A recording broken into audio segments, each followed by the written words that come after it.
complex with heat number 1 of the LatAm Cup men.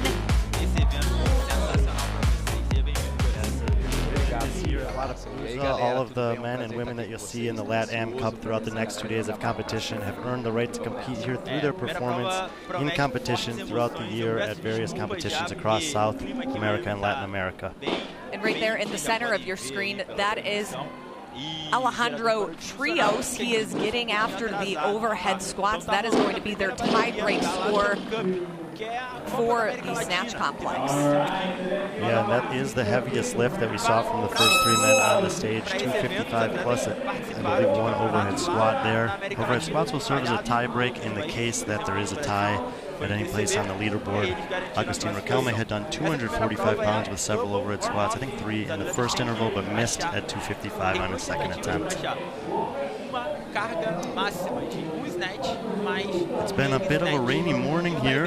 A lot of contingency plans in place. So we apologize for joining a little bit late, but we were working with the competition team to do everything we can to keep the athletes safe and to keep the competition as fair as possible. And it looks like now we are going to be getting ready for the second heat of the LatAm men. Barbells will be reset. Again, typically for a Olympic lift or a complex, you're going to have 3 attempts, but this style is only going to have 2 attempts for each heat of athletes, kind of changing their strategy a bit, really wanting to get a number on that board, Brian. Yeah, absolutely. When you only have 2 lifts, I think you have to make it a priority to get something on the board in the first interval, even if it's less than your desired attempt, and then, you know, depending on how that goes or how you're feeling, make that choice in the second round.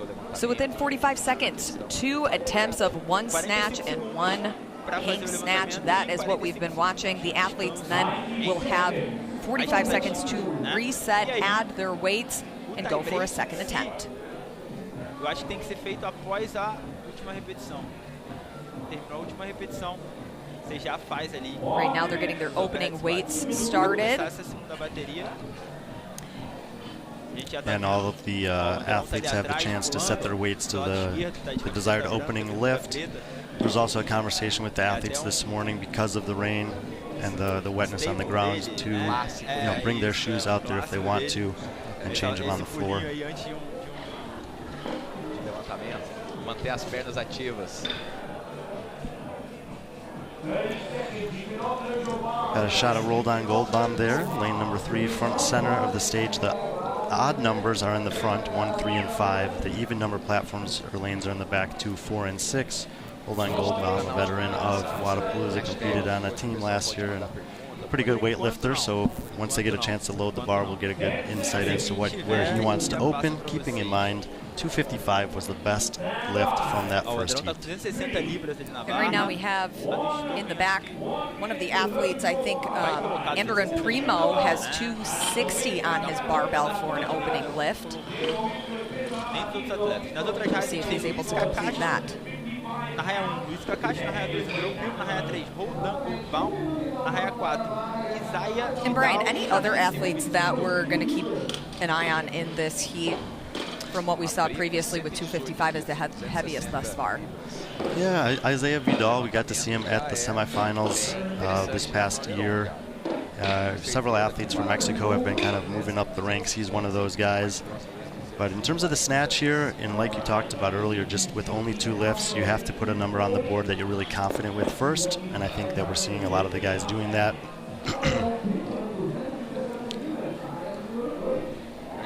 This is Vinicius Stolben. Vinicius qualified through the Fitland Fitness Festival this year. Brazilian athlete, one of 3 Brazilian guys that are on the roster for the LatAm Cup this year.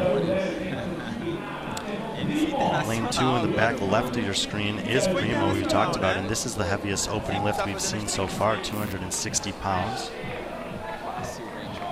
Open there's Vinicius Stolben, and then in lane number 1, Luis Quecho. 260 pounds was good for Primo, so that'll be the heaviest score so far. 240 here for Gold Bomb, and he did get one overhead squat, so that'll count for the tiebreaker failing on the second one. They can work all the way up to the 45-second window if they desire, but they do not have to do that. The overhead squats are an optional part of the complex that you can add in if you want to try to have a tiebreak over anyone who may lift the same amount otherwise. And we have been told that they must complete the lift by the time that 45-second window is open. Like other competitions we've seen, they cannot start the lift or still be working on the lift within that window. Yeah, and another little nuance here, as you saw with the athlete on the screen, lane number 4. This may... Either way, if you miss a lift, you can take another attempt within the window. Correct. And Anderone Primo, he's going to go for 270, but they're in lane 4. Isaiah Vidal, 275 on the barbell. It is lane 5, so they got the markers there on the front right. Oh, lane 5. Stolben, yeah. Correct. 275 would be a pretty big lift here. We're going to see the elite individuals do this one later on today. And now he'll go for the hang. This will be the heaviest lift thus far. And stands it up. It's good.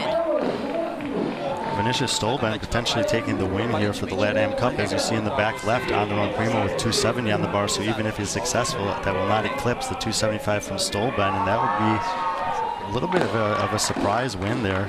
Stolben, the oldest man in this division at 32 years old, as you mentioned, competing out of Brazil, and 275 for that complex. I mean, that will play well against the elite individual men's field. Yeah, and he's a two-time semifinalist athlete, finished 14th at the South American semifinal last year. He will take the win for the LatAm man on event 1. See Roldan Goldbaum, the last athlete working there, adjusting the grip in the hang, but it looks like he's going to make it count and will not opt for the overhead squats. But 255 should be a good lift there for Goldbaum.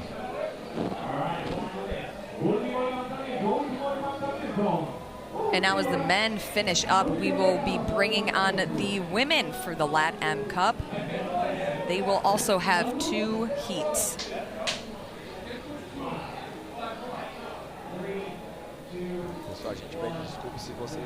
And that is it. Vinicius Stolben, he will take the win for event 1. Okay, I guess there is one more lifter. Lane 4, Isaiah Vidal has his second attempt here. 240 on the bar. Oh. Unable to get it. No good. 45 seconds has not elapsed, so he could potentially attempt it again. However, as Lauren mentioned, he would have to finish both the snatch and the hang snatch prior to that window, and I don't think he's going to give it an attempt. And now we have completed both heats for the LatAm men. As we mentioned, Vinicius Stolben, 275. Let's take a look at Anderone Primo's 270 lift here.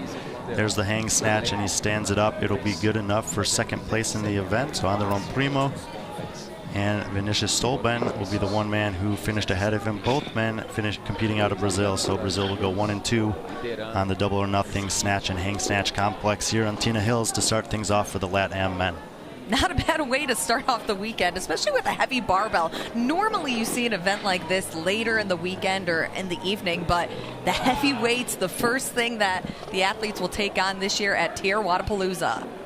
Yeah, the athletes obviously have been training and tapered and primed for this competition, and when you get the heavy bars right out the gates, it does give us a chance to potentially see some higher percentages right off the bat.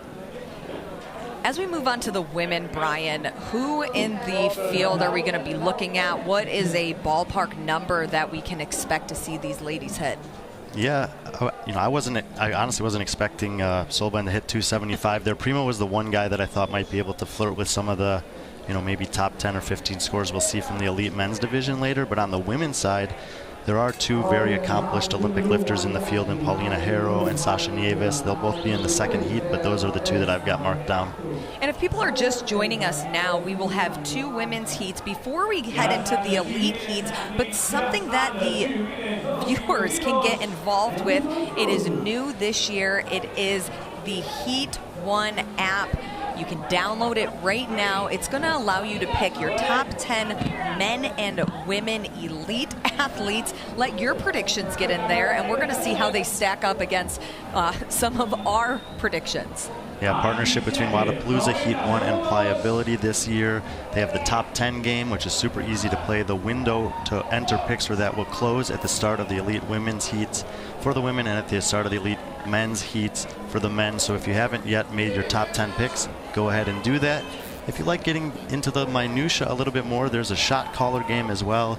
You can choose the top athlete, male and female, in each of the 5 events that they'll be competing over the next 2 days. We did have some changes to the workouts, which we'll address later today. They are updated on the Heat 1 app, so make sure that you check out those, and if you want to change your picks as well, you still have some time to do it. And again, this is the LatAm Cup sponsored by Sky Hill. The first year that Wodapalooza, TYR Wodapalooza, has had this division out here in Miami. All of these athletes have qualified through different competitions in Latin America. Yeah, there was actually an opportunity for athletes from some of these competitions to qualify last year, but they were entered directly into the elite divisions. This year they've created their own division independently. It's called the LatAm Cup that we get to see here. Many of the competitions are the same. The qualification process was similar, but the competition that you qualified for was just slightly different. And here is Heat 1 of the women for the LatAm Cup. Vera Valdez in lane number 3. She is going to be an athlete that we're going to keep our eye on in this heat. Yeah, she's the oldest competing athlete in the field, 35 years old. She qualified through WODFest Costa Rica, where she actually won 6 of the 10 events that they had in that competition. We'll see how the heavy lifting goes right out the gate, but you know, winning over half the events in the qualifying event, it's usually a good thing. Not a bad setup for a competition like this, huh? No, and so as you mentioned, all the women here will have a chance to load their weights, and then we'll get maybe an insight into who some of the top lifters in this first heat might end up being. And I can only imagine the different strategy as you're in the warm-up area, trying to think of how heavy do you want to warm up before when you only have 2 lifts. Yeah, I actually tested a couple versions of this workout out, and I came to the same conclusion that you mentioned. I absolutely just have to do something that I know I can do first. And as we mentioned with Stolban, like, he was clearly feeling good and he went for a big lift on the second attempt. But if you're not forced to. You know, just kind of do what you can in the first round and then adjust based on how you feel from there. And there in lane number 5, that's Camila Marca. She has 150 on the barbell. And Aliahi also in lane number 1. Aliahi Bass also has 150 on the barbell. Yeah, opposite sides of the screen there, and middling them is Vera Valdez in the black in the middle. And she's already going for those overhead squats, just in case for a potential tie break. The ladies will now rest as that 45 seconds completes. They can change their weights as lanes number 2 and 4 will go for their first attempt. Yeah, Marina Meza right there on the screen in lane 4, going to go for an opener at 155, which put her, if she's successful, ahead of both of the 150s that we saw from the first 3 women in this heat. E realmente perdendo a barra. Games, a gente that was pretty easy for her. Very easy. I'm guessing that's a safe weight for Marina, and that probably feeling good will maybe make a jump. As I mentioned, there's some very strong women in the next heat, and no matter how good she's feeling, she might not be able to beat them. They both have had Olympic experience or junior Olympic experience with weightlifting, but when that lift looks that good, I would expect her to make at least a 10 and maybe even a 20-pound jump in the second round. Marianne Hellas Vargas with a good lift at 135. And the first group of ladies in lanes 1, 3, and 5, they will go for their second and final attempt here. Yeah, 45-second window, 165 will be the jump for Aliadi there in lane number 1. She misses her first attempt. You can take multiple attempts within the window. Here is Vera Valdez attempting 145. Good on the snatch. Great patience there. Nice. Love to see that. Great mobility, holding it in the bottom like that, and then in the final lane in the white long sleeve shirt to the right of your, to the left of your screen. I think it might have been good for Aliahi Bass at 165, and then here in the final lane in lane 5, all the way to your right in the white t-shirt, she is getting ready for her lift, hopefully completing it before the 45 seconds. That's Camila Marca. Now she'll go for the hang. And Another good lift. And here comes the decision. She was thinking about it. Those overhead squats. She might have seen that Aliati had hit the 165, and if she was able to do that one extra snatch or overhead squat, she could have had a tiebreaker. As it is, I think they'll be tied there at 165 with no overhead squats. And we thought we might see a 20-pound jump here. And Mariana Meza, 175. missed her first attempt, reset, got the snatch, needs to hit the hang. There we go. Got it. Nice little celebration there on the floor. And right next to her to the left of the screen in the black shirt, Marianela Vargas, 145. Some stability, 5 seconds, and it's good. Everybody under the time cap and time. So they're in lane number 4. Mariana Meza, 175.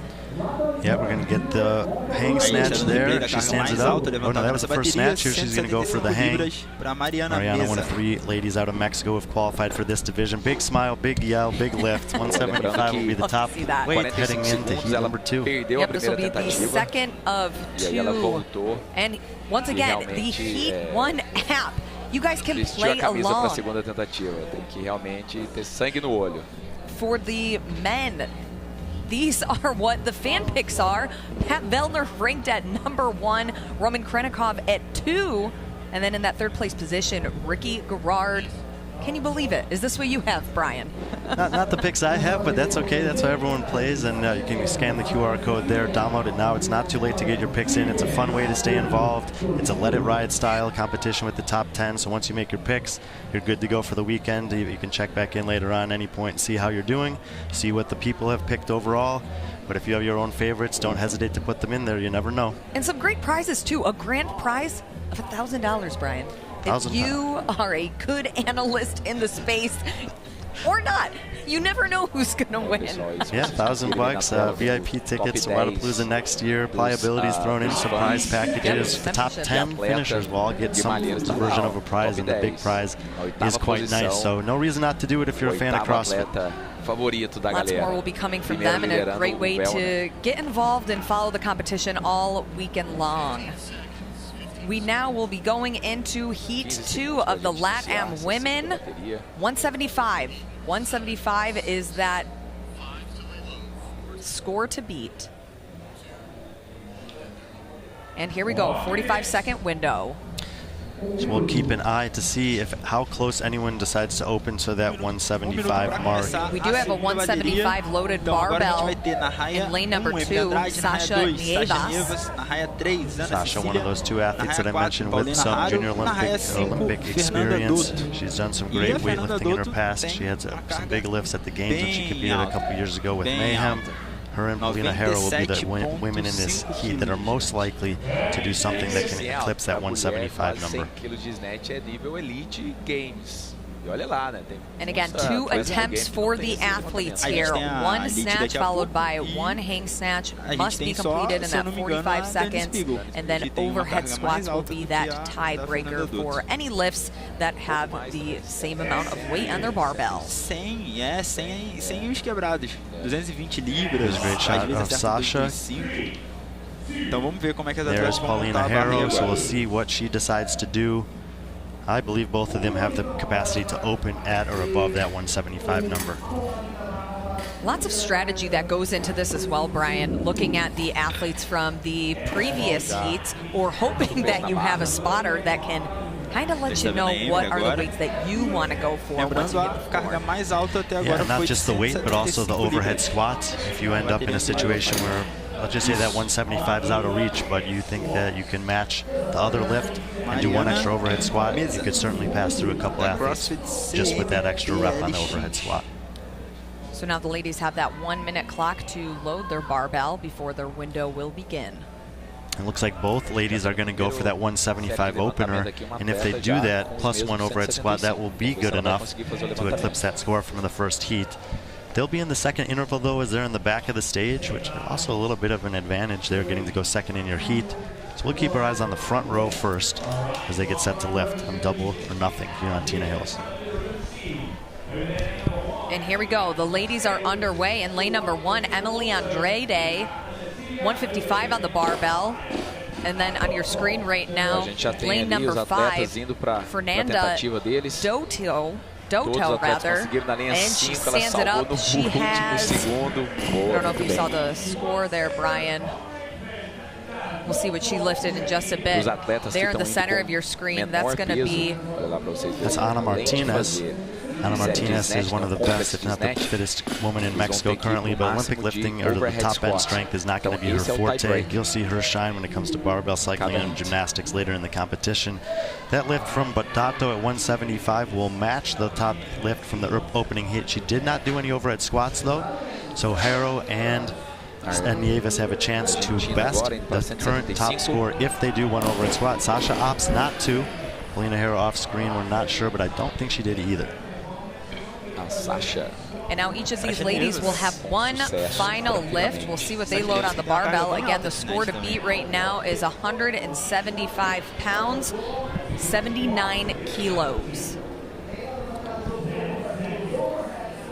Yeah, Fernando Dado, by the way, not an unknown name to Latin America, South America competition. 5th place at semifinals this year. Emily Andrade, 6th place down there. These are some of the best women in Latin America. Obviously, that doesn't mean you're necessarily one of the strongest, but in the case of Dado, she's going to go for 180, and if she's able to hit it, that will be the new top score. Andrade has 165 in the air as Martinez is trying for 140. And stands it up, that is good, and Andrade is going to go for those overhead squats, and then in lane number 5, 180, 180 for Dado. levantamento mais alto até agora. Dado will have the new mark to beat. You see in the background, both Nieves and Harrow have weights heavier than that on the barbell. They still need to hit that to eclipse her, but it will be guaranteed 3rd place for Dado at this point at an absolute worst, and a lot of overhead squats for Andrade at 165. Probably more than was necessary, but either way, she'll win every tiebreaker there. And there is Paulina Harrow, 190. We'll see if she can hit that second one, and it's good. She will take the event win for the LatAm Cup women. On the left side of the screen, Sasha Nieves, I believe, hit 185, and you do have the option to add weight and make a second attempt. If you see the top left corner of the screen, she has 15 seconds to go. But just because you start the lift doesn't mean you can finish it. So she would have to hit the snatch and the hang snatch prior. And obviously hit 2 complexes like that in a 45-second window is a pretty heavy demand. Yeah, Still, Nieves will have the Pode second ser. best lift there at 185. Se ela iniciar o Harrow will take the levantamento win. antes do final do tempo, ela pode completar o levantamento. And here we go. We are going to take a look at Fernando Doto at 180 that she hit. O replay One of the da top atleta finishers mexicana. of this heat. Big Fazendo smile on her face. 180 Got it. No fácil. problem there. And then once again, Paulina Harrow, she will take the event win at 190 pounds. Stay That hungry. is Isso aí. 86 kilos for the event win. First event of the day, not a bad start Com for isso a her gente finaliza weekend. então Big a LatAm smile on her Cup. face. Friends and family giving E agora a hugs. gente vai começar a elite. A elite individual aqui no There's Wodapalooza. a couple Se of você the Mexican não women that are in this acompanha field o having Wodapalooza, some friendly conversation vale a pena a gente as they lembrar make their way que off esse of ano Cena Hills. estamos seguindo o formato do ano passado. And coming up shortly, we 2 will primeiros kick dias de off competição, the elite individual, elite e nos women. últimos 2, elite We teams. have Então, 8 daqui a pouco heats começam as of the elite mulheres da elite women. individual, vão competir hoje e amanhã. E no sábado e no domingo.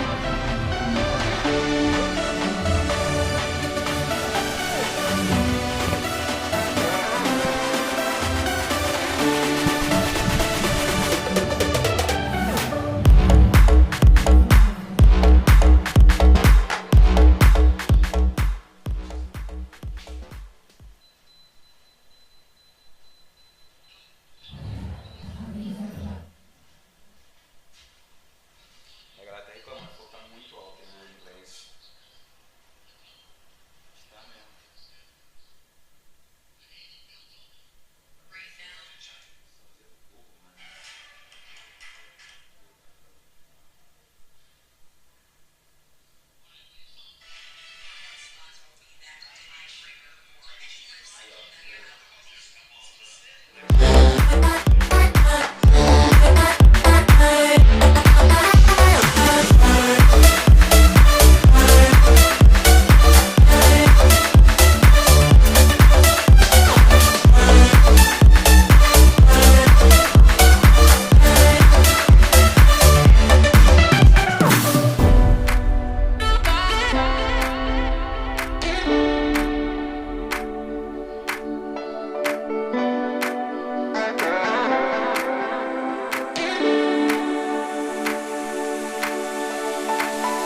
Yeah, I just got here.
Welcome Fala everybody galera, to the estamos de 2024 volta. TYR Desculpa pelos problemas Wodapalooza. We are going to be técnicos. picking up Venho aqui the rapidinho elite só para atualizar o workouts cronograma at com vocês. Então, a gente teve a primeira prova da LatAm Cup. Agora tivemos duas baterias masculinas, duas baterias femininas. Vocês viram vários atletas brasileiros aí jogando um pezinho pro alto. Daqui a pouco a gente vai começar a elite individual. Lembrando que aqui no Wodapalooza, esse ano, como no ano passado, a elite individual vai competir na quinta e na sexta, e a elite times vai competir sábado e domingo. A gente ainda tem então mais duas provas para a LatAm Cup. Ali vocês estão vendo a 1h52 de Miami, que dá 3h52 do Brasil, na horário de Brasília, e às 4h02 de Miami e 6h02 do Brasil, certo? E mais três provas então da elite individual, beleza? Então a gente volta já já com as 7 baterias. Vão ser 7 baterias da elite individual feminina para começar essa primeira prova para elas aqui no Wodapalooza.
Welcome everybody to the 2024 TYR Wodapalooza at Bayfront Park. I'm Lauren Khalil alongside Brian Friend. A gloomy day, nonetheless. We are starting with some heavy lifts, and so far we have seen some great weights from the LatAm Cup, and we are going to now kick off the elite women on the floor. Yeah, the LatAm Cup will be preceding elite individual action throughout the first 2 days of competition for the individuals. And in this case, it's the exact same workout, double or nothing. And here the athletes, they will have 2 attempts, 1 snatch followed by 1 hang snatch. We are going to have all eyes on lanes 1, 3, and 5 for the first lifts. And then as they change their weights, we will then have our eyes in the back lanes at 2 and 4. And speaking of lane 2, we have Aaliyah Miller right there. She's got the second heaviest snatch of any woman in this field. She was one of the lower qualifiers, so she's out of the online qualifier, so she's in the first heat, but she could put up a weight here in the first or second interval that could stand for quite a while potentially. And Brian, we have her listed as her best in competition snatch is 215. Yeah, I was there in person for that one at the Zalos Games a couple off seasons ago. It was a pretty impressive lift. I don't know if she's hit that much since then, but when you have a number like that on the board, it's quite intimidating. Yeah, I'm going to be excited to see what she puts up today. And these ladies now will have a minute to load up their barbells. Lane 4 right there, Katie Canning, another one of the online qualifiers. Got a late backfill invite, an opportunity to compete here. And one of the big things about this, Brian, instead of 3 lifts, the athletes will only get 2 attempts. They got to get a number on the board. Yeah, that first lift, I believe, needs to be a safe one. And then cool, calm, calculated. The overhead squat is a variable here. There's a 40-athlete field, and the tiebreaker is an optional overhead squat. You have to have a plan and execute it in the first round, and then I think play it by feel in round number 2. And then it looks like so far in lane number 1, Nina Vrogovic, 175 loaded on the barbell. Could be the heaviest weight that we see on the floor so far.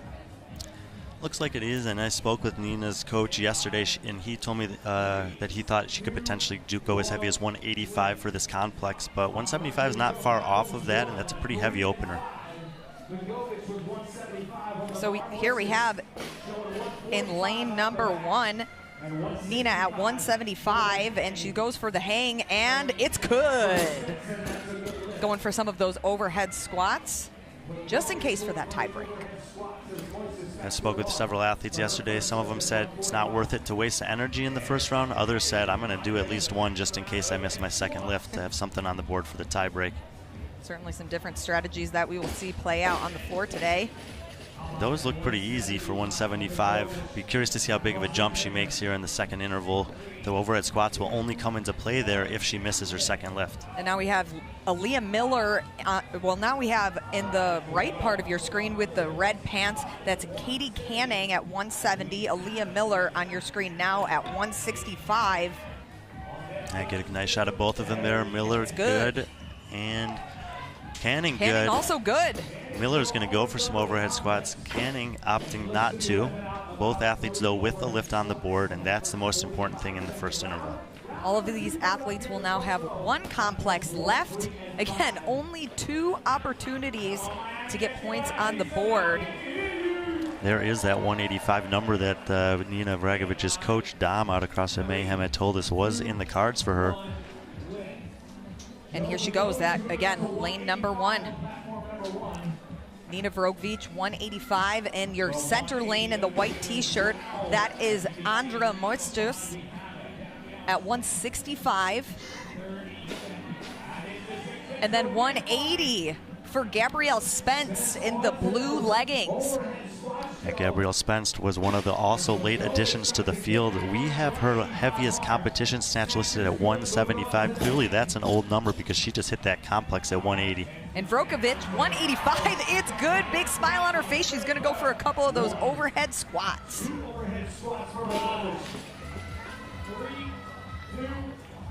And 3 overhead squats for that tie break. The heaviest snatch thus far. Yeah, and it's going to stand through this heat, I think, because Miller, who we thought might even push towards that 200 threshold, only's got 180 on the bar. And there she goes. She's going to go for a couple of overhead squats now. Again, they must be completed within that 45-second window.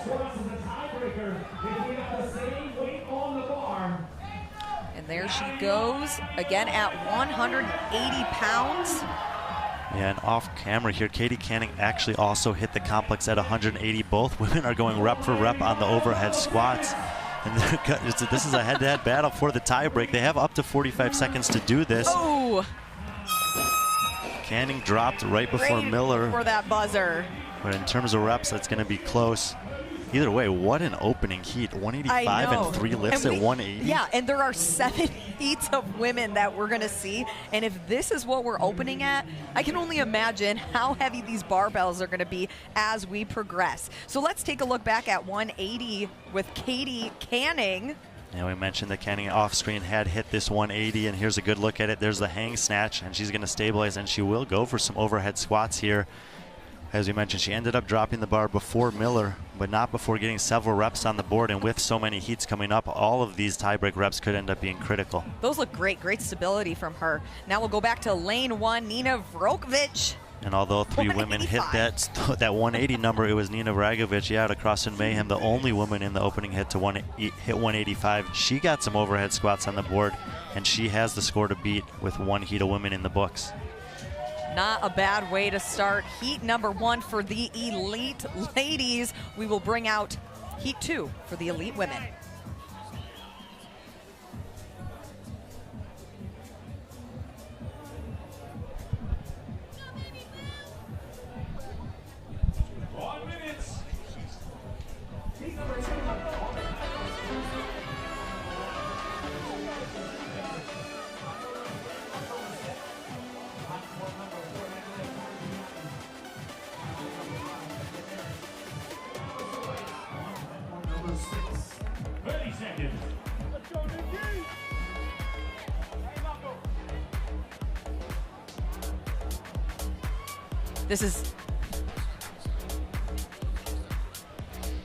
And welcome back, everybody, for TYR Wodapalooza. We are still on event 1, double or nothing. This is the 2nd heat of the elite ladies. The weight to beat right now, 185 by Nina Vrokovic. Yeah, Nina Vragovic outlifting the first heat by 5 pounds. 3 other women at 180, and pressure's on a little bit here. Those are heavier opening lifts than I expected across the board in the first heat. But as we said, with the qualifier status of this, athletes can kind of be all over the place when it comes especially to a lifting event. Yep, and especially just 2 attempts here. They got to get something on the board. We keep saying it, and so far, all of these women who have competed so far, and in the LatAm Cup earlier, men and women, everybody has gotten a score on the board. So at least that strategy is good so far, Brian. Absolutely, and there are a few nuances of this lifting event that are a little different than previous competitions. You are not limited to 1 attempt within the window. You can actually change your weights within the 45-second window. You can go up in weight or down in weight, but you always must lift with the collars on the bar, and the entire complex must be finished before that 45 seconds elapses. All of those things are elements of this particular event that the athletes need to factor in when they're making their decisions about what to lift. And we will have our eyes on lanes 1, 3, and 5. They will go first, and all the way to the right of your screen, 155 there.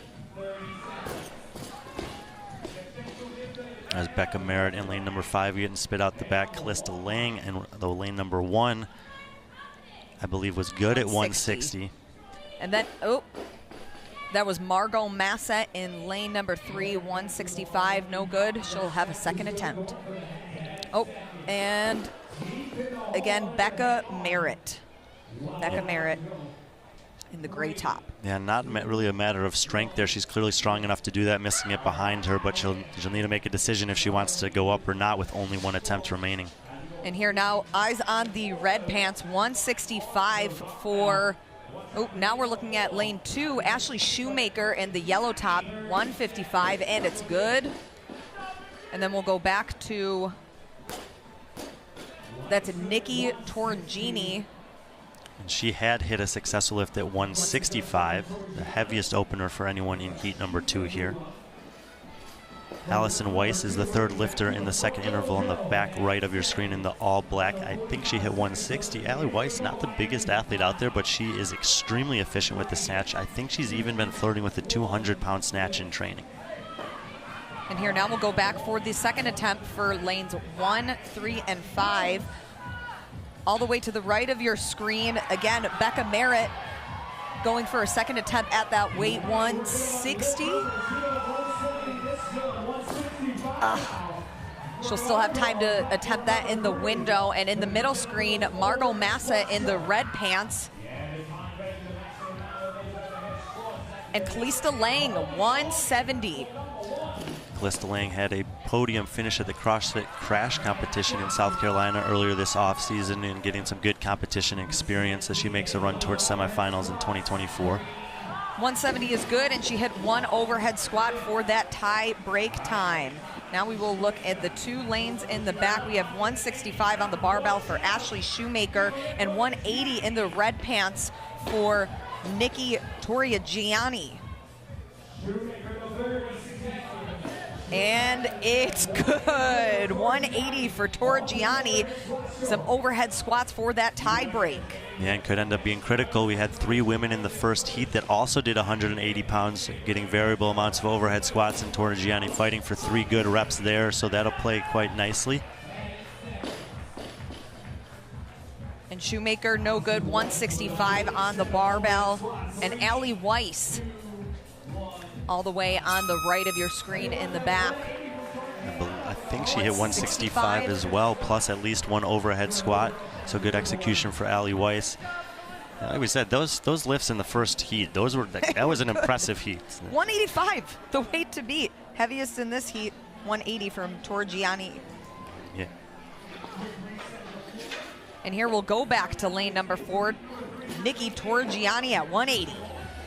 Yeah, matching the lift of 3 other women from the previous heat, and a great deal of concentration is focused here as she opts to go for and end up completing 3 successful overhead squats. And she'll take the win in heat number 2. 2 down, 5 heats to go. 7 total heats for the elite women today for double or nothing. What a way to start the competition with some heavy barbells. We'll see what we can expect from the ladies in heat number 3.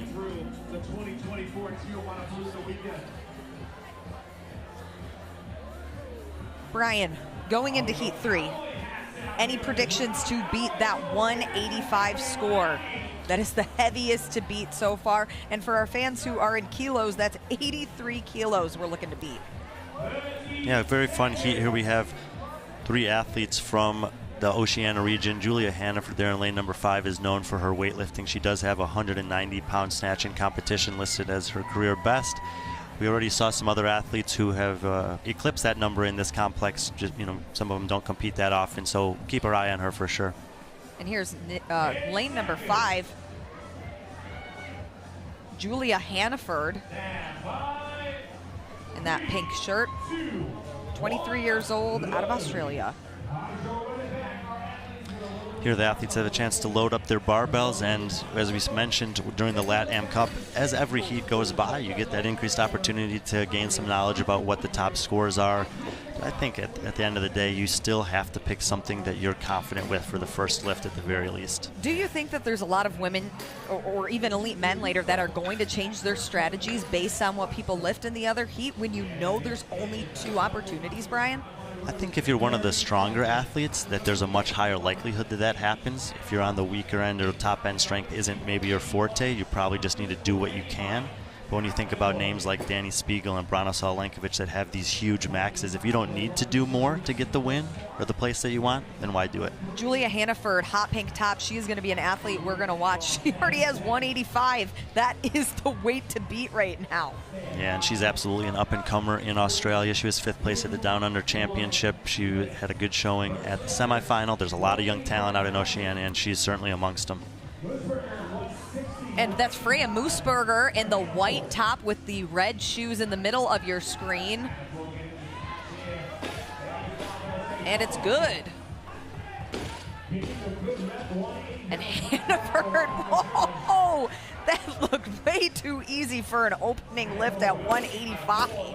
That speed under the bar is what you really love to see there. And then the great receiving position with the shoulders and elbows extended. She does opt for one overhead squat. I kind of like that strategy. It won't be good enough to beat the 185 plus 3 that we saw in the opening heat, but it's a very strong opening lift. And here in lane number 6, Chiara Napoli has 160 on the bar in the middle of your screen. 135, it is good. Some overhead squats as well. All the way to the left of your screen in the blue top, Jessica Androwski. Or I'm sorry, that's Brianni Chalice. Yeah, Chalice on the left there and Hollard in the middle, two of the other athletes from Oceania region that we mentioned in this heat, and all three of those athletes in the second phase of heat 3 get an opening score on the board, which I think is the most important element of this particular event. All of these women will have one lift left, and we have 195 here on the barbell for Julia Hannaford in your hot pink top, all the way to the right of your screen. That will be the heaviest lift. If she hits it, but the placard on the left is obstructed for Jessica Androsic, but she has 190 on the bar, which would also be better than her CrossFit Mayhem teammate of Nina Vragovic. And all three women in this heat are good for their lifts. 190 for Androsky. 170 for Freya Moosbrugger. And still going for the overhead squats for Hannaford at 195. And that's 5 overhead squats, I believe, after the complex at 195. I mean, we knew that she was strong, but that is extremely impressive. In lane 2, here's Chalice in the blue top, all the way to the left of your screen, going for 170, and it's good. And 180 for Christy Hollard, all the way to the right in the black top. Kira Napoli on the far right, Hollard in the middle. She took a while to get going here, and she ends up missing that first attempt there as well. They do have a chance to attempt a second time, and Napoli, who having missed that hang snatch, is going to try it, but she's going to have to defer back to that opening interval lift for her score in this one. And that's it for heat number 3 of the elite women. 195. 195 is the score to beat 88 kilos by Julia Hannaford. She's got the cowgirl hat on. We've seen her do this before in competition. Taking a look now in lane number 1, Jessica Androsky hitting 190. Yeah, Androsky, another one of those athletes coached by Dom out of CrossFit Mayhem. He said that Vragovic and Androsky could do 185. They did them one better, 185 and 190. Not bad at all for this heat 3 of ladies. Again, there's a replay of Hannaford making these overhead squats look too easy, Brian. Yeah, and while that lift from Androsky of 190 was great, it'll fall short of 195. And not only did she do it, 5 overhead squats on top of it. I'm almost more impressed by that. And again, that was only heat 3 of 7 for the elite women. 195, the score to beat. Ride 'em, cowgirl, I love it.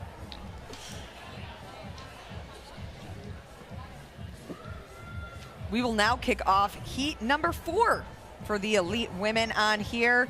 We have Rose Scott in lane 6, another heavy hitter, Brian. Yeah, Rose Scott doesn't have the heaviest competition snatch in the field, but we spoke to her and believe she has hit 207, at least 207 pounds in her snatch. That's no guarantee that she'll do it here, but she loves weightlifting, and she's very efficient and fast under the bar, as we saw with Hannaford in that hang snatch especially. That's a huge advantage. And here in lane number 1, Emily Rethwill, 31 years old. Yeah, Emily Rethwill, well known for her team competition with CrossFit Invictus teams. This is her debut as an individual in an elite competition of this caliber, though.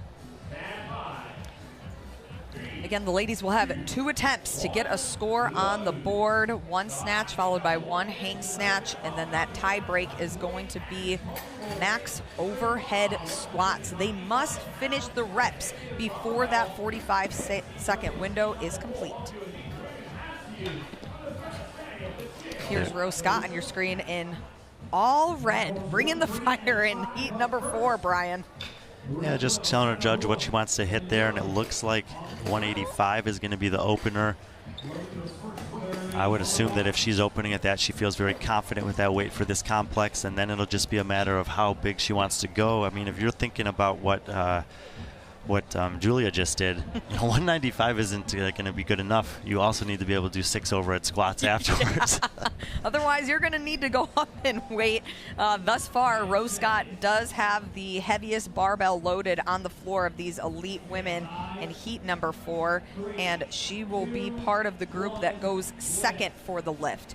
Our eyes will be in lanes 1, 3, and 5 in the front. In lane number 5, that is Stacy Leerum on your screen. I believe she's got 155 on the bar. Here in lane number 1, Emily Rethwill in the hot pink 165, and it's good. And in the middle, lane 3, Elena Karatala Sahunja, 165. Yeah, 3 for 3 at 165, so that's the first time we've seen all 3 athletes in the same interval go for the same weight. They all hit it. Good openers for them. See how big of a jump they want to make from there. And now we'll take a look at lanes in the back. 175 there for Elizabeth Wishart. Wishart, similar to Hannaford, came in with a competition best of 190 pounds for a snatch. We saw what Hannaford did. We'll see what Wishart does, but as Rose Scott, she hits that 185, no problem, stands it up all the way to the right in the red, and then in the middle of your screen, 160 for Rebecca Fuselier. I actually like that opener for Rebecca Fuselier. She often gets knocked for not being the strongest athlete in the field, but that's certainly a respectable opener. And Elizabeth Wishart, 175, looks good, adding some overhead squats for that tie break. Yeah, quite a few overhead squats there. I'll be curious again to see what jump she makes. That 180 is going to be a big barrier, as we've already had nearly 5 athletes hit that weight, plus variable amounts of overhead squats. It's a big decision for Wishart coming up in round 2. And then this will be the second and last attempt for the elite women, all the way to the right in the hot pink. Emily Rethwill, 175 on the bar. In the middle of your screen, 175 for Elena Karatella Sahuna. Rethwill missed it there at 170, I think, dumping it off the platform. Karatala now has an opportunity to go for some overhead squats, and 175 is a number we've seen from several athletes also, so every one of these overhead squat tiebreak reps is critical. And in lane 5, Stacy Leerum also going for overhead squats at that 175 barbell, and that time is complete. Yeah, so Rethwill will have to defer to the 165, 175 plus change for the other 2. And we have 190, no good for Rose Scott in the right of your screen in the red, but for Rebecca Fuselier, 170 is good, and she's going for those overhead squats. Yeah, I love to see this from Fuselier. This is probably one of the 2 events that she looks at on paper and isn't too sure where she's going to stack up against the field, but I see an athlete who's gotten stronger. Rose Scott hits 190, now going for those overhead squats all the way in your right lane in the red.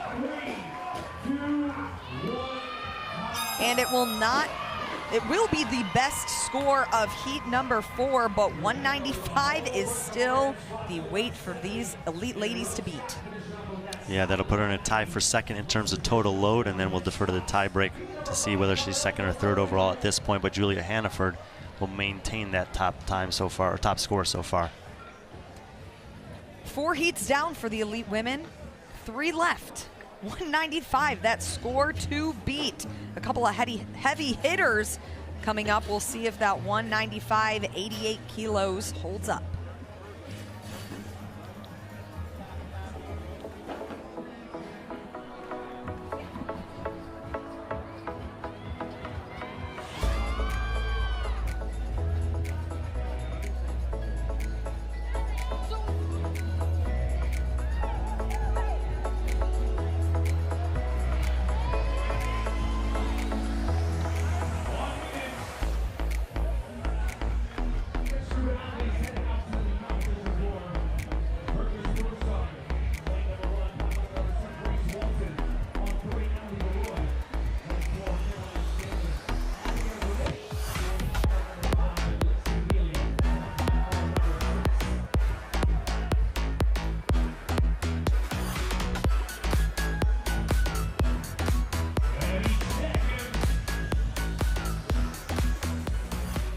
3 heats remain here for the women in their opening event at TYR Wodapalooza. It's double or nothing. Thanks for being with us, everybody. I'm Sean Woodland with Brian Friend. 195 pounds from Julia Hannaford in heat number 3 is our score to beat as the women in heat 5 are ready. And in lane number 1, Brian will be keeping an eye on Birgis Bjornsdottir, 17 years old, at a CrossFit Reykjavik. Yeah, 3rd place at the Teenage CrossFit Games this past season. She got a backfill invite through the online qualifier. It's her first shot at an elite individual competition. She's super excited to be here, and she gets a heavy lift right out the gates. 1 minute to load the barbell, and as you and Lauren have been saying so far, 2 attempts. We're so used to seeing 3. You take one away, it completely changes the way that athletes approach this. Yeah, absolutely. I think you have to be smart on the first attempt. Make sure to get something on the board. There's also this nuance of the max overhead squats that are optional, and we've seen a lot of pile-ups in that 175 to 180 range, so big decisions to be made. And not a lot of room for error here.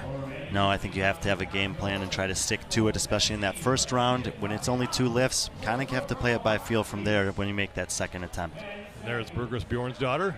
180 on the bar for her opening attempt. The front of the heat here will go first, lanes 1, 3, and 5, and then lanes 2, 4, and 6. They have 45 seconds to lift, and the lift has to be completed within that 45 seconds. You do get multiple attempts if needed. You can change the weights if needed. We've even seen that attempted once or twice so far as well. It's Abigail Doman. In lane 5, she's going to open at 185. Doman, one of 6 rookies from the CrossFit Games in 2023 that have opted to take their invite to compete at Wodapalooza here, and just dumps that hang snatch out the back. We'll see if she has enough time to make another attempt here. 155 from Emily DeRoy was good. Another one of those Games rookies from this past season. She came into the Games a little bit banged up. She's been on the circuit in the off season. She was in Down Under. It's great to have her out here in Miami. That's Lexi Neely in lane 6. Neely, Carolyn Stanley, and Grace Walton will be the next 3. 175 left side of your screen for Grace Walton is no good. 165 good for Stanley on the snatch, and now the hang snatch to make the complex count. And Lexi Neely far right working through 170. She will now get to some overhead squats for the tie break. Walton left side going after 175 again. And this is right in that weight range where we've seen a lot of pile-ups in terms of weight, so that extra overhead squat or 2 could come into play if she's not successful in the second window. Round 1 is done, and now the second and final round is Birgis Bjornsdottir. Left side of your screen has 190 on the bar. There's Abigail Doman at 185. Doman not getting a successful lift in that first window. She needs to make good on this here, and at 17 years old, 190 pounds for this snatch complex is mind-blowing. Good. And now the overhead squats to the tiebreak. Doman is going to get through. And Carolyn Stanley in lane 3 is working on her overhead squats now. Emily DeRoy, center of screen in the orange there. But Bjornsdottir is one of 3 women who've hit 190. The previous overhead squat reps were 3 and 1. I think she got at least 3 there, which would put her tied for second so far of every athlete that we've seen. Just 2 heats remain after this, so this could be a very solid result for 17-year-old Birgis Bjornsdottir. Now Walton, Stanley, and Neely will be up next. 180 left side of your screen for Grace Walton. First part is good. Now for the hang snatch for her. And she will hit that. 170 looking good for Carolyn Stanley. Middle of your screen, and on the far right, that's Lexi Neely, who's clean so far as well. Yeah, Walton, another athlete coming from Oceania. She podiumed at the Down Under Championships, and Caroline Stanley, the 3rd Games rookie from 2023 in this heat alone.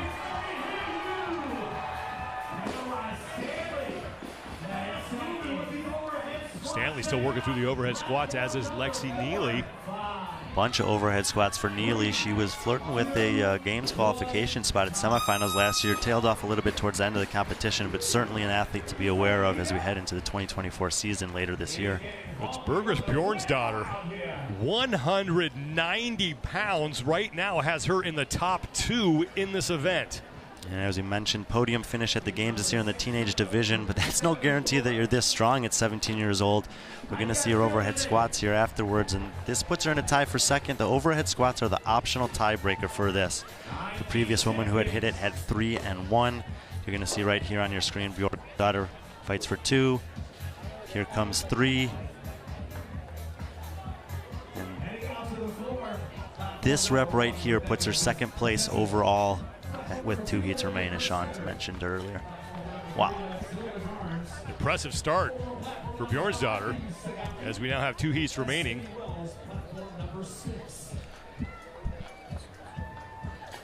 It is double or nothing to open things up here at TYR Wodapalooza. The weather has not been cooperating. Doesn't matter. It's always a great day to lift heavy, and that's how we are kicking things off here. 2-day competition for the individuals. The teams take over here on the weekend. Heat 6 getting set as the crowd at Tina Hills continues to fill in. One of the marquee venues here at TYR Wodapalooza. Standing room only out there. Space always is at a premium on Tina Hills, but for the athletes, it's an awesome environment as you just have everyone kind of peering down on you. And when you're at a lifting event, what a great platform to get under some big loads. 6 women on the floor here. 4. Heat number 6, make that 5. Lane number 4 will be empty. And there is Fee Sagafi. Once again, 2 45-second windows to complete the complex on your screen. Yeah, we have seen most of the athletes have a successful opening lift in the first window. Abigail Doma, the first one in a while who hadn't, but she made good on in the 2nd attempt. So expect athletes to put loads that they're confident with in the first round and then try to execute a game plan. As these heats wear on, you get a big advantage in kind of knowing how many overhead squats could factor in the tie break. Their coaches are probably communicating that to them. So be on the lookout for that at some of these weights like 175 and 180 that we've seen many good lifts at. We had a 17-year-old impress in the prior heat. That was Burgess Bjornsdottir. Olivia Kerstetter, 18 years old. Expect her to put up a big number here as well. She's done it before. She snatched 205 pounds at the CrossFit Games in 2021, and that year that was more than any woman in the elite female division did. So 175 opener, but we know she has more than that in the tank if she wants it. Making her 2nd individual appearance here at TYR Wodapalooza. She was 14th in 2023. It's going to be Rebecca Vidison, Matilda Garns, and Fee Sagafi to open up. Vidison is on the left side of your screen, 175. That's the heaviest barbell we have in this first group. Middle of your screen is Matilda Garns. As Vidison fails at 175, Fee Sagafi's at 155. This will probably be a bit of a damage control event for her. And now she's onto the overhead squats. Vidison, left side of your screen, still working on her opening lift at 175. And there is Fee Sagafi, still amassing overhead squats in the tie break portion of this complex.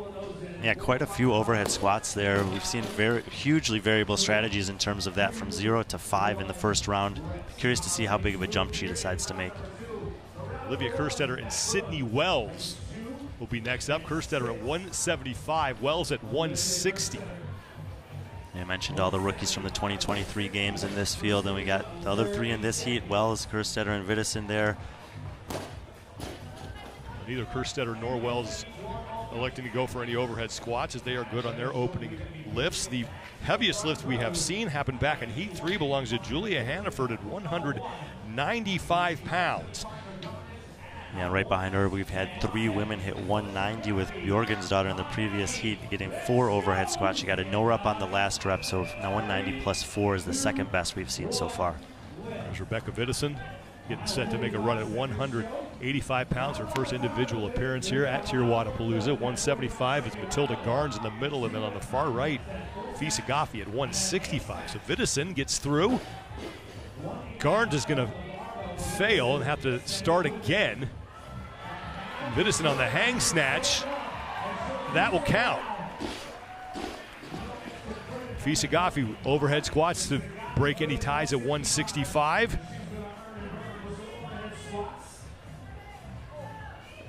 Yeah, between her first and second rounds, I think it's safe to say she's done more overhead squats than anyone. Yeah. Fee not normally known for her strength, so this will be important for her just to... Well, something she is known for is her great attitude and a big smile there. That is absolutely true. And here's Olivia Kerstetter at 190. Takes no time getting through that. Sydney Wells, the other athlete, lifting at 170. Now Kerstetter trying to break a tie with Bjornsdottir from the prior heat at 190 pounds. Yeah, and Drozic had hit 190 plus 1. She's done better than that. Rose Scott had hit 190 plus 3. I believe she's just past that. Bjornsdottir 190 plus 4, and it looks like Kerstetter might get the advantage here on the overhead squats. Olivia Kerstetter looking to put herself in second place heading into the 7th and final heat in this event. Julia Hannaford still has the top lift at 195 pounds, and that'll do it. And it looks like Olivia Kerstetter's not only going to win that heat, but put herself in second place in this event. It was almost AMRAP overhead squats the remaining time for her there. I think she could have kept going. One more look at Olivia Kerstetter at 190. If you blinked, you missed it. Yeah, we've been talking about on this hang snatch, especially that speed under the bar can be a big advantage. Kerstetter, great receiving position there, and then it was just a matter of overhead squats. No rep on the first one, made the adjustment, plenty of reps below parallel there, and it was enough to put her into second place overall, breaking all the other ties at 190. 195, still the top score. One heat remains here on the opening event for the elite individuals, double or nothing at TYR Wodapalooza, as Olivia Kerstetter just left no doubt on these overhead squats. And she should sit in second place behind Hannaford. The final 6 women set to take the floor as we close out double or nothing, the opening event here on Thursday at TYR Wodapalooza at Bayfront Park in Miami, Florida. Yeah, we got some big lifters and big names coming up in this final heat. Shauna had a friendly bet that there would be someone in the women's field to hit 200 pounds. It hasn't happened yet. One more opportunity. Well, that woman whose face is on those signs might be able to do it, and that's Danny Spiegel. She'll be in lane 6, and she will have the advantage of going second in this heat. Yeah, all the information that she could possibly want with every other heat to go, and the first 3 women in her heat lifting before her. I talked about it when Lauren was on, that if you're the big lifter, you only have to do enough to win. So we'll see how big she decides to go for. 5th individual appearance here at Wodapalooza, and she's done very well every time she's competed. She's never finished lower than 5th overall, and she was 2nd last year at the 2023 TYR Wodapalooza. Now the athletes loading their bars. That is Emily Rolfe in lane 1, looking like she's going to have 180 on the bar, but that placard could be wrong. 180 also on the bar in lane 4 for Gabby McGowa. I believe it's going to be 190 for Spiegel to open. Yeah, and you mentioned Spiegel's success here in the past. Not only has she had great finishes, she often has very big and impressive moments, at least once during the competition, and with the lift being the first thing out of the gate. Great opportunity for her to do that here right on the heels of her 30th birthday. Also coming off a top 10 finish at the Rogue Invitational. Took 9th there as you take a look at Emily Rolfe. It's going to open at 165. It's going to be Rolfe, Danielle Brandon, and Emma Carey on the right side of your screen at 170 for Carey. Rolfe's going to miss her first attempt. Danielle Brandon is under 175. Carey is good. Brandon completes the complex. Rolfe taking her time to make another attempt here on the left side of your screen. And I watched Emma Carey snatch 200 pounds at the Granite Games a couple years ago. She did have to deal with a back injury that's kept her out of the 2022 season. She's been on the road back, and a nice opening lift for her there. Emily Rolfe now is in danger of missing her opening lift as we are running out of time here. Remember, the complex has to be done at the buzzer. It's not, as long as you start before the buzzer, you're okay. So Rolfe at 165 is not able to make her opening lift. Unlike other competitions, you can go down in weight, so we'll see if Rolfe chooses to stay the same or make an adjustment. Yeah, no shock that Danny Spiegel is the fan pick on the Heat 1 app to win this event. 185 is good for her. Meanwhile, it looks like McGowa and Ariel Lowen completed their opening lifts. Lowen left side of your screen at 175. McGowa opened at 180, and Spiegel is through at 185. Again, the top lift, Julia Hannaford out of heat number 3, 195 pounds.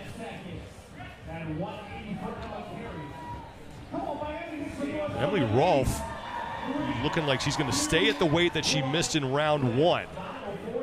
185 on the bar for Danielle Brandon, middle of your screen, and 180 for Emma Carey. Rolfe is going to get through on the left side, able to hang on to that. Danielle Brandon is good, and Emma Carey's onto her overhead squats at 180 pounds. Yeah, that's huge for Emily Rolfe. There's nothing worse than starting a competition with the 0 on the board. I'm glad she was able to do that. Big save for Emily Rolfe, who started at 165, missed her first complex, and is now just trying to break any potential ties. So Danny Spiegel looks like she has 195 on the bar. As Emily Rolfe closing out her overhead squats. Lowen, McGowan, and Spiegel up next.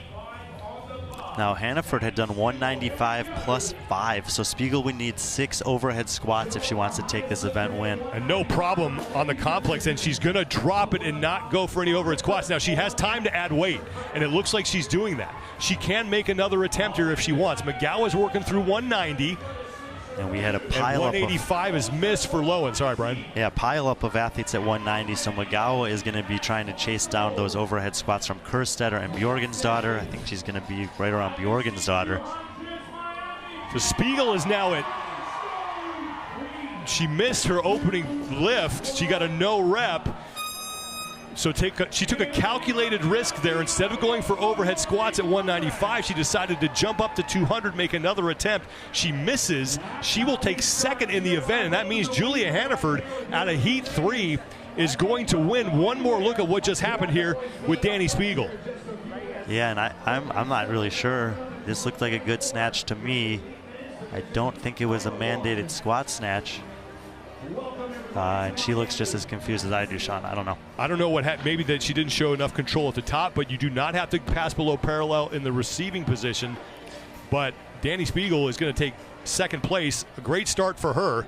Julia Hannaford's going to pick up the event win, though, at a heat number 3, 195 pounds plus the overhead squats. Yeah, and Spiegel's veteran here. She looks unfazed by it. She'll take the second place and move on. It's a place that she loves to compete. She always does well here, so great attitude there for Spiegel either way. And there's Emma Carey and Ariel Lowen leaving the floor.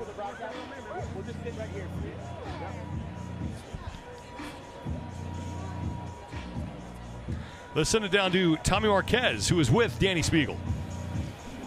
Thanks, John. I'm here with Danny Spiegel, 195 on the board. Danny, talk me through the strategy of going for 2 lifts in that last round instead of going for the overhead squats. I hate overhead squats, so I just wanted to avoid those at all costs. I knew I could get both lifts in the amount of time. I do lifts like this every 30 seconds. It's pretty standard in my training, so I knew I could get them both in. Unfortunately, I got no rep on that first one. I don't really know what happened, but, I'll take 195. You got a great lift on the first round. There are only 2 attempts for this particular lifting complex. Did that adjust your strategy based on how the first one felt? Yeah, 100%. With a long corral, 20 minutes to corral, you always kind of go a little conservative. So originally when the workout first came out, I thought we'd have a little bit more time. I thought we'd have time to lift in the back, and I was going to open with 195. And so it definitely changes. You need to go a little conservative because you just never know what's going to happen. So you want to make sure you at least get a lift on the board because you fail both. What are you going to do?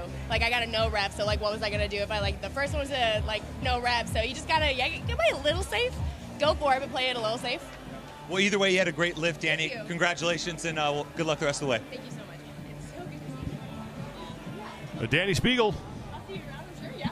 195 to take second place. Congratulations to Julia Hannaford, who looks like she's going to pick up the event win. We're just getting started here at the 2024 TYR Wodapalooza. The women are done. Men coming up next. Stay with us, everybody, as our coverage continues from Bayfront Park in Miami, Florida.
Welcome back, everybody, to the 2024 TYR Wodapalooza. We are starting the day with some heavy lifts. And, Brian, we saw the women putting up a lot of heavy lifts to begin the day. 195, the best lift. And now we get to kick off the elite men. It is double or nothing. They get 2 attempts, 1 snatch followed by 1 hang snatch. If you just listened to Danny Spiegel, she said it is so important to get a lift on the board, so you want to put some strategy into what you load on those barbells. Yeah, it was great to hear from one of the best lifters in the field that she's in the same mindset as us. Get something on the board in that first attempt, have a plan and execute it, play it by feel based on that with attempt number 2. And just 45 seconds to complete the lift. It must be completed within that 45-second window. Here we will look at lanes 1, 3, and 5. We'll kick off the men heat 1, and then we will turn to lanes 2, 4, and 6. Yeah, the seating on day 1 are the qualifiers from bottom to top, and then feeding into the invited athletes. That'll be in the back half of the men's division here. So these are the lower half of the qualifiers. Some of them getting a backfill, but certainly some talented athletes even right out the gate. And when it comes to lifting event, as we saw on the women's side, we had some big lifts early on. And right there in the middle of the center of your screen, that is going to be Evan Rogers. He's an athlete that we're going to keep our eye on in some of these earlier heats, Brian. Yeah, he had a great semifinal. He finished 15th in the East, but he was really tight on points with big names like Tyler Christoffel, Austin Hatfield, James Sprague, and Spencer Panchik. So even though maybe not the biggest name, he has had a good performance this past semifinal, and I think that he could be a sneaky guy to watch throughout the weekend. And then that's Jacob Hart in heat number 5, 245 on the barbell in the light pink shirt. It's going to be his opening weight again, 1 of 2. 245 is his first attempt. Yeah, we don't have like a ton of data necessarily on all the athletes. 245 is the heaviest snatch we have on record from competition for him, but to see him opening it from here, it's clear he's been putting in the work on the strength side of things in the gym. And all the way to the left of your screen, shirtless, 255 for Arturo Torres. It was a good lift. And then 245 again, Jacob Hart. It is a good lift. Yeah, and I see different strategies there. Some of the men going for that overhead squat or 2 in the first round just in case. Others feeling good about it as is, and will just opt to save some energy for the second window that they have the chance to lift in. And we did see from Danny Spiegel, it is possible to get 2 lifts within that 45-second window. We're going to be looking to the left of your screen in the blue shirt, 255 on the barbell for Martin Fiekerlich. And right next to him to the right in the black shirt, 235 for Joshua Hong. Josh Hong, an American athlete, but he did compete out in Madrid earlier there. And Martin Fiekerlich, a lot of competition experience in his resume competing out of the Czech Republic. Going for more overhead squats for that tie break. Oh, that last one was a no rep, but the other ones look good. The men will now be going for their second and last lift of heat number 1 of the elite men. In your center lane, Evan Rogers, 250. Arturo Torres, 270 on the barbell. Torres dumps that one out forward, but you do have the chance to make a second lift if you want it, and Torres will reset and do just that. And it's good for Evan Rogers, and then Jacob Hart just nearly getting that overhead. He's got, I believe, his overhead squats for the tie break now. Or Torres all the way to the left of your screen. Hang snatch, trying to stand it up, but doesn't get it, no good. He'll have to take his lift from the first one.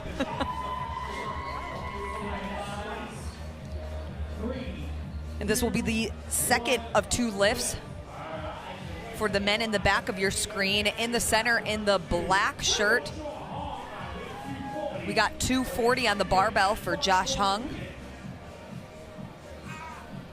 And 275 to the left of your screen in the blue shirt. No good for Martin Fiekerlich. Yeah, Fiekerlich, I think, is going to call it there, not going to give it a second go. Hong missed the hang snatch, but I think he is going to try it again. Oh, Fiekerlich might be lining it up, too. Yep, trying to get the crowd, raising his hands in the air. Here he goes for 275. And 10 seconds, he must complete the entire lift for this hang snatch.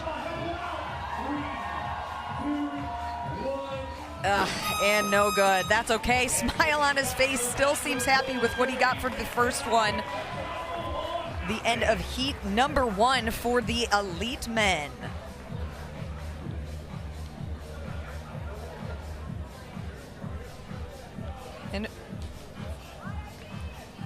And here we go, lane number 5, Jacob Hart, 260. Heaviest lift thus far. Yeah, great on the snatch there. He's gonna have to fight and save this, stays on the platform. He ends up backing it up and will get a couple of overhead squats as well. The overhead squats will play as the tiebreaker, and we saw in the women's field that there were many women lifting the same weight, and so these decisions and capacity on the overhead squat can play huge. He'll have 260 plus 1, and that will be the opening weight to beat as we head into the second heat. That is the weight we will be looking at.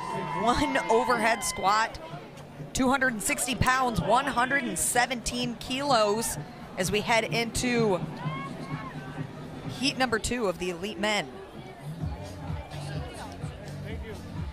Double or nothing. Not a bad way to start the day. Heavy barbells, one snatch followed by 1 hang snatch. These don't need to be a squat. You can choose whether it is power or full squat today. Yep, and then you have the option for overhead squats as a tiebreaker if you want to. And even though we've had some weather here today, Tina Hills, the covered platform there, the lifting surfaces are dry, and it's great to get to see the big weights right out the gate. The men out here, heat number 2 for the day of the elite men out of 7 total heats that we will see. 260 pounds is the weight to beat, and you want to get something on the board, Brian. Yeah, I wrote this one, and Danny Spiegel said it. Get something on the board in that first interval. Make sure that you log a score. It's terrible feeling to start the competition with the 0. Cool, calm, and calculated. Have a plan and stick to it. As the heats wear on, you have a better idea of how many overhead squats can break a tie break. And then in that second window, based on how the first one feels, make a decision of how heavy you want to go. And there in our middle lane, Connor Volts in lane number 3. He's going to be the athlete that we're going to keep an eye on in this heat. Youngest athlete that's qualified for the elite men's field this year. We always, as always, have some teenagers on the women's side, but being in your young 20s and making it into the elite field at Wodapalooza is a huge accomplishment. He's competed here in the past on a team, individual debut as an elite athlete this year at TYR Wodapalooza. Yep, and loading up with 235 on the barbell. In the back, 275 for William Bennett, 225 for team athlete Tanner Balaz. Yeah, Will Bennett, one of the more experienced athletes in the field. He's been competing at regionals going all the way back to 2016. He had a good showing at the semifinals this past season and has once again qualified for the elite division here in Miami. And here in lane number 1 in the blue shirt, Guy Dominguez. And on your screen right now, 245 with the brown shorts. That's Nikita Yundov. Nikita Yundov has been the fittest man in Belarus for many years in a row. He had to withdraw from the semifinals last year with a little bit of a pec issue, but he's been putting in the training. Great to see him back and healthy and out here on the floor with the big stage. Volts in the center, 235 is good. To the left in the blue, 255 for Dominguez is good. And 255 also for Yundov is good. They will have 1 more lift will remain as we now look to the back of your screen for their first attempt. 245, Lucas Uzi. Lane number 2 all the way to the left of your screen in the gray top, William Bennett, 275. And it's good. And we had the LatAm Cup men go earlier today, and 275 was the winning lift from Vinicius Stolben, and that Will Bennett right out the gate of his opener able to hit the same number. And a handful of overhead squats here for that tie break if it is needed later today. Again, we've seen several athletes hitting the same number. He waves his hand in the air. He feels good about it. Yeah, I kind of like the decision to go for some overhead squats there. That's a heavy lift. 275 is no joke for that snatch complex, and there will be other guys that get that same number in later heats. And for heat number 2, this is going to be their last and final lift for double or nothing. William Bennett in the middle, 250, or I'm sorry, lane number 2 in the back. We're now looking at 245 all the way to the left of your screen in the blue. Dominguez, 245 in the center, 255 for vaults, and 260 all the way to the right of your screen. And the brown shorts, it's no good for the hang snatch for Uzi. Nikita Yundev. Yeah, Yundev there dumping it out the back. But Connor Volt's a very clean execution here for a young athlete. First event right out the gates. He hit his opener, 20-pound jump, and made the second lift. You'd love to see that. Great execution for Volts. And that would have been good, but you must complete it in the 45-second time. Tanner Balaz was in the middle of your screen, and he has a good lift, 255. 285. But Balaz looks like he's going to try to make a change and get another lift, and either way, he was successful. Huza and Bennett both missed their first attempt there, but they're going to line up for a second attempt as well. And again, it must be completed within that 45-second window. Oh, and Uzi goes for 275 again from the hang, doesn't get it, but still has a score up on the board from the first lift. The Balaz and Volts make good on their second one. Everyone else will have to settle for their first. Will Bennett, new score to beat. And here's Bennett, 275, the score to beat after 2 heats of the elite men. And we saw him do a little bit of a wave to the crowd. I think he's pretty happy with this, especially considering the reps of the overhead squats that he got. I believe it was 3. We'll get to see it here, and we'll keep track of those overhead squats as the heats wear on to know just how well that will do relative to the tiebreaker. Actually, may have been more than 3. Yeah, that's 4. I think that's 4. Oh, and 5, 275 plus 5 overhead squats, the weight and reps to beat thus far. We are 2 heats down for the elite men, 7 total heats. Double or nothing over at Tina Hills. Seems like more people are coming, standing room only to watch. They've got their hoodies on as we've had a little bit of rain this morning, Brian.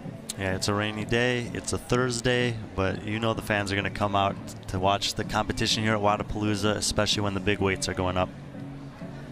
And now they will clear the floor before we start heat 3. Still got a good crowd, even though it's been a little bit overcast. There everybody is in good spirits, and there will be 3 total events today. Packed full day here at Bayfront Park. Yep, starting things out on Tina Hills. We'll head over to the main stage later today for Flagler for the rest of the elite competition. It's only a 2-day competition. Points are at a premium here. Execution needs to be on point, and so even though this is a short event, there's plenty to fight for on the platforms this morning. Double or nothing, 2 attempts, 1 snatch, 1 hang snatch, all within a 45-second window. The athletes will load the bars. And in lane number 3, Jack Rosema is an athlete we're going to keep our eye on. Yeah, Jack Rosema, one of the more experienced athletes in the field, also one of the stronger athletes. I believe he's one of 7 or 8 athletes that has at least a 300-pound snatching competition, 305 at the 2021 semifinals. As we saw with the women's side, that's no guarantee that you're going to do great on this, but it's usually a pretty good indicator. And again, 275 plus 5 is going to be that score to beat as we head into heat 3 of the elite men.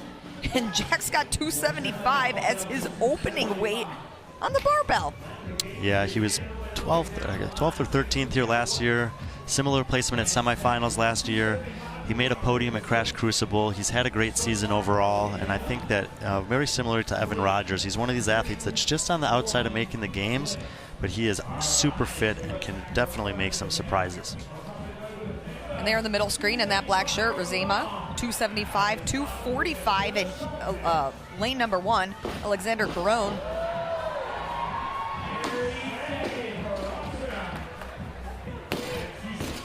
And in lane 5, John Wood. All lifts looked good. Yeah, John Wood actually has had a pretty similar year to Rosema. They were within 1 spot of each other at Wodapalooza last year. Very similar semifinal performance. And he's another guy that's a little bit unassuming by nature, but once he gets out there on the competition floor, he knows how to take care of business. And Caron saved it just at the last second, 245 on the barbell. Calderon with 2 top 10 finishes at Wodapalooza the last 2 years. He did not get the invite this year after being withdrawn from the semifinal, but made it through the qualifier, and he could be a sneaky candidate to watch throughout the weekend. In the center of your screen, CJ Gerald, 260, looks good. To the right of your screen, 265. That's going to be Drake Lewis, and his lift is good. Both Lewis and Gerald have won off-season competitions that I was at earlier this season. Lewis winning the Iron Games, CJ Gerald out at Desert City.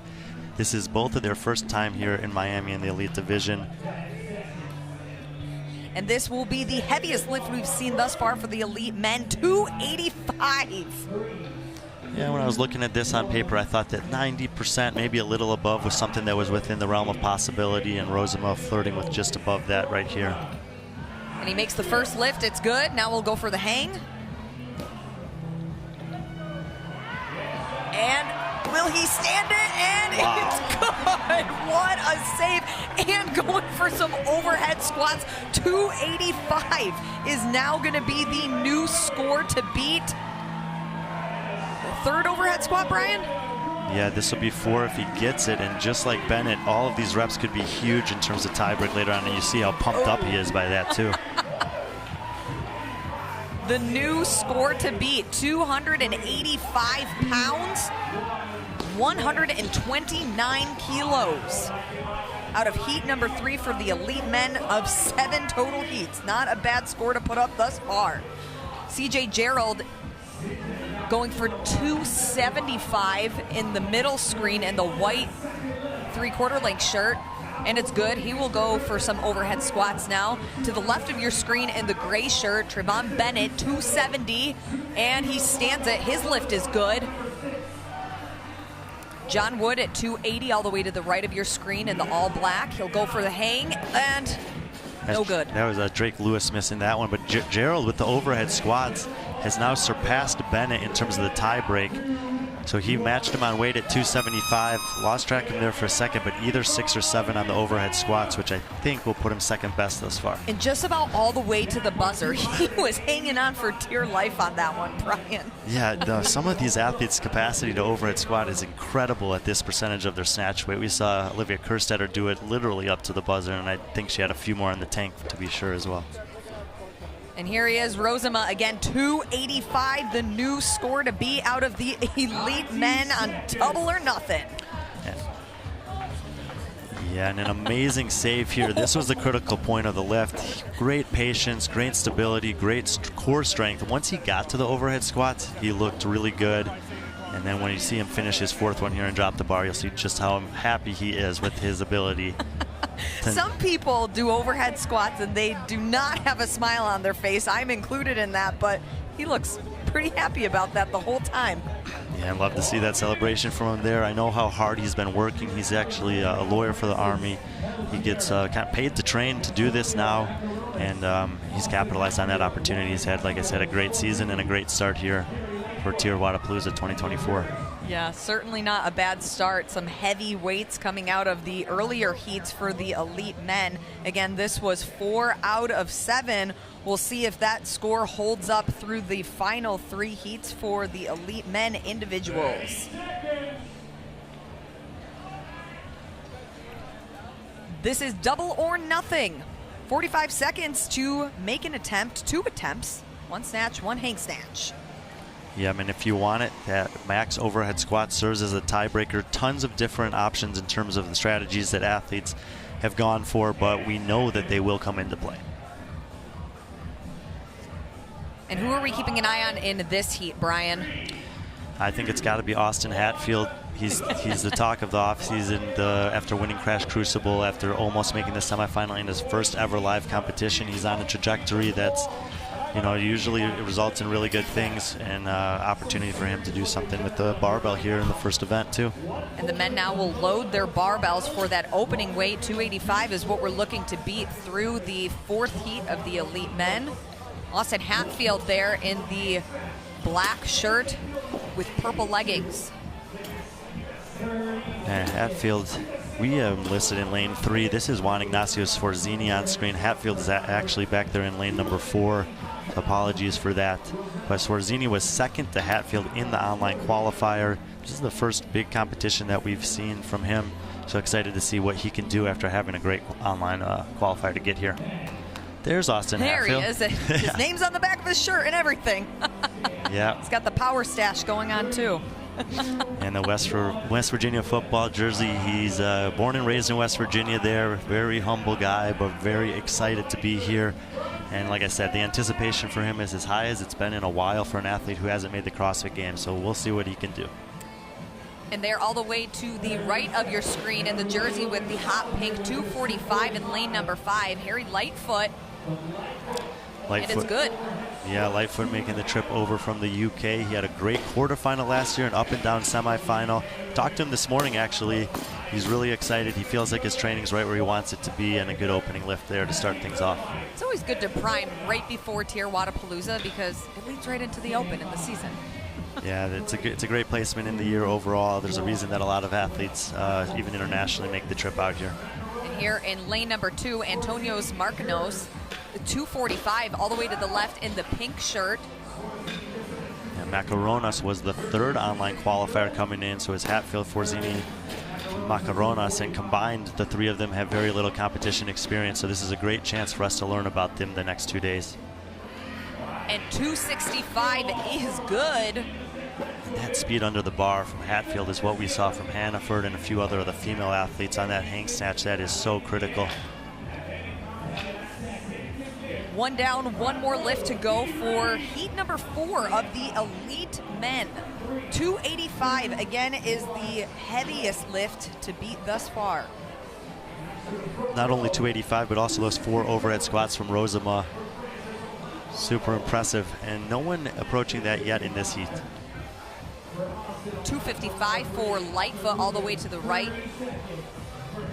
Going for the hang, and he missed it. Simultaneously, simultaneously Pelletier drops the hang snatch in front of him, and Swarzini has waited quite a while to make an attempt in this interval. And the snatch is good. Now he'll go for the hang again within that 45-second window. 255 on the bar.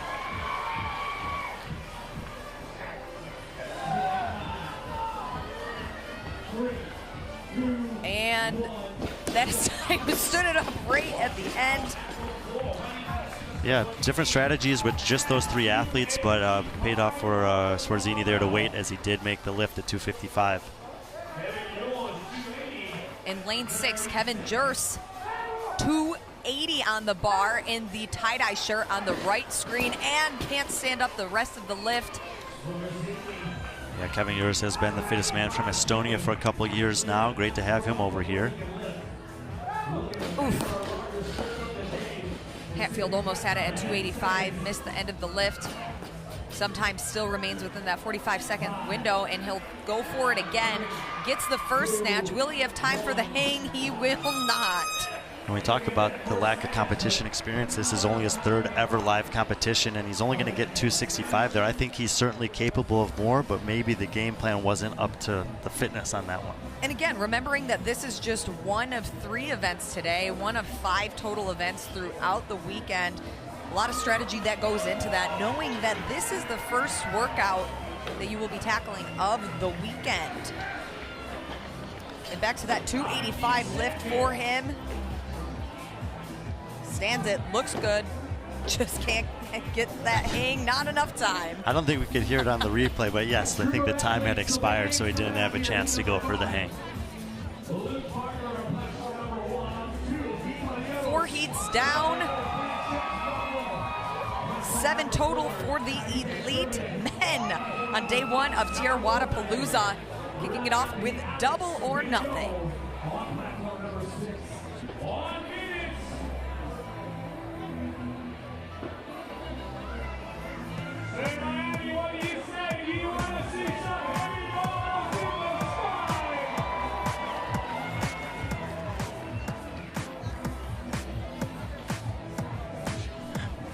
Big weights going up here on the opening day of competition at the 2024 TYR Wodapalooza as we kick things off at Tina Hills with double or nothing. Thanks for being with us, everybody. I'm Sean Woodland alongside Brian Friend. Tommy Marquez is down there at Tina Hills, 3rd member of our broadcast team Heat number 5 is set. And this is going to be a heavyweight slugfest between two men who we expect to contend for the event win here. You got Guy Mayeros, he is in lane at number 2. Jack Farlow is out there as well. Alex Vino, another man you're looking at now who can lift big. Just 2 attempts in that complex. Yeah, all 6 men in this heat have competed at the CrossFit Games before. And with the style of this event, execution and game plan are at a premium, so we'll see where they each decide to open. Luke Parker loading his barbell. They have 1 minute to load their weights here. Parker making his second individual appearance here at TYR Wodapalooza, 19th in 2023. He will be going in the first group along with Jack Farlow and Sam Cornway in lane 5.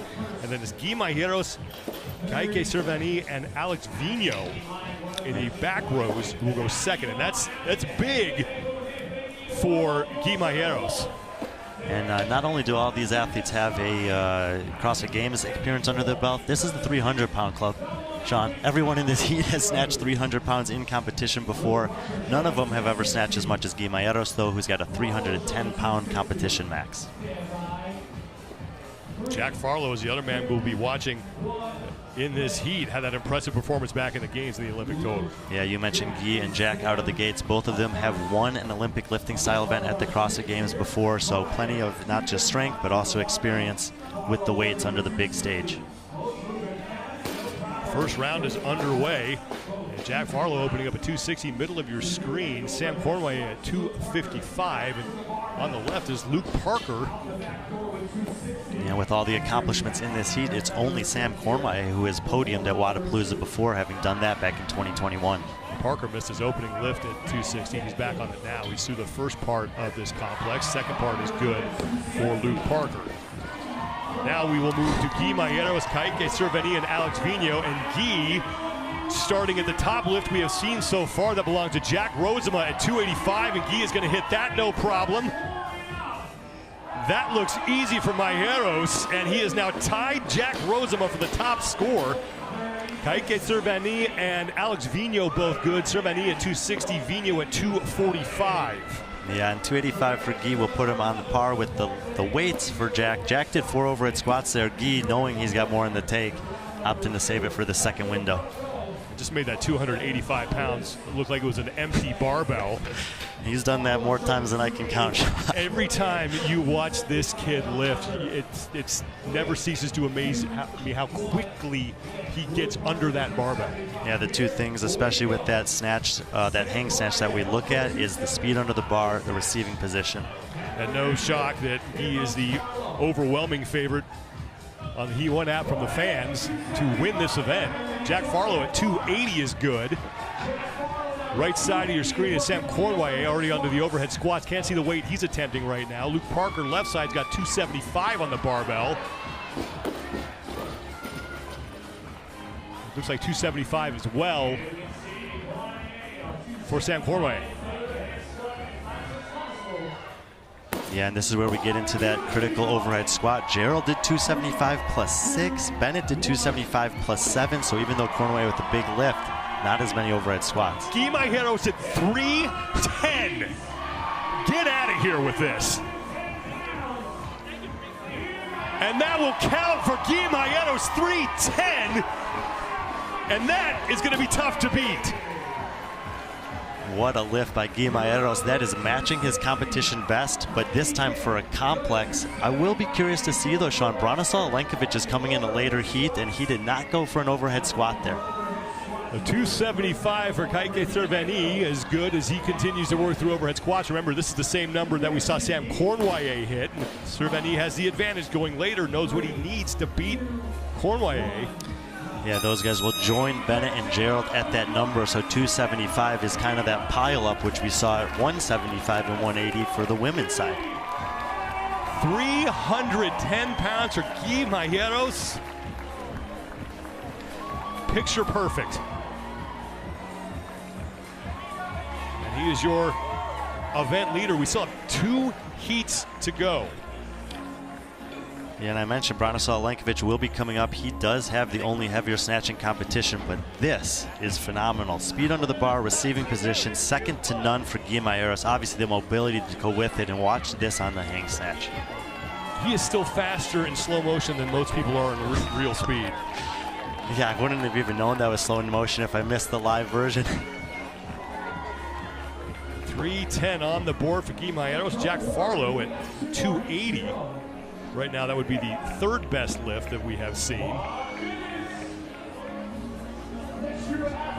Fans know what they're doing. 65% of them. Apostas, né? Não é aposta igual a gente está acostumado no Brasil. That 200 would be the suppressive threshold. 300 was the threshold we were looking at on the men's side. Você coloca lá os atletas que você acha que vão melhor de cada prova específica, e aí você monta o seu roster e aí concorre a alguns prêmios. I have never seen him really struggle. Obviamente o Gui foi. No, you go back to when he did win the one-run back snatch in the game. It's just a matter of him beating the competition. We know that if he was allowed to keep lifting, could have kept going for a few more bars. Aí o Calian agora. O Kaique também, a gente falou pouco, mas teve uma boa carga. Sim. Teve uma boa carga. É que ele estava do lado do estrela daquele evento, né? Então ele ficou um pouco ofuscado, mas o Kaique levantou bem. E a bateria dele teve, por exemplo, nessa bateria, eu acho que a carga mais alta que a gente vai ter é a dele. Só que a bateria dele tinha o Jack Farlow e o Guilherme. And with Guy just going, I mean, I cannot be anywhere else than curious about what Branislav is going to do. Essa pessoa tá ali na ré 2. Keys to this one are get on the board early. Most of the men have been excellent with this. Make sure you hit something you're confident with in round 1. Cool, calm, calculated. Have a plan, especially in these later heats. You know the tie breaks that you need to beat at the weights you're going to go for, and execute when it's your turn to lift. Branislav Alenkovic making his first individual appearance here at TYR Wodapalooza. Last year he was 18th with Team Strong for Life. Pardon me, that was in 2022. So he has been here at TYR Wodapalooza in the past on the team. Yeah, he was over in Dubai. He actually made a gentleman's agreement with Griffin Raleigh there to go kilo for kilo on the Olympic total that they had. Here, I don't know if he's going to be so kind. If he feels good, I will not be surprised if he goes for 310 in his second window. 310 for Guimayeros, 140 kilos. So Alenkovic is going to open up at 275. It's going to be Kalian Souza, Colton Mertens, and James Sprague in front. They'll go first, and it's Hapalainen, Alenkovic, and Spencer Panchik to follow them. There's James Sprague opening up at 245. And it's a big event for James Sprague. We know that the top end strength is something that he's been working on, so making sure to maximize his performance here and set him up for the stuff that he's great at, that's going to come later on. Mertens gets through 255, knocks out an overhead squat. Looks like Kalian Souza is good at 260. And Mertens had said in a YouTube video recently that 275 to 285 was in the cards for this complex. The difference between those two could be massive on the leaderboard, though.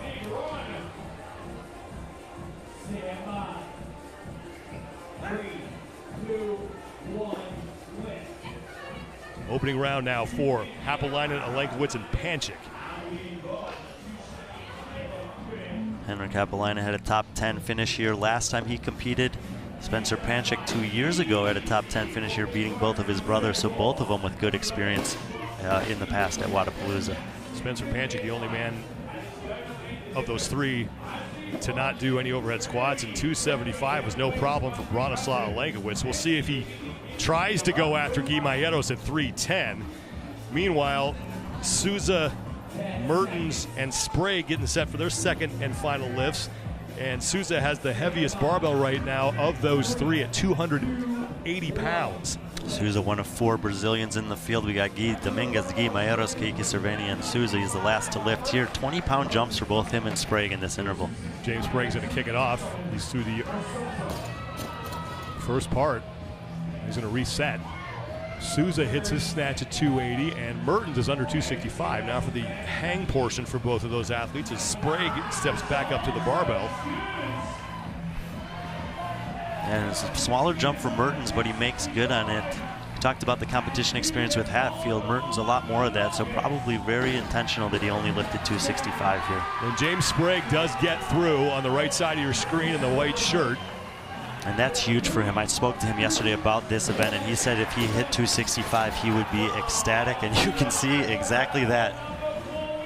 Bronislaw Olenkowicz, this would put him in second place if he hits this, is Heinrich Happelainen on the left side to 265, Spencer Panchik at 270. Panchik has gotten through, as is Happelainen. Now the hang for Olenkowicz. And not able to hit it. And that's actually huge because 275, he only did one overhead squat. We've got lifts at 285, 280, and 4 other guys who have done 275. Big point implications here for Braun. Braun's got to hit this, and remember, it has to be done inside the 45-second window. And he doesn't have enough time, and maybe he just did not understand that. A lot of events like this that we see, as long as you have it off the ground before the buzzer goes, you're good, but not here at TYR Wodapalooza. It has got to be done inside that 45-second window. A costly mistake for Bronislaw Olenkowicz. He'll have to settle for 275. Yeah, and I mean, either way, 300 pounds is such a big number that getting under that load multiple times in a 45-second window might not be that realistic anyway. Braun was able to hit the snatch. He missed the hang and just did not have enough time to make another attempt. But let's take a look back at his first attempt at 275. Yeah, and we had mentioned this one looked super easy. He's patient, he's calm, great positions here, but he only went for that singular overhead squat. And that will put him behind several other men who did many more reps than that in previous heats. Kallian Souza at 280, an impressive effort for him. Yeah, Kallian Souza made a breakthrough to the games this year, flying out of South America. He was in Dubai. He had some pretty impressive performances there. And for a big guy with a long wingspan, very fast under the bar and a big lift at 280.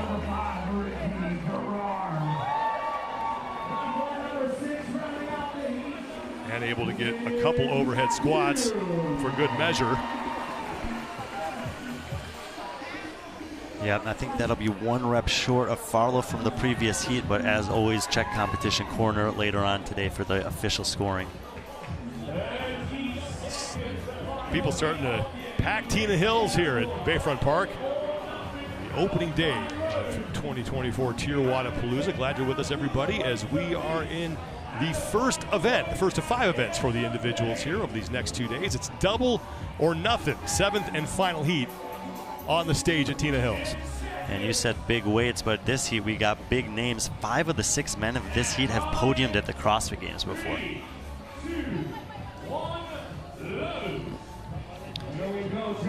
Keys to this one are to get on the board in that first round. Almost everyone has been successful with that. And then cool, calm, and calculated. These guys have all the information in front of them. They know the weights others have hit. They know the tie-break reps. Their coaches have probably communicated that to them. Have a plan and hit it, and then see what you can do in round number 2. Ricky Garrard will be in lane number 5, coming in as your defending TYR Wodapalooza champion.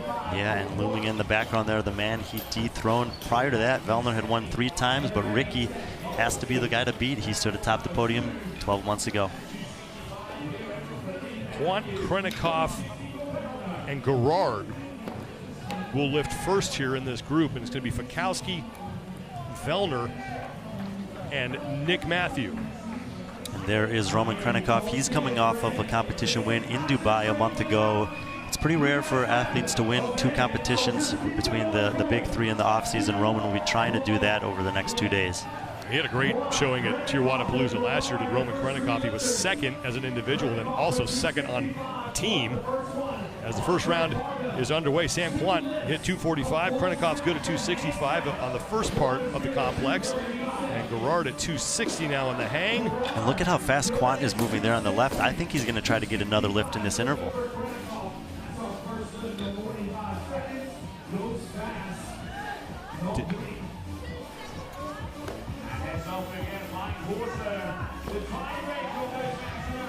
Quant does have his hands on the barbell in lane 1.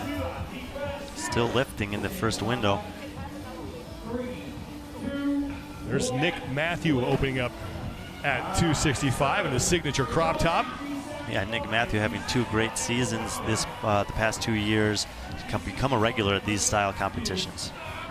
Fikowski on the left at 275 is good. Vellner gets through with 1 overhead squat at 260, and Nick Matthew safe at 265 as well. Top lift still belongs to Guy Majeros at 310 pounds. Yeah, Fikowski, one of the men in this field that does have a 300-pound competition snatch. He did it at the CrossFit Games a few years back in dramatic fashion. Well, Roman Krennikov in the black there in the middle of your screen, I think he missed his hang on his opening attempt, so he's keeping the weight at 265. He will not go up here. Wow, and with the density of athletes that we've seen hit 275, 280 already, even if he does hit this at 265, that's going to be some costly points. He is able to get through. Ricky Garrard also good at 275. And Sam Quant, left side of your screen, he'll wind up with a score of 265 plus however many overhead squats he can amass here in the rest of this 45-second window. I'm not sure that Ricky did any overhead squats, and with all the other athletes that did 275, I don't really understand that decision. Quant continuing to work here. Now round two for Fikowski, Vellner, and Matthew. Fikowski 285, Vellner and Matthew at 275, and Vellner misses his opening snatch. And Fikowski, if he's able to stand this up, that is guaranteed third place. Now it comes down to the overhead squats. Nick Matthews stepped off the platform. He got a no rep, so both he and Vellner have got to redo this lift. Vellner just missing again. Fikowski onto his overhead squats at 285. And that it was 285 plus 4, which will tie Jack Rosema for second in the event. Vellner and Matthew both get the hang portion done. Huge for them as they sneak in inside the buzzer at 275. And some of the competition favorites coming in, I think Vellner and Garrard are going to take a tie on that one, 275, without no tie-break reps. Well, Brent Fikowski got through 285 and some overhead squats. He should be in the top 5 in this event. But this was big for Nick Matthew. He had to hit this. Yeah, the pressure was on here at the end of this interval for Nick Matthew. Stayed poised, got under it, stood it up, and he did go for an overhead squat. And that one rep, I think, will give him the edge over both Vellner and Garrard in that heat.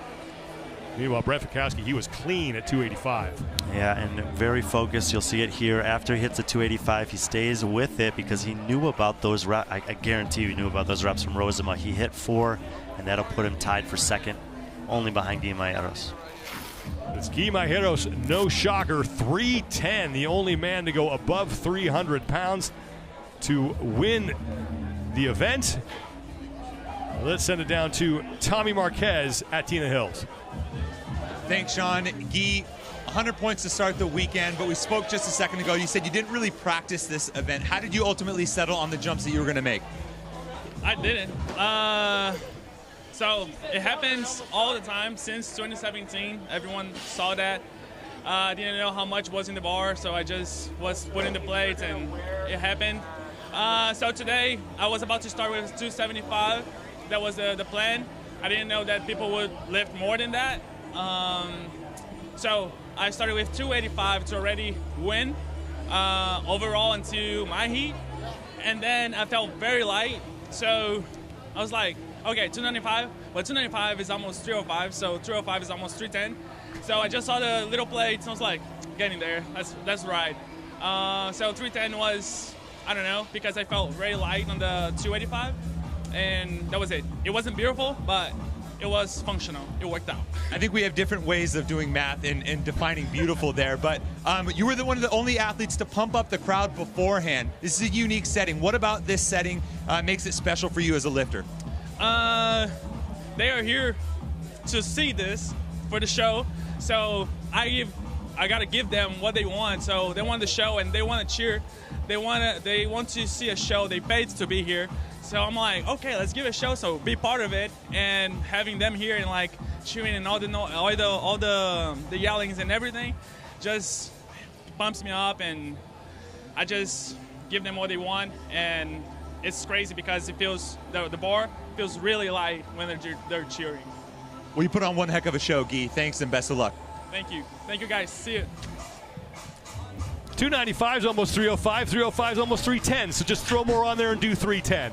Yeah, no science. No surprise that he won the event, but 310 pounds to that complex did surprise me. Well done, Guimayeros. Impresses once again. First event for the individuals is in the books. It's Guy Majero's 310 pounds, locks up 100 points. As TYR Wodapalooza continues, stay with us, everybody. More action to come here from Bayfront Park in Miami.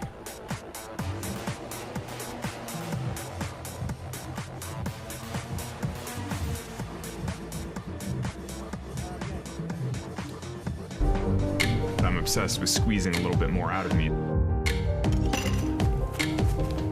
I'm obsessed with taking really good care of me. I'm obsessed with wanting to be the best. There are a lot of potential paths to greatness. It starts with the hard work. A relentless commitment to self-awareness. An obsession with forward progress. Anyone has what it takes to be the best. Only the best. Obsess. What does it mean when people say America is a land of opportunity? It means the power to discover. To redefine yourself. To improve yourself. To challenge yourself. To realize there's more in you than you ever knew that you could do. It means giving people an open field to explore what they do best. With the best tools. The best training. The best technology in the world. We bring out the best in the people who serve. So you can be all you can be.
Cuartadito is what is going to be going down here on the competition floor.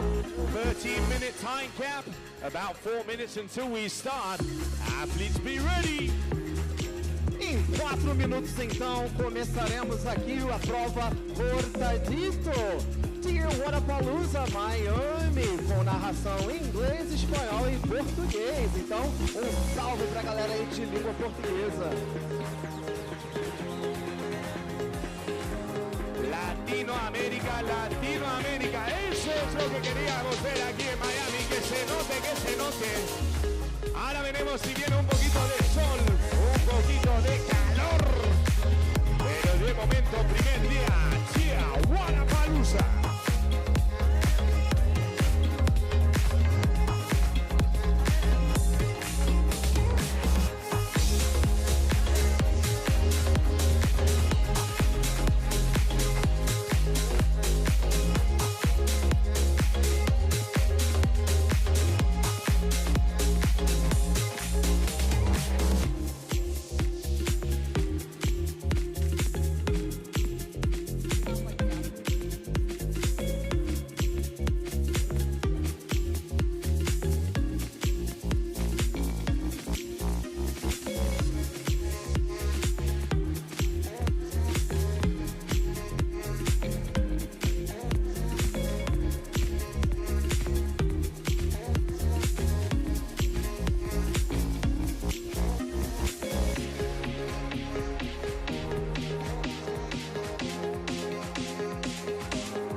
Shower just to make sure everybody is nice and awake.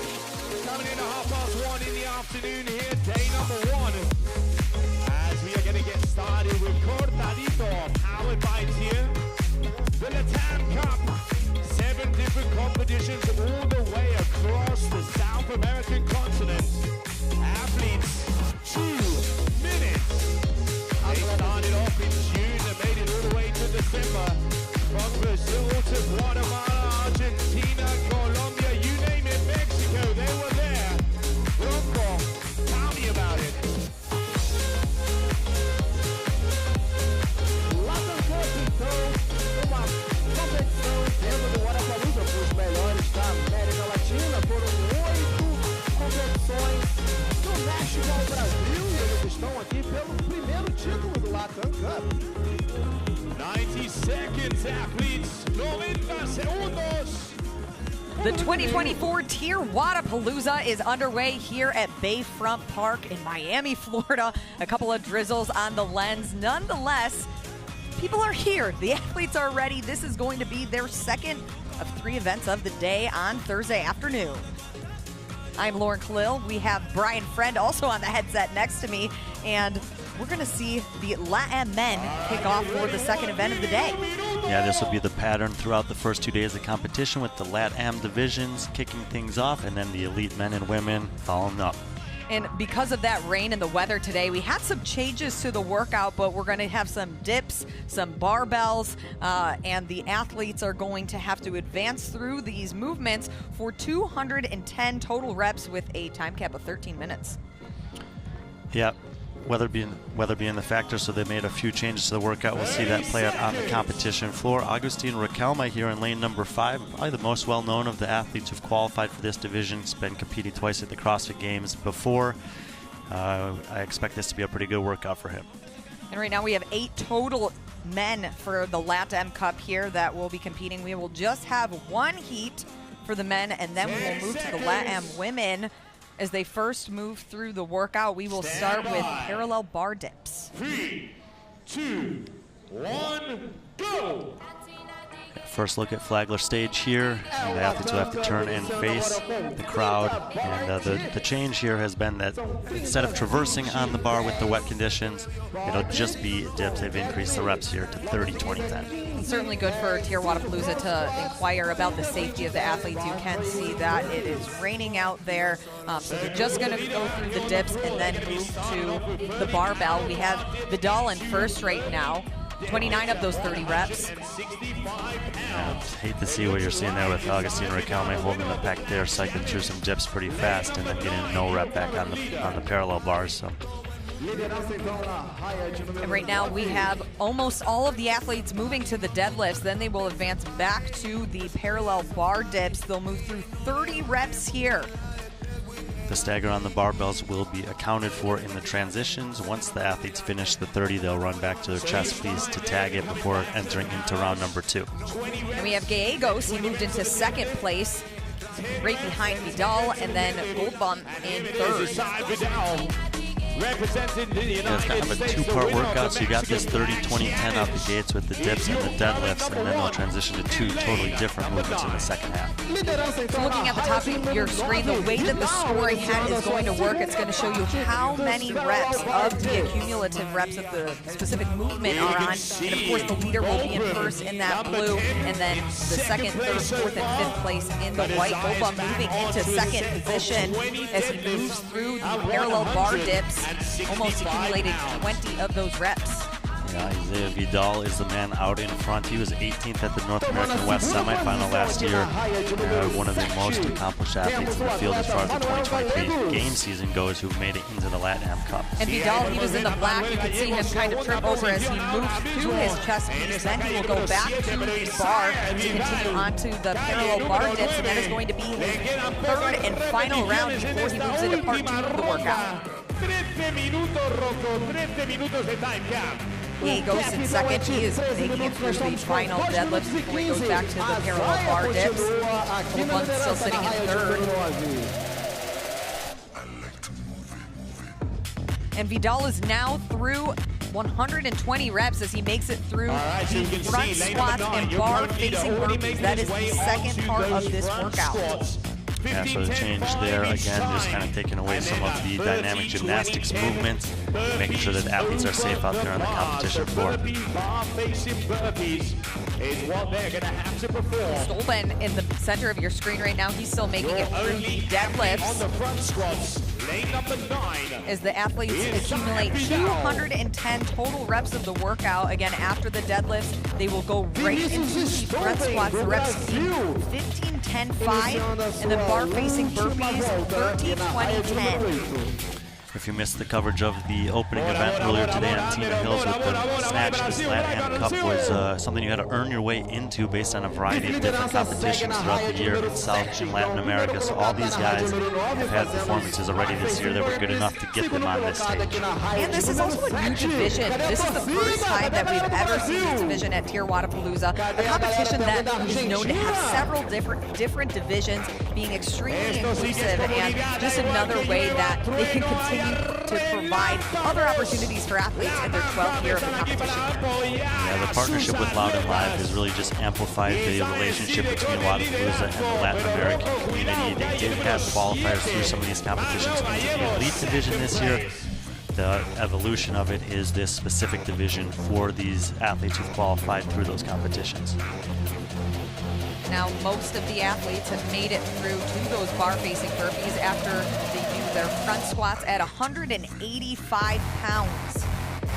You'll be able to see them advance between each movement as they make it towards their chest piece, and that's how you will know when they can go on to their next round of the event. And then we're moving forward for a 20, and then moving forward one more time for 10.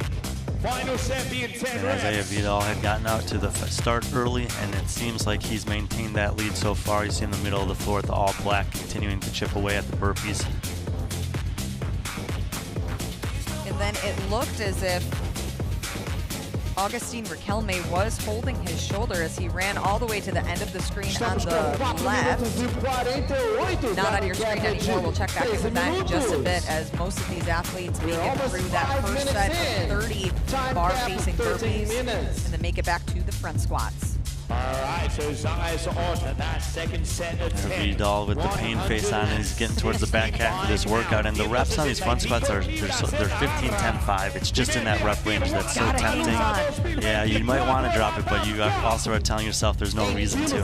No, it's just going to take more time to clean the bar back up, and you'll see as some of these athletes take it a little bit slow on the first set of bar-facing burpees and then pick up speed as they progress. São 165 libras. And again, the time cap for this one is 13 minutes. That's how long athletes will have it to make through the entire workout. Again, a two-part. They've already made it through the parallel bar dips and deadlifts. Now they are on the front squats and bar-facing burpees. You can see Vidal is still in the lead. He is 7 out of his 20 burpees. And then he'll still have to make it through 5 front squats and 10 bar-facing burpees to complete the workout. The TYR Wodapalooza 2024. Bronco excited. Yeah, Smallkey here had a couple withdraws earlier prior to the competition, actually. And it seems like the order has remained relatively the same, with Gallegos and Goldbaum being in that second and third spot. Yeah, they keep swapping every now and then, but they are in lane 7 is Gallegos. Goldbaum, he's going to be in lane 10 out on the floor of 1 out of 1 LatAm men. And there it is, there's that halfway mark, the Ecuador, the halfway. These athletes are chipping away again, 210 total reps. Vidal out of 5. He is making his way through the front squats, and then we'll have 10 bar-facing burpees before he can finish this workout. He's at a commanding lead from the beginning on this one, and 5 front squats makes light work of that as he heads back to the deck for his last 10 reps. Goldbaum in second, Gallegos in third, Trios in fourth, just a couple reps behind. He's making it through 28 of his 30 bar-facing burpees before he moves back to the front squats. I actually met Alejandro Trios yesterday, qualified through the Fitland Fitness Festival. He's the youngest athlete in the field at 22 years old. And studying chemistry. Smart and fit. Leader is on your left. That is Vidal in lane 9, and then in second place on the right of your screen, the tan shorts. Vidal has won 7:37 with a time cap of 13 minutes. He didn't even need half the time. And you saw him jog to the finish there. I do believe the workout actually does not require a sprint to the finish, again, for safety reasons with the slippery conditions, particularly in a tight stage, not wanting the athletes to race into the barricades there for the stands. But these athletes compete so often, and they're used to that, so don't be surprised if they all kind of just do that out of instinct anyway. Goldbaum, 6 out of the 10 bar-facing burpees here to finish up the workout. Gallegos just making it to his bar-facing burpees. 9 reps left. Goldbaum finish 8:14. So he did end up chipping away back at Gallegos and rolled on Goldbaum. We saw him compete last year on a team in the elite division, so no stranger to Wodapalooza. Gallegos in fourth place rather, and he has 10 out of his 20 bar-facing burpees. Still has to make it through another set of front squats and burpees. Gallegos finished 8:37.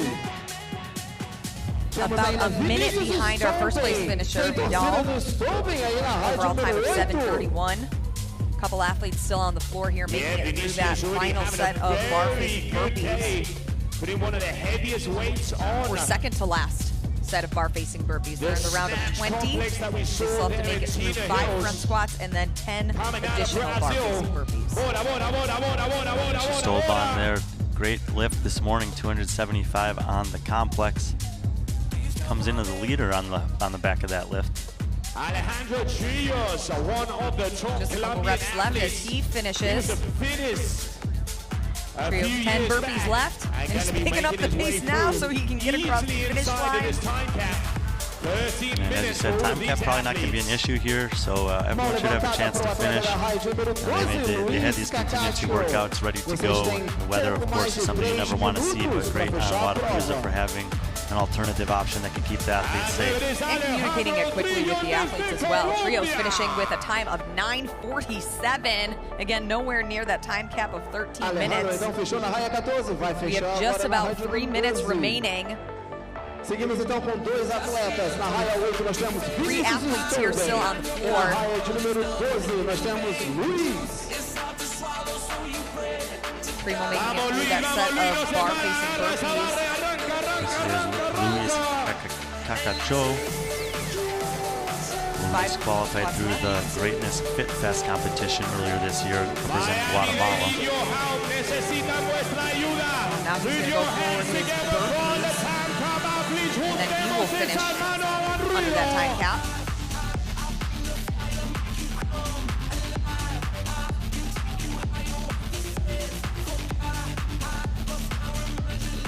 Here we have Vinicius. 2 reps left until he is done. Going to be going on to his final set of front squats. Lane number 12. 3 left. Luis Cagacho making his way through. Taking a break there. Out of Guatemala. I've been there. We've all been there. I normally lay down and take a nap. He does cross the finish line. Kache shows 11:01. We all know what that feels like. There's Vinicius Stolben, as we mentioned, the heaviest on the snatch complex, really the last man working on the second workout of 3 today for the LatAm men. Finishing up his final set of bar-facing burpees before he crosses the finish line. Judge's hand is in the air. Less than 5 reps to go. Picking up speed, 2 reps to go. Plenty of time, 11:33.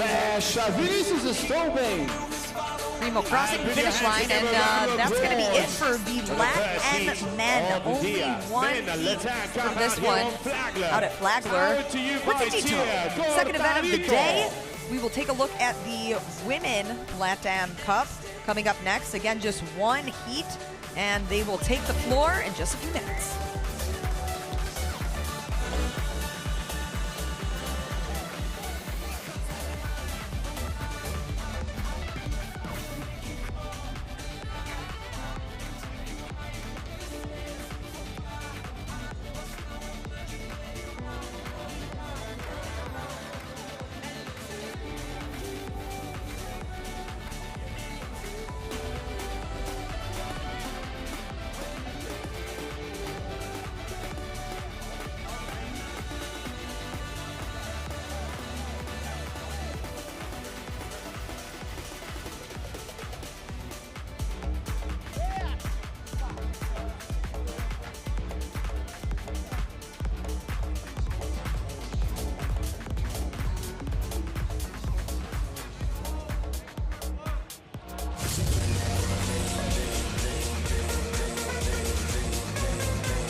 What does it mean when people say America is a land of opportunity? It means the power to discover, To redefine yourself. To improve yourself. to challenge yourself. To realize there's more in you Than you ever knew that you could do. It means giving people an open field to explore what they do best. With the best tools, the best training, The best technology in the world. We bring out the best in the people who serve. so you can be all you can be.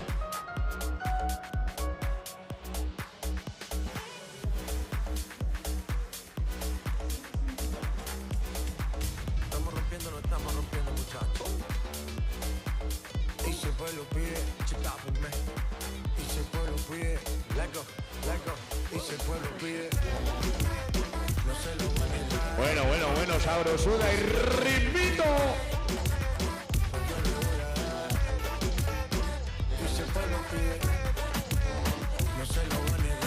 2 minutes. 2 minutos. Esse é o TYR Wodapalooza. Estamos fazendo o LatAm Cup. Estou aqui saudando então todos os brasileiros e falantes de língua portuguesa.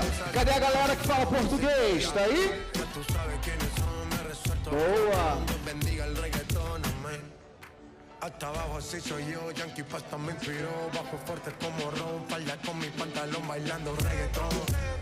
No se lo voy a negar, si la mujer pide, pues yo le voy a dar. Y si el pueblo pide, no se lo voy a negar.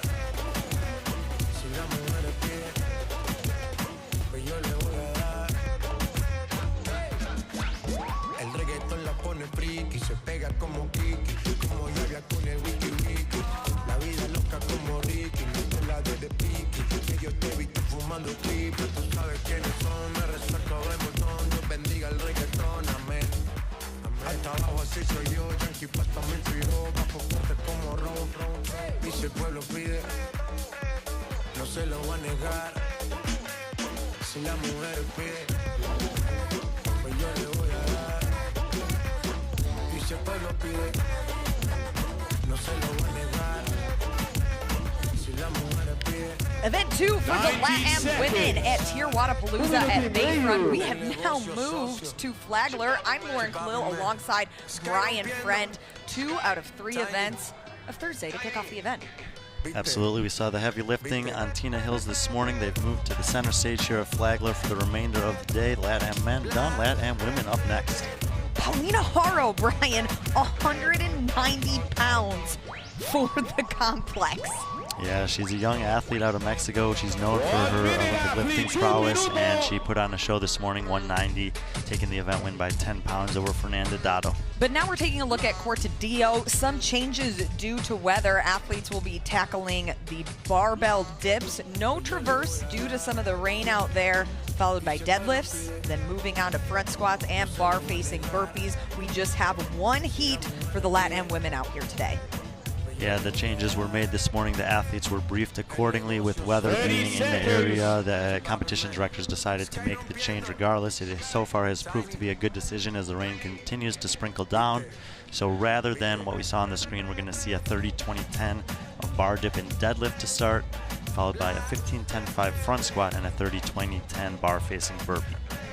210 total reps that these athletes will have to make it through. There's a 13-minute time cap, but what we saw from the LatAm men, 7:31 was the fastest time, and not a single athlete needed that much time to make it through this workout. I'm sure a similar story for the women as they start with parallel bar dips. Parallel bar dips, seguidos de deadlifts. 10 women in the field here. All of them have earned their way in through various qualifiers throughout Latin America and South America. These athletes, they do not need to go unbroken on the dips. They can come down, shake it out, get back up there.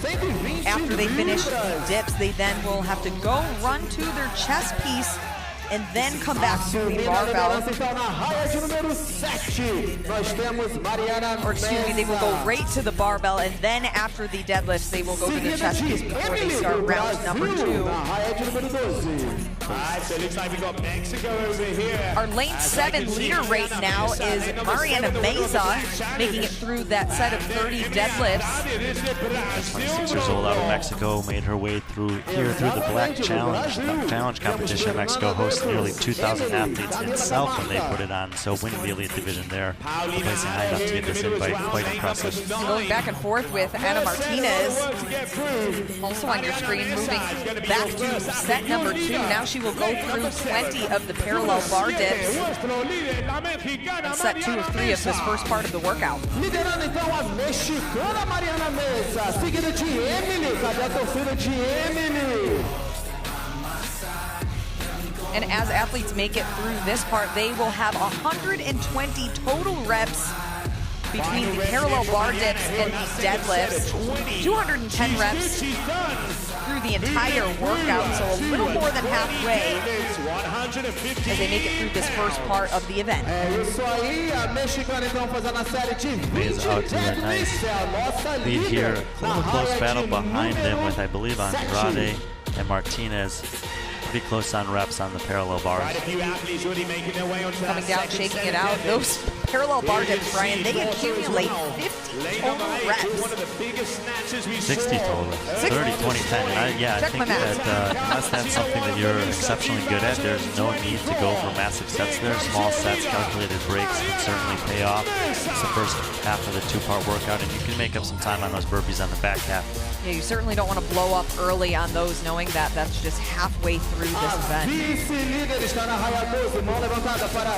you can see a couple athletes coming coming down, shaking it out, calculated reps. Martinez making it through her deadlifts. This is Emily Andrade in the pink shirt. Martinez 2 lanes down to the left in the gray sports bra. Emily Andrade being out of Brazil. She was one of the 2 Brazilians we mentioned earlier today who had a great showing at semifinal. She was 6th place there. And Donna Copa-Sur, Fernanda Shadow, who placed 5th. And already into the front squats. And that's Mariana. Will be our leader. She's had the lead from the opening get-go, much like Isaiah Vidal on the LatAm men's side. Pulled ahead early and has stayed ahead up to this point. Taking the lead and continuing with the lead. She'll make it through 15 front squats here before then she heads into 30 bar-facing burpees. The only athlete on the front squats thus far. Yeah, they'll make that transition, that little nuance and change is gymnastics barbell, but in the second half it's big barbell gymnastics. So you got to go straight from those last deadlifts into those 15 front squats. So where are you going to push it in the workout? The beginning, the end, or all of it? Well, and it's a nice position for Meza here. It's 1 heat. She's got that commanding lead right now, so she can be conservative on the set of 30 burpees and kind of keep an eye on the field. And if no one makes a move, she might be able to coast into an event win. And that's the great thing about a format like this, when you have a field like Flagler where you can have just 1 heat of the entire field, you can really set your pace, which is going to put you in a good position for the rest of the weekend. Our leader is on the right. Second place is in the second, and that is Andrade. Andrade plays 15 burpees behind Meza here, so comfortable lead for Meza, and we'll keep an eye to see how close behind the pack is to Andrade. Oh, but she got a no rep there. Has to do her burpee again from that side before she goes back over. But Meza still has a pretty strong lead ahead of her with those bar-facing burpees. After she makes it through the 30 here, she will move back to the barbell for 10 front squats. 2 out of 3 sets, 125 pounds on the barbell for these ladies. It's low enough reps and weight that even if you feel like putting it down, we talked about it on the men's side, it's hard to justify doing it. And you can take a look now at our scoring hat. The leader, we're actually not going to take a look at that. We're just going to keep bringing you guys along. Meza is still in first.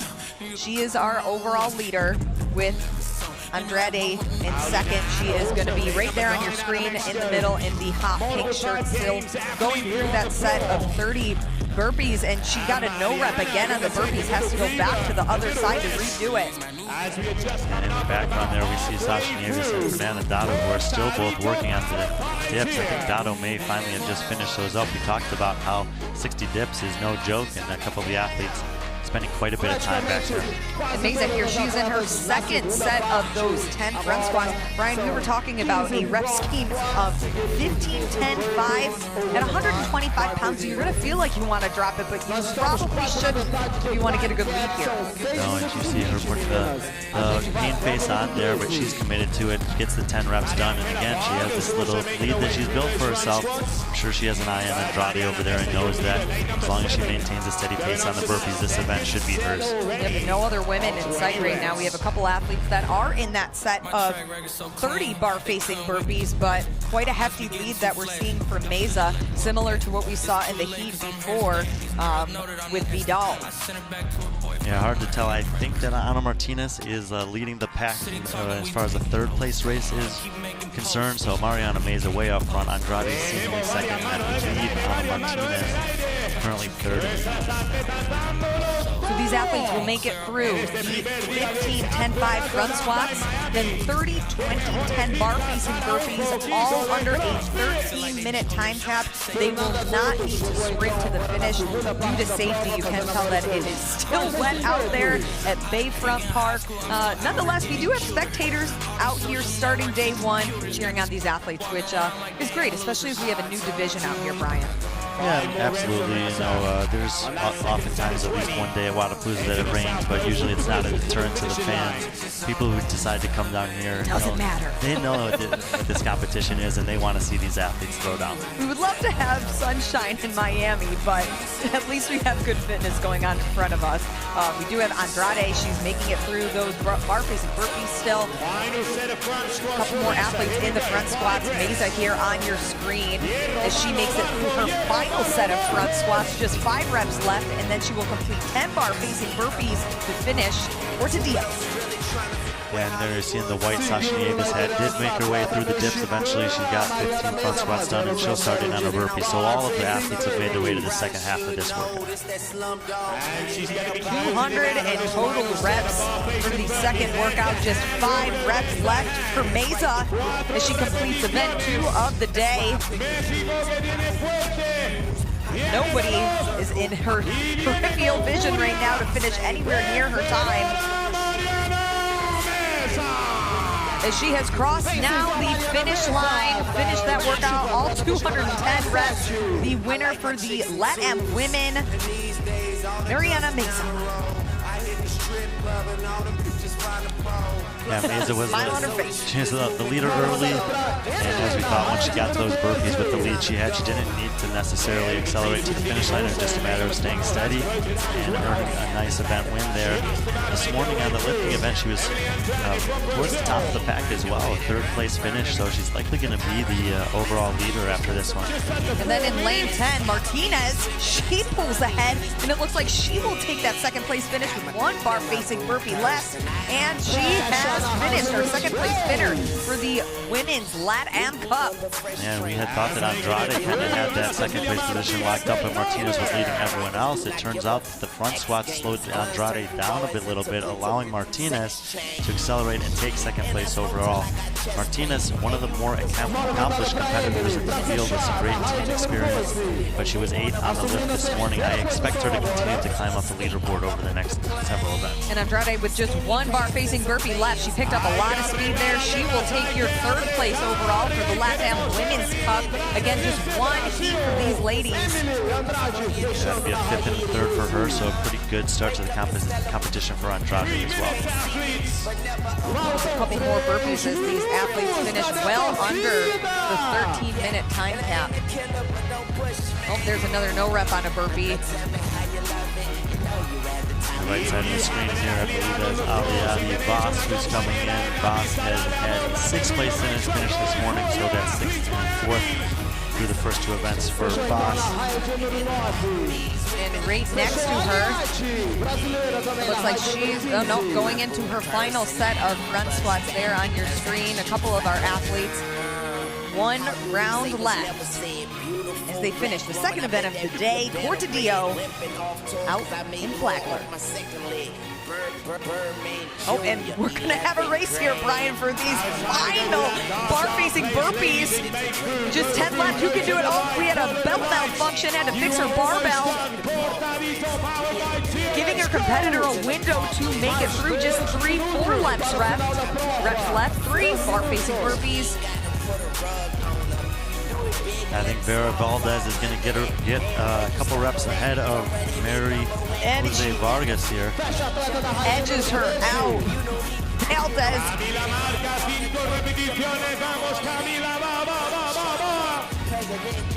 Sometimes with that weightlifting belt, if you can't get it out of the way fast enough, it becomes more of a nuisance. We have a couple athletes still out on the floor making it through their bar-facing burpees.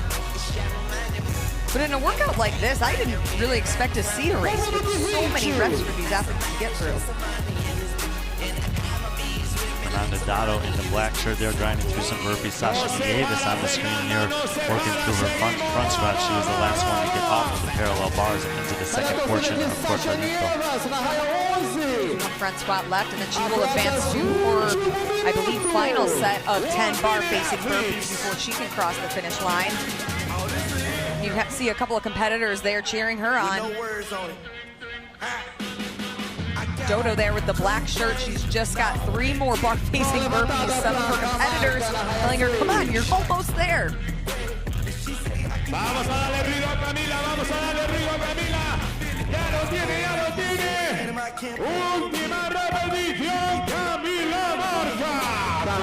again, another athlete crossed the finish line, Martinez, I believe. As Jodo finishes up these last set of front squats before she can cross the finish line.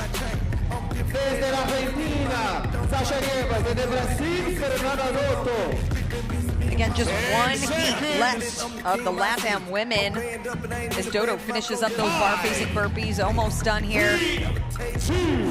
And we hit that 13-minute time cap.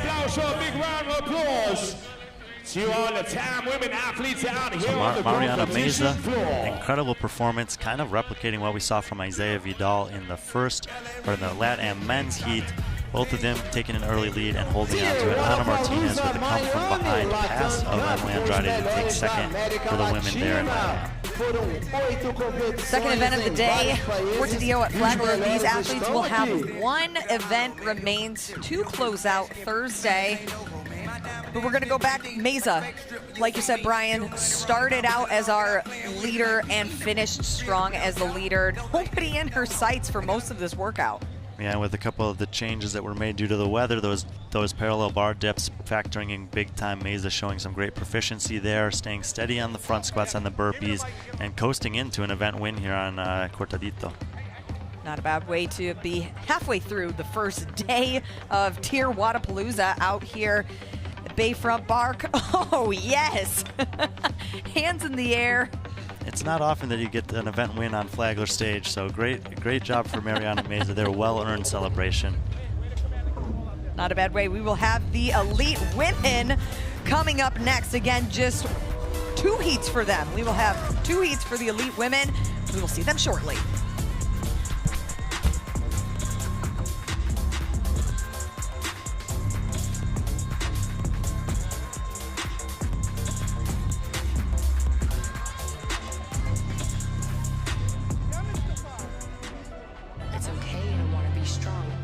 It's okay to want to have it all. Recover faster, go further. Diametize ISO 100. Because settling is unsettling. I'm obsessed with squeezing a little bit more out of me. I'm obsessed with taking really good care of me. I'm obsessed with wanting to be the best. There are a lot of potential paths to greatness. It starts with the hard work. A relentless commitment to self-awareness. And session with forward progress. Anyone has what it takes to be the best. Only the best. Obsessed.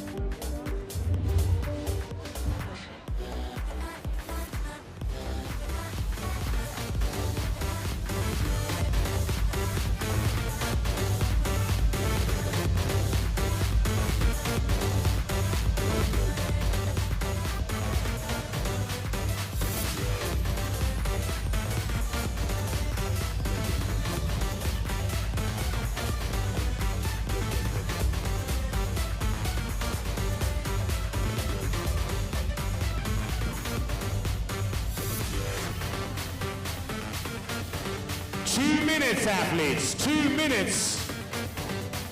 And we are going to be welcoming on our elite women onto the competition floor here at Flagler. Cortadito, powered by TYR.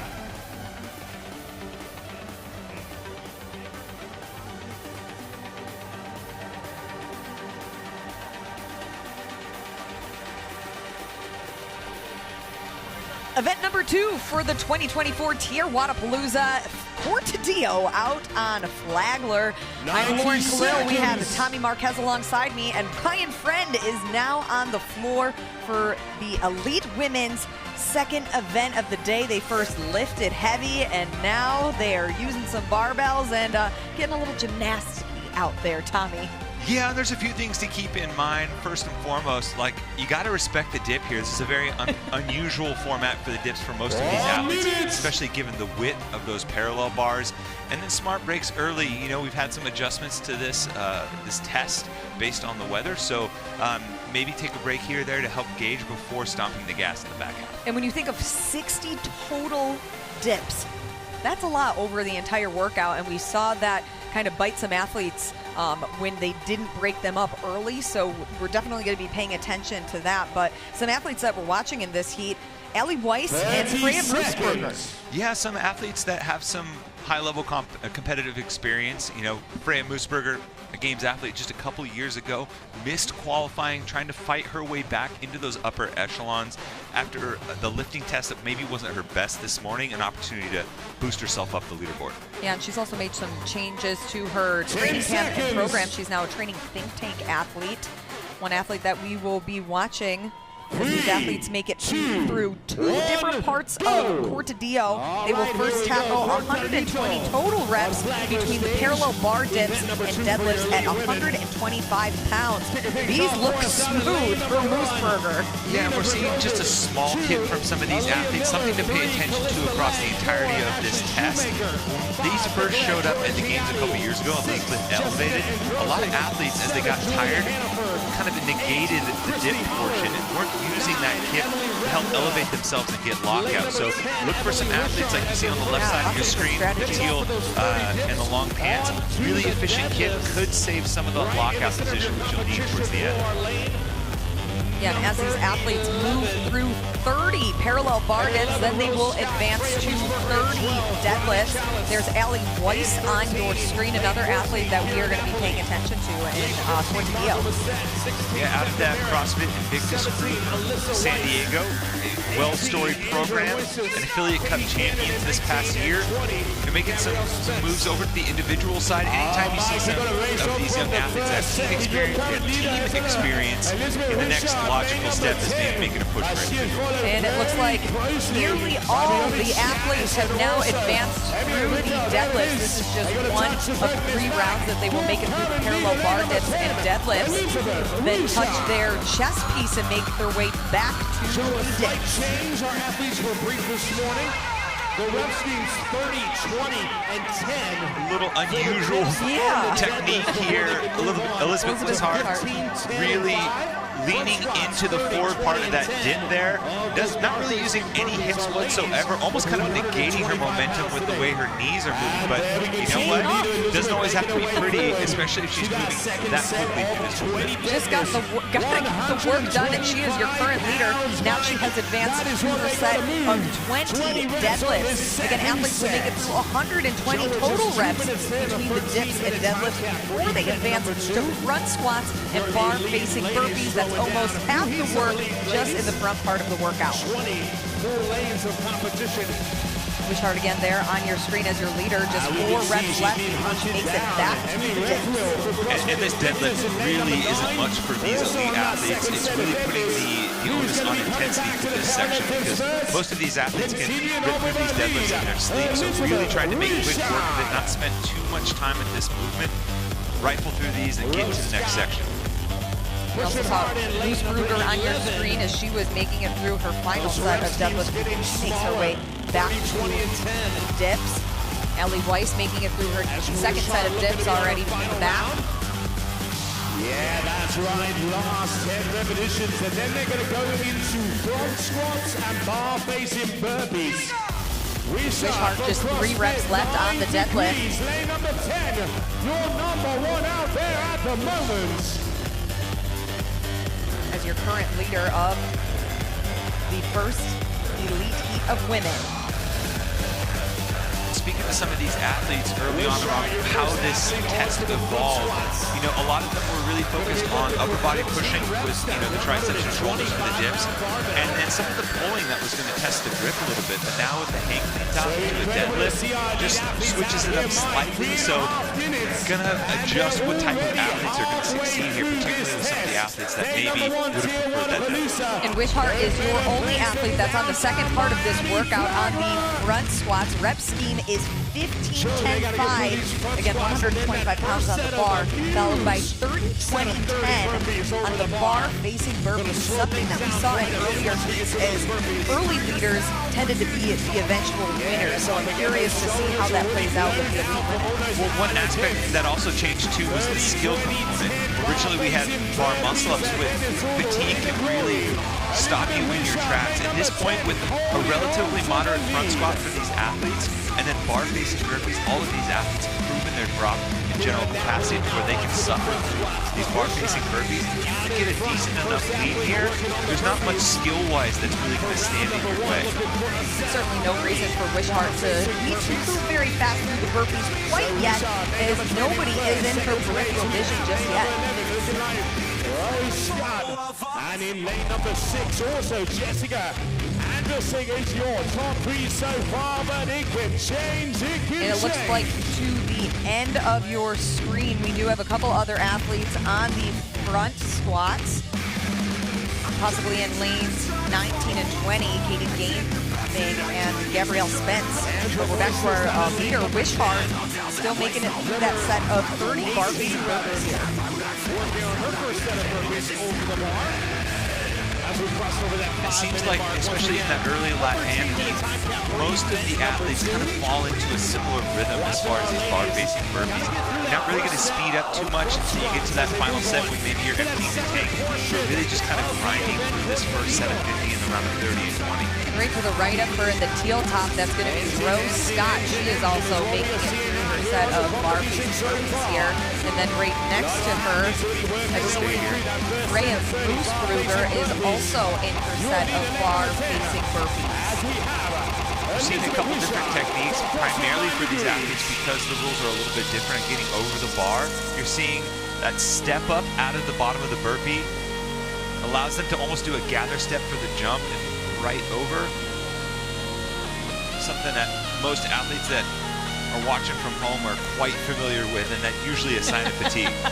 It also helps you with breathing to eliminate another jump, Tommy. If you can step down, step in, or at least step in before you do another jump over the bar. Look, I'm 6'3". I'll take anything I can get as far as getting myself up off of the ground. It's not an easy task. I will go head-to-head with you with bar-facing burpees any day at 5'1", 6'3", you said? Yeah. We'll do that. Wishart still here in the lead with just 2 reps left. And then right next to her, Rose Scott with a set of 5 bar-facing burpees left before both ladies move into their front squats. Down in lane number 14. Looking to catch up with those leading ladies. Kruger, you can see to the right of the screen in the hot pink sneakers sticking out. She's still making it through those set of burpees as well. Moises down in lane number 18, working on round number 2 front squats. 5 down and 5 to go for Moises in lane number 18. And on your screen right now, that's going to be Gabrielle Spence in the blue, making it through her set of bar-facing burpees. I like the pace that she's got here. She's not standing up all the way. There's no requirement to stand fully up, so she's kind of keeping her center of gravity a little bit lower to the bar, a little bit faster cadence. Like I said, doesn't need to be pretty. Just get yourself up over the bar. Another example of a much faster pace compared to your leader. If this is something that holds, we could see a leadership change. That would be for the first time after 2 heats, both the men and women of the LatAm Cup. We haven't seen a shift in the top of the leader, so it will be interesting if we see it in the first of 2 heats. Again, there is a time cap of 13 minutes here.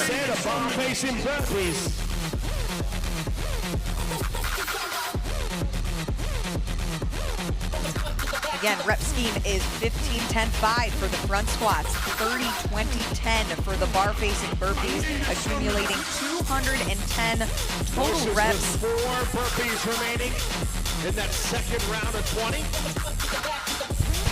Andrea Moistis on your screen right now. She is in lane number 18 from Talon CrossFit. 5 final front squats. Down to lane number 18, that final round. 2 remaining. 2 remaining of the final round of front squats here. Moistis part of a growing international contingent here in the competition, hoping to make some headway on the individual side and maybe set themselves up nicely for the rest of the season. As as we approach that 9-minute mark. Eyes out for lane Her number finishing up on 18. that, I believe it's her last set of bar-facing burpees here, picking up some speed. We were just talking about a shift in our leader, and we might see it here. 2 reps to go. Can she hang on to that lead? She's got just a couple reps left, and again, they don't need a sprint finish. She is our winner of the Elite Women Heat number 1. Portadillo on Flagler, Andrea Moises. Yeah, Andrea Moises out of Estonia.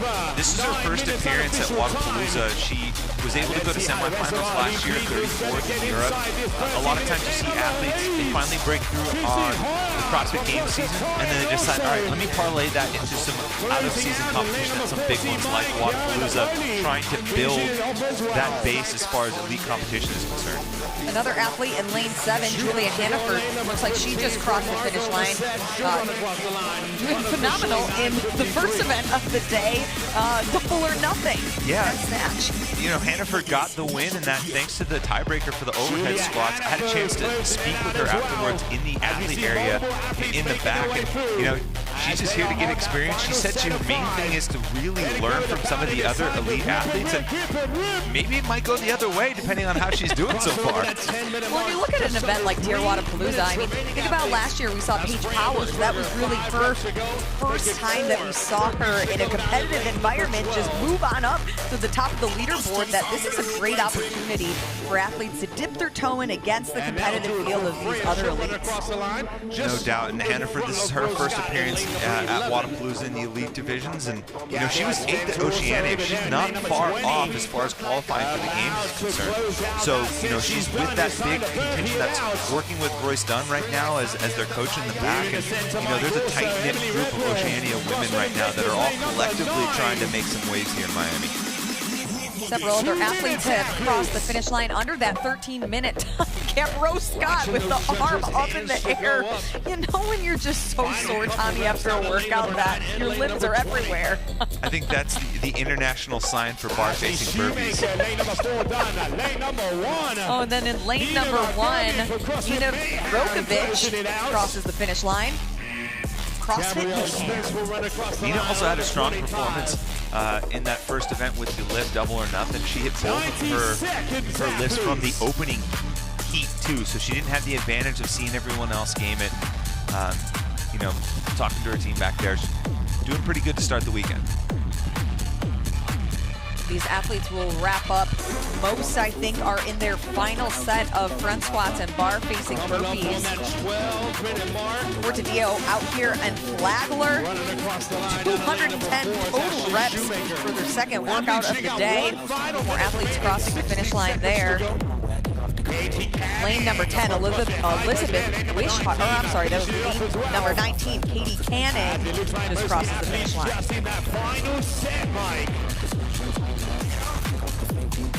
Leah Miller all the way to the top of your screen in the blue shirt.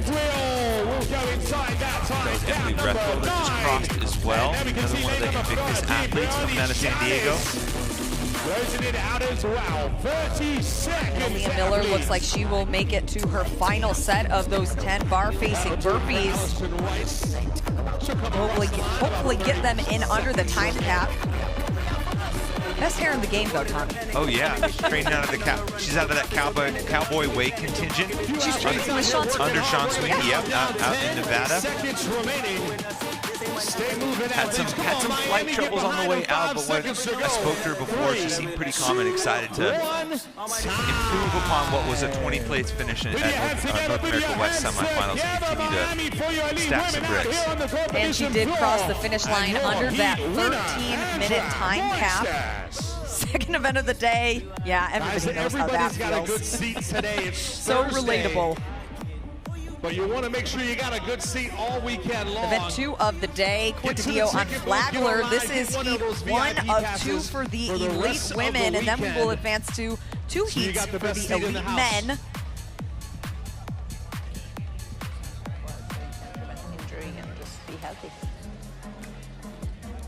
I usually stretch like twice a day. Whatever I stretch is usually what People I filling do in at the gym. out on Flagler. We have Heat 2 coming up next. They will reorganize the barbells, and we will see another group of elite women take the field. Stretch or what I did, and then it just gives me a guide what to do.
Opening day of competition continues here at Bayfront Park in Miami, Florida at TYR Wodapalooza as we have moved into Flagler in the shadows of downtown Miami. Thanks for being with us, everybody. I'm Sean Woodland alongside Tommy Marquez.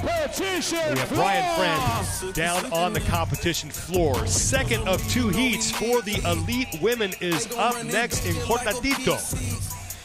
Starting off in lane number and a few things to keep in mind here, Sean, even with the adjustments to this test. Lane number 3, Burgess Grosjean. You see those parallel bars out on the floor. It's a little bit of a new implement for a lot of these athletes, so you really want to respect the dip portion of it. Make sure you don't burn out. Utilize a healthy hip. Save the shoulders a little bit, especially for the second section. And then smart brakes early. You see athletes crash and burn in that second half of these 2 couplets, so save a little bit of the tank. Lane number 13. According to the fans on the Heat 1 app, Ariel Lowen, lane number 15, favorite to win this. Lane number 16, I like it, Sean. I like it. You know, Ariel Lowen, the first time we saw these types of dips at the games, she was the winner of Elizabeth Elevated. So fans back home doing a little bit of their homework. 20 women out on the floor here trying to chase down Danielle Boyce's top mark. He wants to wait on that. Danielle Brandon, a late add to this competition. This is the 3rd time she's qualified for TYR Wodapalooza, but the first time that she's competed, the other 2 times when she was here, both 2022 and 2020. Danielle, one of the top athletes in the sport, a perennial top 10 athlete at the games. Tremendous with the gymnastics component, really rounding out her games in the last few years. Lane number 20, Lexi Neely, Grace Walton. 10 seconds. Sydney Wells, Fisa Gaffi out there in the pink top. There's Danny Spiegel. 3, 2, 1, go!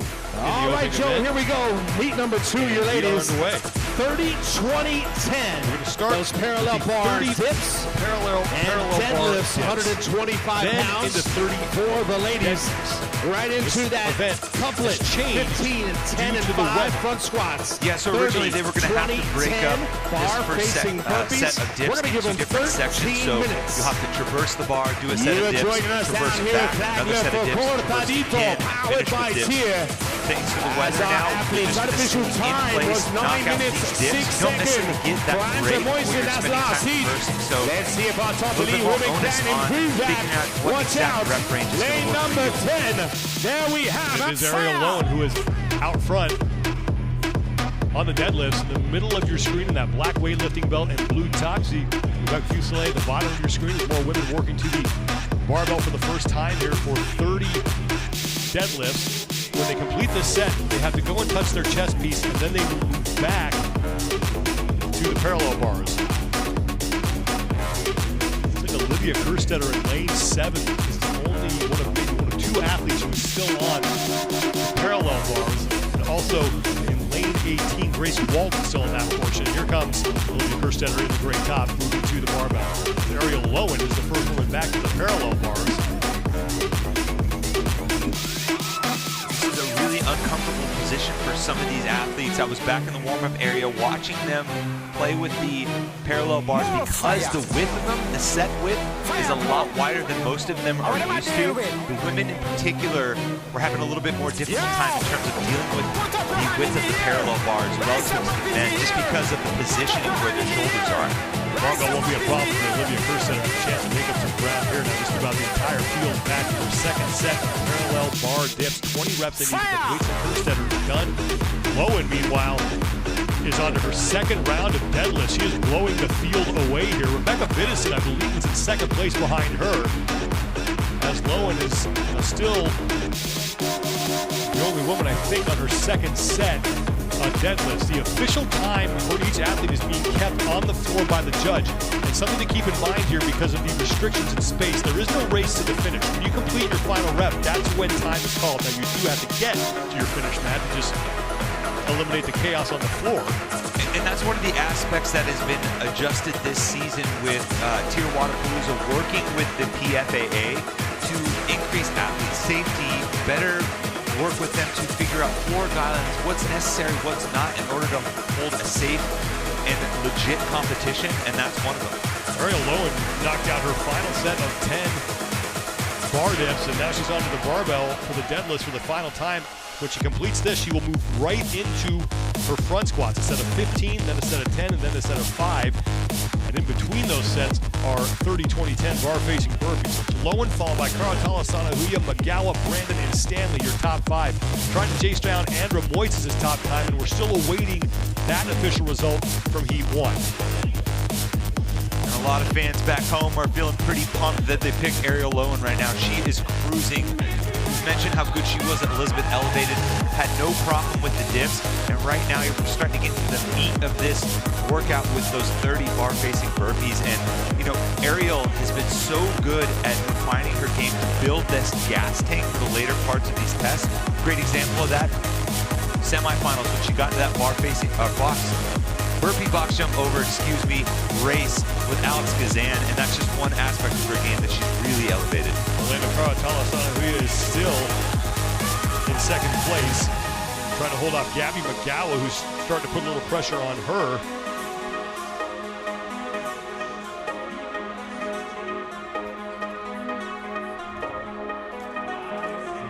Danielle Brandon is also towards the top.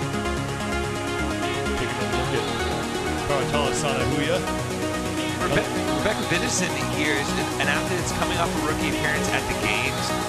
She barely made it to semifinals. She's one of those bubble athletes coming out of quarters, but she caught fire the back half of the Europe semifinal, had her best performance of the weekend in the final event, leapfrogged a ton of athletes, and really was kind of one of the surprise stories coming out of Europe. Rebecca Biddison, 25th at the Games last year in her rookie performance.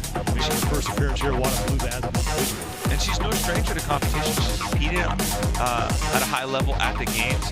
She's on one of the few teams that qualified in 2020 for the shortened season with Butcher's Lab. She's well versed in competition overseas in Europe and some of those off-season competitions over there. Ariel Lowen continues to lead her. She's through 23 of the 30 bar-facing burpees on this opening set. Then it's back to the barbell for 10 more front squats.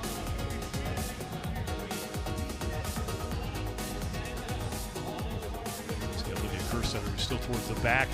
She's still on the deadlift, so she has yet to finish up the first portion of the event. She's in the upper left-hand part of your screen there towards the back. As you take a look at Ariel Lowen.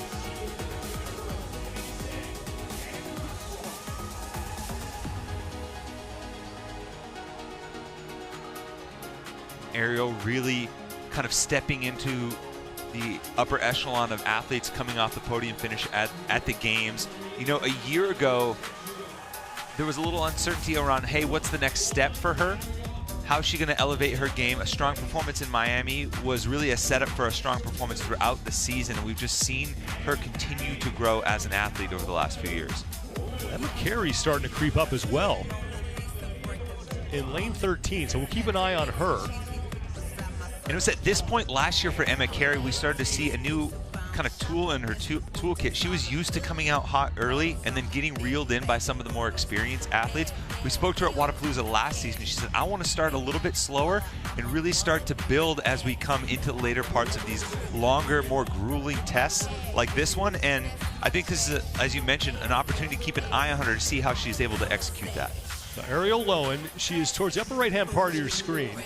She is now on her second set of bar-facing burpees. There's Emma Carey. We know how quickly she can do some burpees. She came back last year after injury at TYR Wodapalooza, had a really great finish. Finished third on the podium. It was really a confidence builder for her. And here she is trying to improve on that performance in 2024. And this right here, the bar-facing burpees, the kind of grunt work, just put your head down and suffer. This is the stuff that Emma really excelled on, even at an early age when she made the jump to the individual competition from the teens. Her kind of coming out party alongside Mal O'Brien was the second open workout in 2021 with that dumbbell snatch and the burpee box jump overs. Very similar style test. Gabby McGowan, who's in the bottom left-hand part of your screen in the long black pants, she and Emma Carey on the right side, fighting for second place behind Ariel Lowen, who right now is, I believe, is on her final set of bar-facing burpees. So Lowen looking to smash the competition here in the second heat. And that's big for her because Lowen was on the outside of the top 10 looking in when it came to the overall standings. Ariel Lowen is in. She's 21st after events number 1. There's only 5 events. Yeah, that puts a heavy emphasis on every single event, and with the lift not being one of her best. And that is it for Ariel Lowen. 8:07 unofficially for her. Looks to lock up 100 points and move herself up the overall standings, heading into the third and final event of the day. Later on this evening, as Gabby McGowan is trying to come up with a top 5 finish here. Again, Andra Moises, was the winner of heat number 1, as Emma Carey has now come across at 8:33. But Gabby McGowan trying to lock up third place in the heat. And remember, she does not need to get across the finish line. Lane 2, Rebecca Fuselier, bottom of your screen, she's done, and it's just out of habit that they cross the finish line. So it will be determined by who finished their final rep first, not who got across the finish line first. And it looked like Fuselier got done with her final rep and was over the bar before McGowan. A tremendous push in that final set of burpees to overtake it for third in the heat. Official time being kept on the floor by the judges. Unofficially, Ariel Lowen is your winner of heat number 2, but we have yet to get Andra Moises' top time from heat 1, but odds are Ariel Lowen beat that, as Rebecca Vidison just came across the finish line.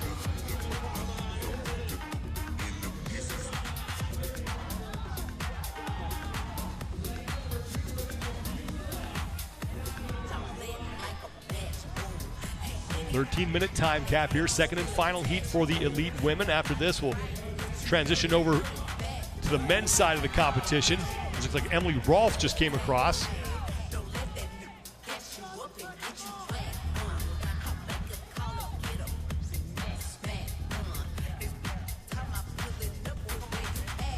It's Carolyn Stanley, who is in.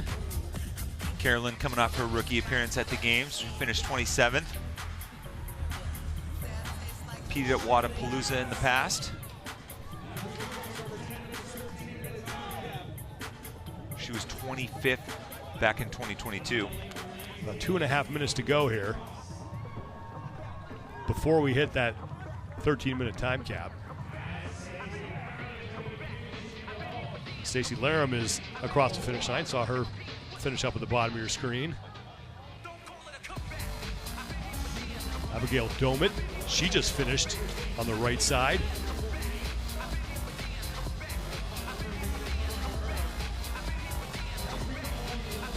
And that position tells you everything about where Olivia is in this test so far. Really trying to grind her way back from the early struggles with that dip there, but the tough part about that is that same muscle group getting out of the bottom of that burpees is what you just fried on those dips. Tilda Garnes is getting set to finish up as well. Inside 2 minutes to go before we hit that 13-minute time cap. Danny Spiegel got across the finish line. Kerstetter, this looks to be her final set of front squats. 5 here and then 10 final bar-facing burpees for her. As Garnes is still grinding away on her bar-facing burpees. Now Garnes is in and Kerstetter is the only woman still working on the floor.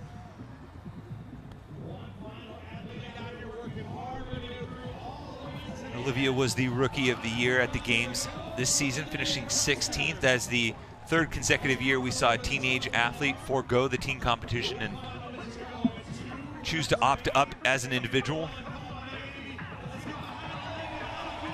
Kerstetter is done. She doesn't need to cross the finish line to trip her time. Again, it's being kept by the judge, but all 20 women in the second and final heat get in inside the 13-minute time cap. Ariel Lowen does it the quickest, unofficially right around 8 minutes 7 seconds, and looks to lock up the event win. Again, big for her, a very valuable 100 points as she came in 21st place overall. Lowen was the pick by the fans, and that was a good pick. No doubt, she came out with a healthy lead coming off the first portion of bar dips and deadlifts. By the time she got to those front squats, there was no one in her rear view. Ariel Lowen, a tremendous athlete coming off a podium finish, proving everybody right. A bunch of people are pounding their chests at home as they watch this on their screen saying, see, look at that, I got one. Tremendous performance from Ariel Lowen. Ariel Lowen looking at the event win. Going wire to wire, and she is with Brian Friend.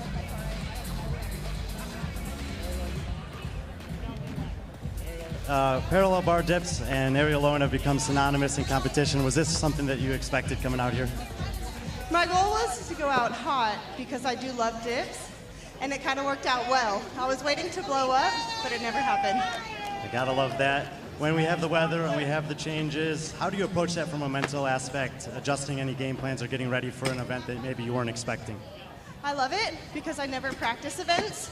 So when they changed it, I was like, good, we're all in the same boat. Let's all do it the first time together here on the floor. And we had that lift earlier today, 175 pounds plus one overhead squat. How do you feel about the performance this morning? The lift was actually horrible. I've never missed a lift before in a competition setting, so it was something I need to work on. But I took a risk. It did not pay off, but I took a risk. Well, great rebound, great performance here. Good luck the rest of the way. Thanks, Brian. Ariel Lowen, your Heat 2 winner, unofficially your event winner, and picking up 100 points as she came in 21st place overall because of that risk that she took in event number 1. Women are done. Men coming up next as our coverage from the 2024 TYR Wodapalooza continues here from Bayfront Park in Miami, Florida.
TYR Wodapalooza rolls on here on the opening day of competition from Bayfront Park in Miami, Florida. Thanks for being with us, everybody. I'm Sean Woodland with Tommy Marquez.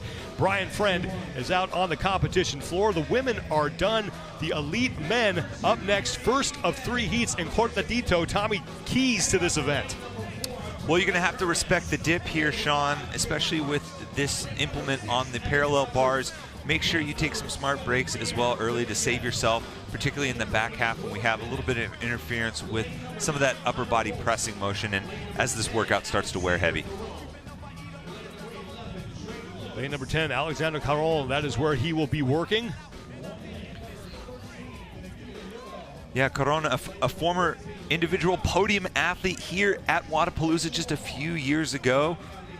But you know what? He had to withdraw last year at the West semifinal, and part of it was due to a pec injury. He wasn't able to do the dip portion on the rings at semifinals, so something to keep an eye on as he's worked himself back from an injury where that's going to be featured heavily in this test. Third individual appearance here at TYR Wodapalooza. Last year he was in 8th place.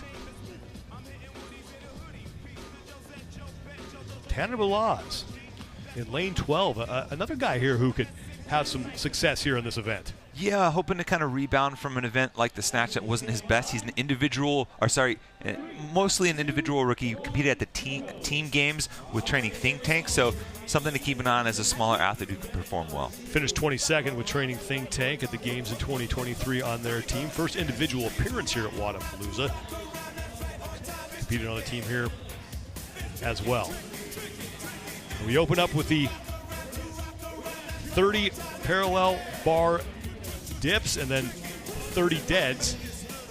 185 pounds on the barbell, so that will not be a problem for any of these units. A lot of it's going to be, like you said, how they manage this work on this opening portion. Now Balaz onto the deadlifts, and then Arturo Torres at the bottom of your screen in the black shorts, ripping through those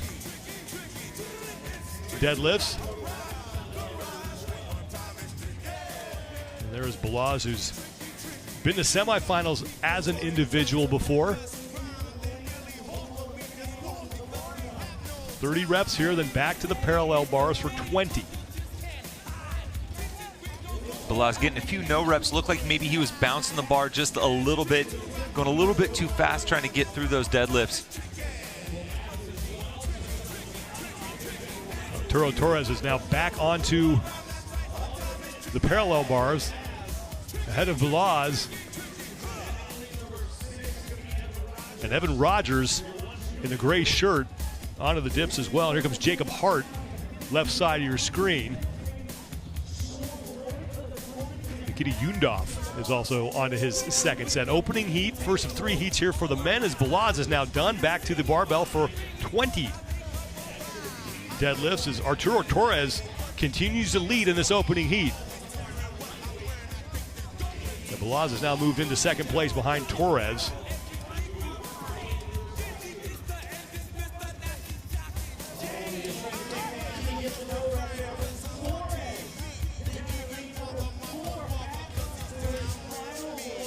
Torres to his final set of parallel bar dips. And then he'll complete 10 final deadlifts before getting into the second portion of this event, front squats and bar-facing burpees. And if you're just joining us, this event has changed from the way it was originally written because of the weather and Wodapalooza's desire to keep the athletes as safe as possible. Yes, originally it was supposed to be those dips with a traverse in between each set. Those dips were divided into 3. And then the deadlift was actually a hang clean. And then obviously on the back side of it, we had bar muscle-ups that were pulled out and swapped in favor of some front squats. Torres 33rd place overall after event number 1. There's Jacob Hart in lane 5 working through his bar dips, and now Arturo Torres getting right to work on the front squats. He'll complete 15 and then 30 bar-facing burpees. He's the first man onto the front squats. Tanner Balaz looks to be the second man onto that portion of the event. So far, Torres moving fairly well through this. We see a couple athletes get out in front and get reeled in just a little bit, especially if you're rifling through those dips and the deadlifts, it's pretty easy to toe the red line just a little bit as you're rifling through those reps and maybe not taking a second to breathe and kind of gather yourself. There's Tanner Balazs right now, second place in the heat, flanked by Drake Lewis on the left of your screen and Nikita Yundov on the right.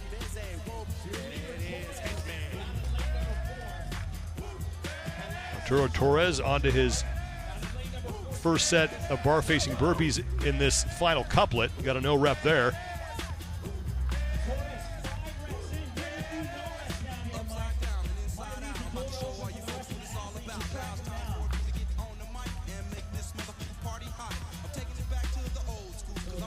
Torres has got a pretty sizable lead over the rest of the field. Still have a few athletes finishing up on the dips in that first portion.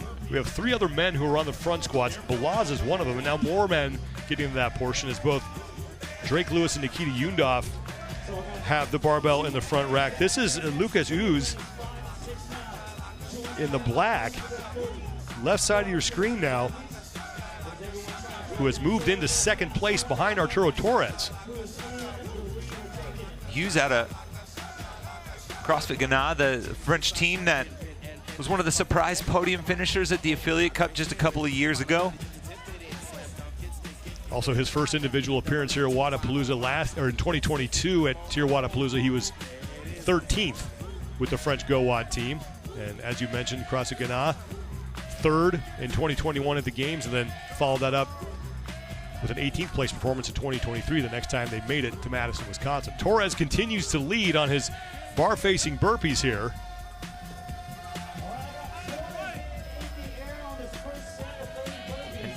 He had about an 8 to 9 rep lead over the second place athlete before they even got to the bar there.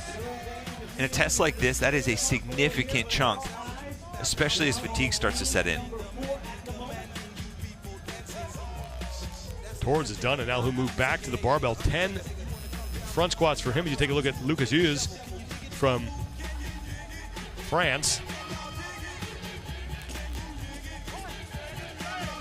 10 reps now for Torres on the front squats. Impressive cadence from Torres right now, looking super comfortable underneath those front squats. He is the only man on his second set here.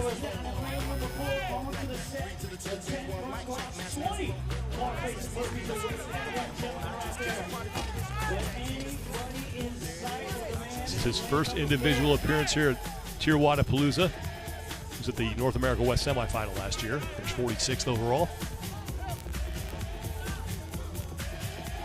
And going from one of the early heats at semifinals into a pretty stout competitive Wodapalooza field is a nice piece of growth for Arturo. And now leading his heat on the first day of competition. Be great to set the time to beat for some of these athletes, especially knowing who's coming in the heat behind him, with some of those big names of the sport going to be chasing. Lucas Uza is in the upper right-hand part of your screen in the all-black. He's going through his final, or first, I should say, set of burpees here. I think he's in the final stages of that, as is Tanner Balazs next to him. So those two men trying to creep up on Arturo Torres, who is on to his second of 3 sets here of bar-facing burpees. He has 20 reps to complete in this set. The majority of the work in this event is in the front half, but it's the back half that is giving people the most trouble. 210 total reps, and 120 of them are on the first couple.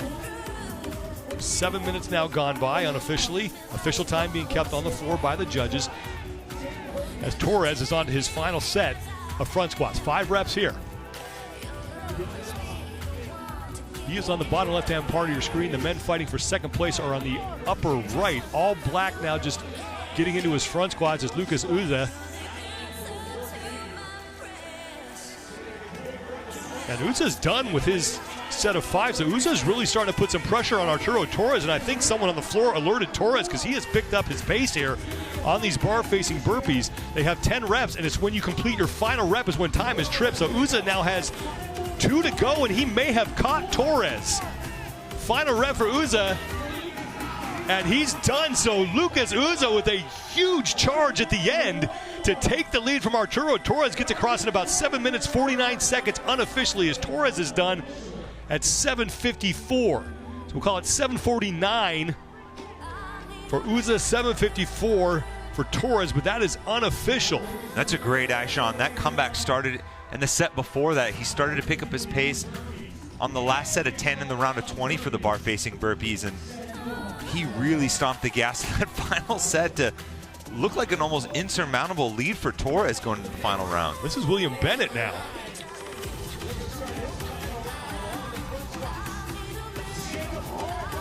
And Jacob Hart is now done in the white shirt.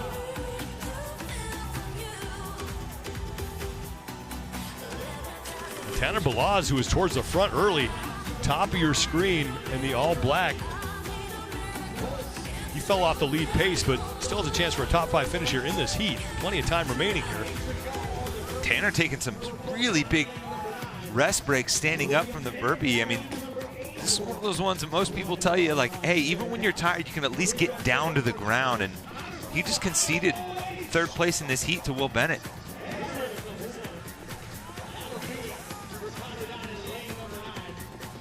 Connor Volts is now done. Lucas Uza is your heat winner unofficially around 7:49 to edge out Arturo Torres, as Evan Rogers is now finished. And Drake Lewis snuck in there as well. He crossed the finish line just a little bit before Rogers.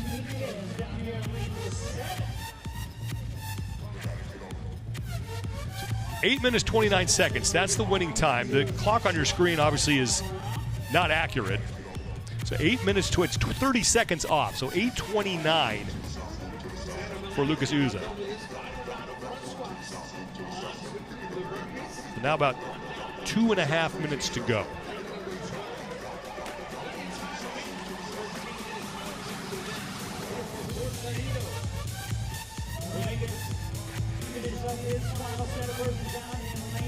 That's Guilherme Dominguez you just saw. There's Balaz, who's started to pick up the pace as he's towards the end of his effort. And Joshua Hong coming across, and now Balaz is in. Would look like a promising start for Tanner. Ultimately resulted in maybe him getting a little too close to that red line early on.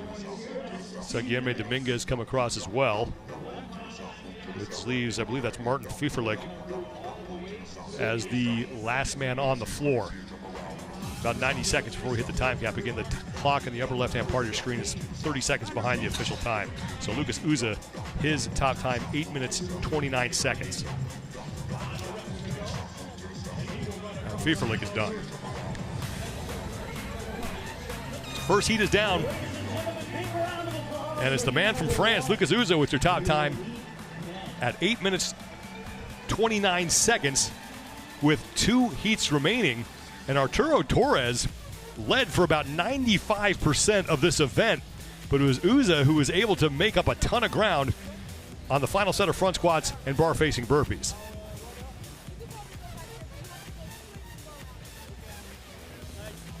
Vive la France! Vive la France! And Uza, really the comeback started in the round of 20 bar-facing burpees as Torres started to slow. Uza really fast through those set of front squats. And, you know, most of these athletes save just a little bit in the tank for that final push on the set of 10. I mean, his fastest set of burpees was his last, and it came at an opportune time when Torres slowed down, allowed him to make a huge push into the top spot overall, and right now set the time to beat heading into the second heat. 1 heat down, 2 heats remain. 8 minutes, 29 seconds is your top time. Heat 2 coming up next as coverage continues from TYR Wodapalooza.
Beautiful downtown Miami in the iconic Bayfront Park here as our coverage of 2024 Tier Wodapalooza continues, and we are glad you are with us, everybody. I'm Sean Woodland with Tommy Marquez. Brian Friend is down there at Flagler as we are in the second of 5 events for the elite individuals, second of 3 heats for the men here in Cortadito.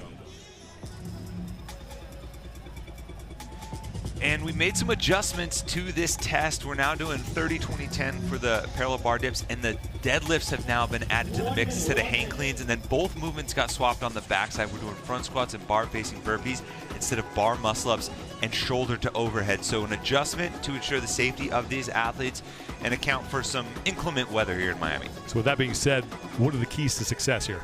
You know, I still think some of the keys are similar to as they were before. You got to respect the dip, a slightly different implement with these strict bar dips. You want to save a little bit of it in the tank and take some smart breaks early, because in the previous heat we saw both of the leaders coming out of the first section.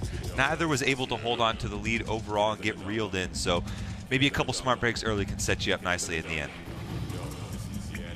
So lane 11 is Sam Cornway, who was third at Tier Wodapalooza in 2022. And this is his 4th time competing here, really trying to find his footing as an individual. Went team with Mayhem, won, now back to the individual side, trying to build some strong performances. Returned to the games in 2023 as an individual, took 22nd that year. 8 minutes, 29 seconds unofficially. That's your top time for Lucas Uza in heat number 1. And we begin with the 30 bar dips before we go to the 30 deadlifts. And Sam's one of those guys, you talk to everyone in this camp, they're just waiting for that top 10 type performance from him at the games. Cornway and lane 11 will be coming into view here in just a second. Now on the right side of your screen, ripping through those reps. There's Guy Magueros on the left side of your screen, who's coming off that event win earlier today in double or nothing. That hit him, saw him hit a 310-pound squat snatch and hang snatch to demolish that event. It's his 7th max lift event win in his career. Yeah, no one in the sport has as an accomplished list of performances in the heavy lifts as Guy does, and he didn't even really know what his numbers were going to be coming in. He just kind of felt it out and ripped 310 pounds.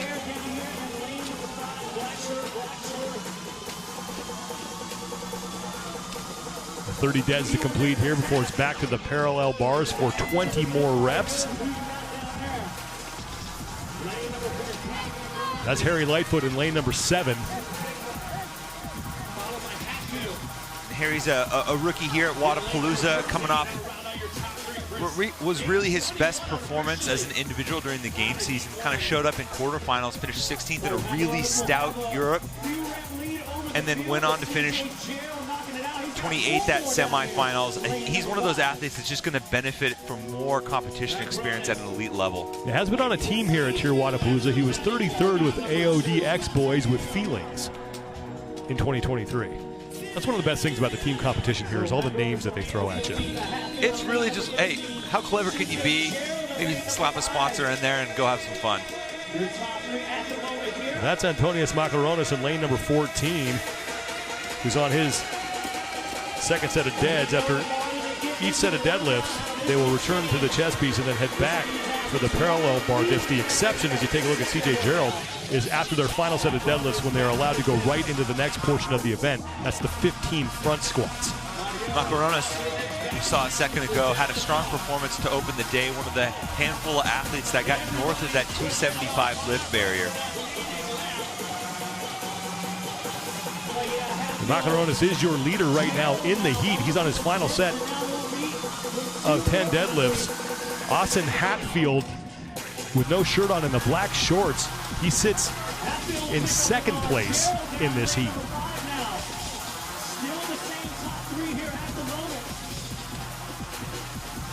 Macaronis now going right into his front squats. 15 reps here and then 30 bar-facing burpees, 185 pounds on the barbell.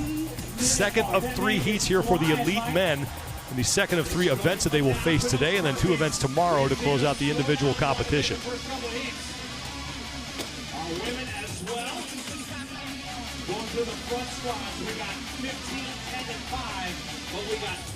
CJ Gerald down in lane number 5 is creeping up and has moved into second place behind Antonius Macaronis.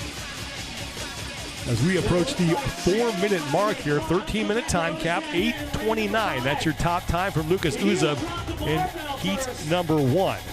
You could see the difference in cadence between CJ Gerald and Macaronis.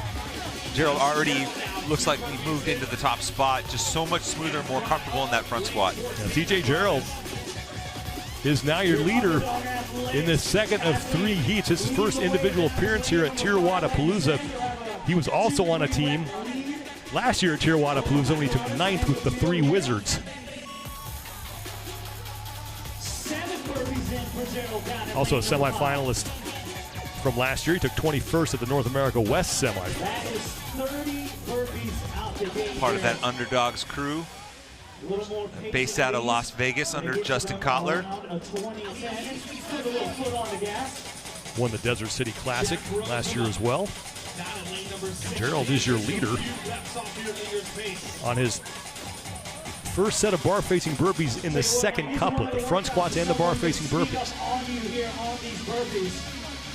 Antonius Macaronis on the bottom left of your screen, who is your leader going into this portion of the event, now sits in second place. He's at a Dark Ace CrossFit in Greece.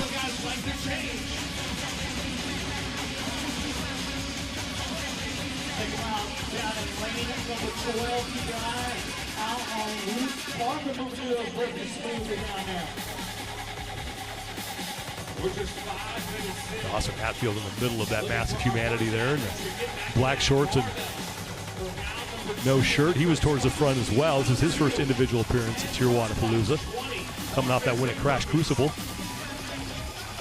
He was an athlete that showed up big time in the Open, was 11th worldwide in the Open, and this couplet, the second part of the couplet, front squats, burpees, feels more like that classic CrossFit type stuff that you'll see show up in the Open. So Hatfield's someone to keep an eye on in the second portion to maybe make a push.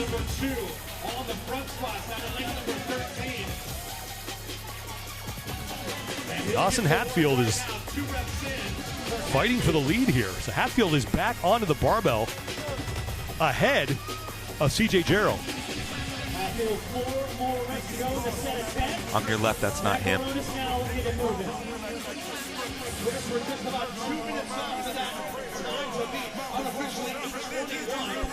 Scratch that, that's my mistake.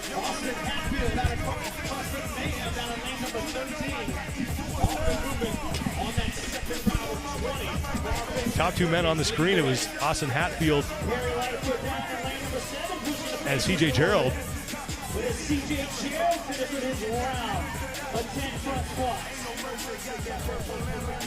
Hatfield is a guy who was just on the outside looking in when it came to qualifying for the games. He was 13th at the North American East semifinal.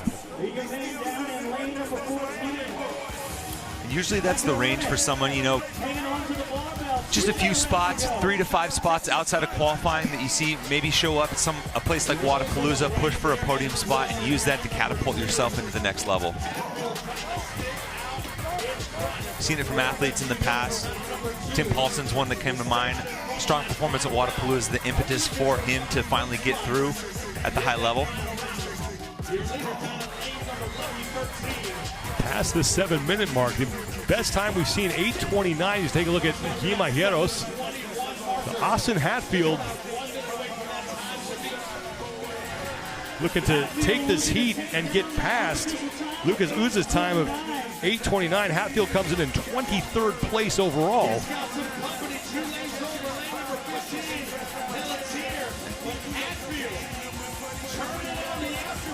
I mean, he is rifling through these. That is, and he's got a chance here, a really good chance to set the time to beat. He only has now 2 reps remaining.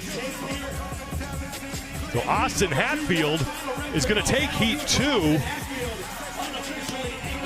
right around 8 minutes to set the top mark going into the 3rd and final heat as CJ Gerald looks to be the next man to finish. he's almost a full round ahead of everyone. You could see by the finish, and even having a little energy to let out a roar there, he was hardly bothered by that. Well, Harry Lightfoot is in. He just barreled across the finish line. So Lightfoot will be the second man to finish in this heat. And there's Jack Rozema. It's another good finish from Rozema. Had one of the top lifts in double or nothing. Hit that 285.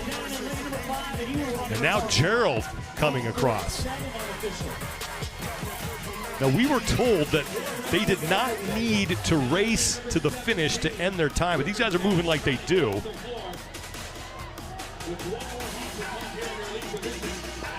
Yeah, so their time would technically stop once the last rep is done. However, I think, you know, just for the visual aspect, you can see who's done by running to the finish. Trevon Benton also came across the finish line. Luke Parker now done. We'll have to wait on the official time from Austin Hatfield, but it was right around 8 minutes, and that will be the best mark going into the third and final heat.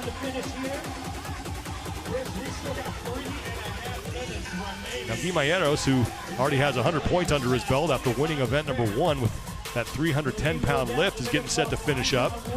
These are one of the tests you want to see Guy show some improvement on and do well, because he's strong, he's super skilled, but the kind of mark has always been, how much does he want to suffer in some of these type of tests? And a storyline to pay attention to throughout this individual competition is the two guys that kept him out of the games are here competing with him here at TYR Wodapalooza. Kai and Kalian both here competing at Wodapalooza as individuals, so the top 3 men out of South America, all hailing from Brazil, are here going head-to-head once again. Francis Pelletier is now across. As the bottom of your screen is Kevin Jers in the gray shirt. That's Juan Ignacio Forzini. Jers is in.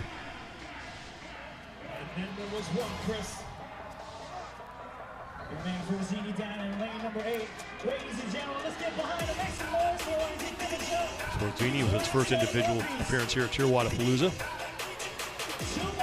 Was second at the Argentina Throwdown. And Flagler's already packed, and it's Thursday afternoon.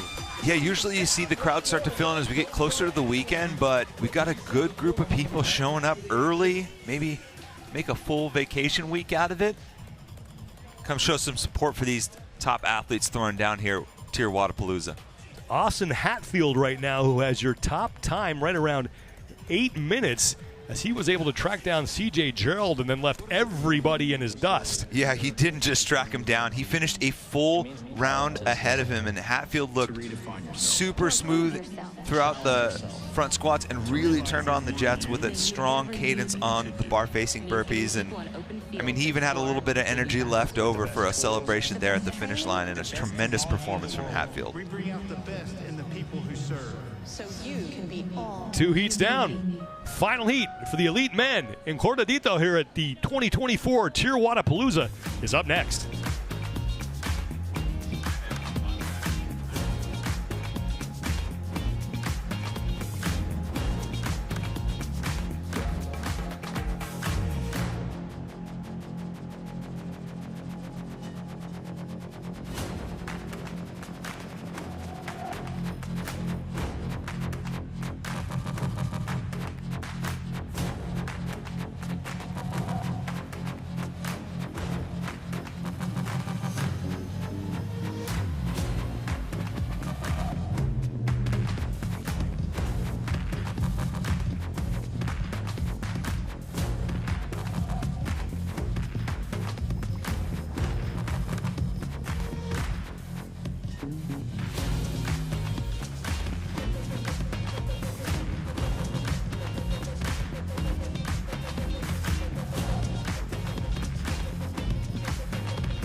We are set for the third and final heat of Event 2 on the opening day of the 2024 TYR Wodapalooza. Thanks for staying with us, everybody. I'm Sean Woodland with Tommy Marquez.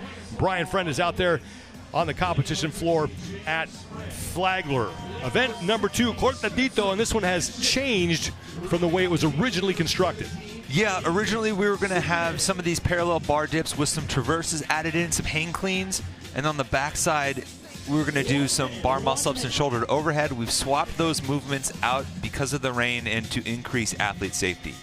Keys to success here in Cortadito. Well, the one skill component here now is those parallel bar dips, so you got to respect them. Use an efficient kip, save some of those shoulders and arms for later on, and then maybe take a little bit of a smart break early. We've seen some athletes crash and burn on the back half and get reeled in by some athletes who were smarter early on. Pat Vellner is the pick by the fans to win this event. Vellner comes in 13th place overall after double or nothing earlier today. You saw that he was first in Elizabeth elevated at the games when the parallel bars there. Former gymnast, he's as familiar with that implement as anyone on this field. Well, Colton Mertens, he's in lane 7. He's another guy that has a chance to really put up some valuable points in this event. 18th place overall coming in. And Mertens is someone to really keep an eye on the back half of this competition. Obviously, I think he'll be one of the early leaders in this, but this second portion of the front squats and bar facing burpees, it's almost custom made for him.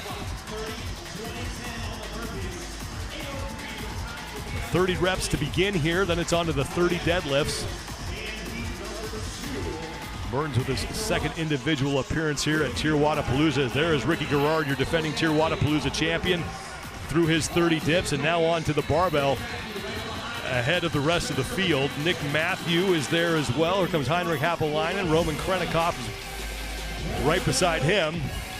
Ricky Garrard, your early leader here in this third and final heat. Austin Hatfield has your top time right around 8 minutes from heat number 2. I spoke with Ricky after the first event. There was a huge weight off of his shoulders, quite literally, because he obviously had the shoulder injury that kept him out of the season last year, and the heavy snatch and overhead squat was something that was a little iffy in the back of his mind as far as trying to get back and get that healthy to be able to put up big numbers. So Mertens and now Pat Vellner going through that first set of 30. Final rep here for Ricky Garrard. He'll go to his chest piece and then turn back around and start his set of 20. In fact, he told me that he was so excited to get that last lift, he forgot to do the overhead squats. That was an unintentional thing. He set it down and said, oh, to his judge, I forgot something, didn't I? Mertens is now in the lead as he got back to the parallel bars before Garrard did.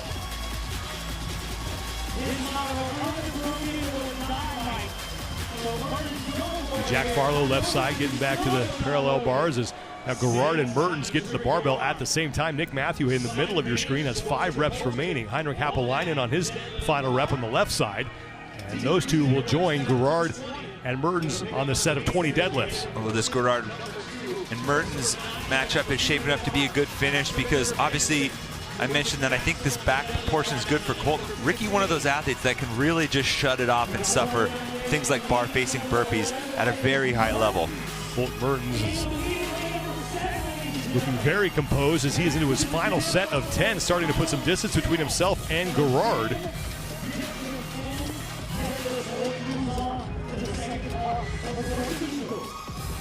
Garrard's third individual appearance here at TYR Wodapalooza. Of course, your defending champion. And also 7th in 2023 with Zeus and the Dogs in the team competition. Mertens onto his final couple of deadlifts, and he'll be able to go right into his front squats. He'll begin with 15 reps there, and then it's another 30 bar facing burpees. Ricky Garrard stays in second place here, approaching the 3-minute mark of this third and final heat. Second event of the day for the individuals. They'll have one more later on this evening and then 2 more tomorrow. And Colton Mertens is on to the front squats, as is Ricky Garrard. These are your top 2 in this heat.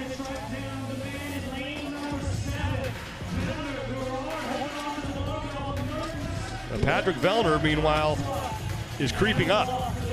He is starting to put some pressure on Ricky Garrard for second place in this heat. Pat, just one of those consummate professionals, always seems to be in the mix. You can see his demeanor there, cool, calm, and collected. Another athlete that's really good at bar-facing burpees across the history of his career.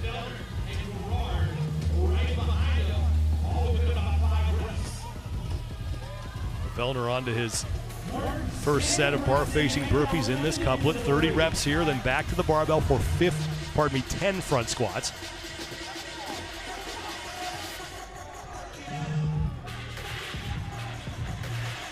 Interesting, Ricky really favoring one side there on the press. You can see him kind of tucking his elbow really closely on his right side. Interesting technique there. You hope his shoulder's all right. Maybe it's just a precautionary move. Roman Krenikov in the middle of your screen in the purple shirt and long black pants. He's also on to his first set of bar-facing burpees after his opening set of front squats. Keep an eye on Bronislaw Alenkowicz, who's at the top of your screen in the black and gray. He's a guy who can move this weight pretty easily.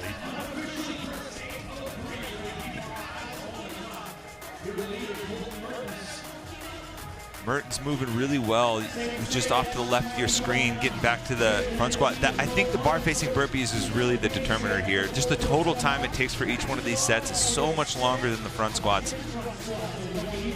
Mertens on to his second set. He has 10 reps to complete. Gerard is trying to hold off Patrick Vellner for second place in this heat. Top time again, just around 8 minutes from Austin Hatfield, who did that in the prior heat. Final rep for Mertens on the second set. Gets through that no problem.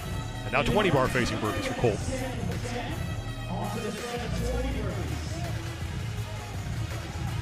Good pace from Colton throughout. We see a lot of athletes taking the gather step up and almost taking a second hop before over. Nope, one step up, other foot comes to gather, right over the bar for Colton. Vellner back onto the barbell in his second of 3 sets on the front squats.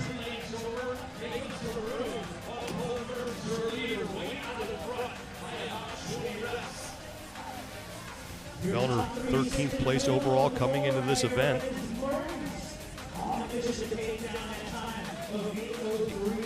He's tied with Ricky Gerard.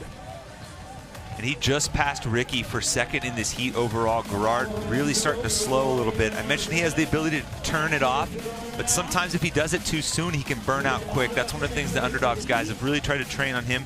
Maybe slowing the start a little bit, save some in the tank to finish. Top 2 men on the screen, upper right is Colton Mertens. He's your leader. Final set of front squats for him, and it's Pat Vellner, who currently sits in second place in this heat. It's 5 front squats and then 10 final bar-facing burpees. And they do have to touch the chest piece to stop their time. That is something that has changed from the way this event was originally written.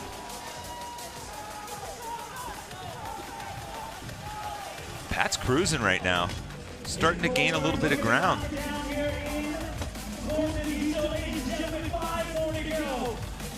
With 5 reps now, 4 remaining for Colton Mertens, looking to lock up the event win here and smash Austin Hatfield's time as Mertens looking to get in inside of 7 minutes. Mertens is done, and Colton Mertens is going to take Hurtadito and win his first event here at TYR Wodapalooza, as Pat Vellner now looking to lock up second place.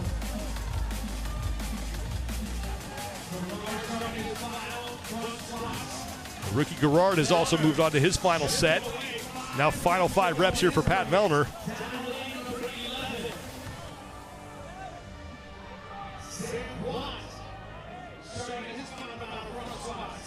Vellner looks to be the next man across the finish line.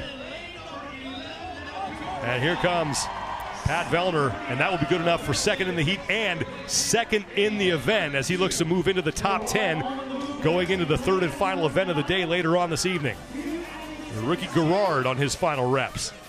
Even though he faded just a little bit, showing a little bit of fortitude to hold on here for a strong performance here in the second heat. That's a big finish for Gerard. He just beats Hatfield unofficially across the finish line, which means Gerard will take 3rd place in the event.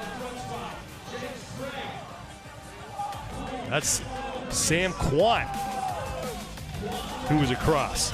And for some athletes like Gerard, Vellner, who maybe have hopes of winning, even Mertens too, as a sneaky podium guy.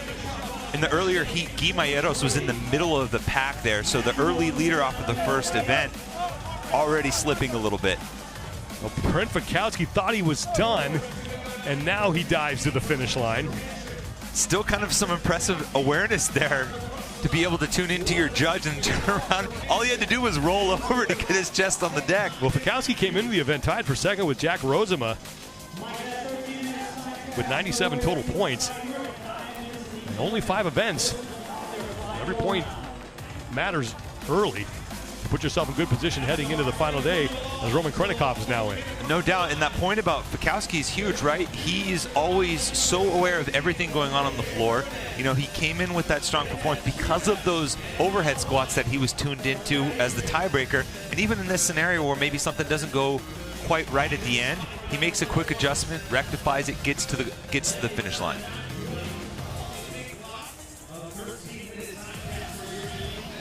Was Kai Servrani there just a second ago, part of that three-headed monster from Brazil, trying to make an impact here at TYR Wodapalooza. So Heinrich Apolainen come across, and Guimayeros has really helped elevate the level of competition down there. You're starting to see more high-level athletes come out of that region who come to events like TYR Wodapalooza and have very strong performances. And even though Kalian, one of the other 2 qualifiers, kind of came out of nowhere for a lot of people outside of Brazil, Kai here was a last chance qualifier athlete, so he was on the bubble right there, got to throw down even if it's on the online setting against some bigger name athletes, and then was able to make that next step in 2023, and to many people's surprise, you know, keep the King of South America out of the games. There is Kalian Souza in lane 5 as he and Servrani still on the floor. Servrani is across in his 3rd individual appearance here at TYR Wodapalooza. Took 26th last year as an individual.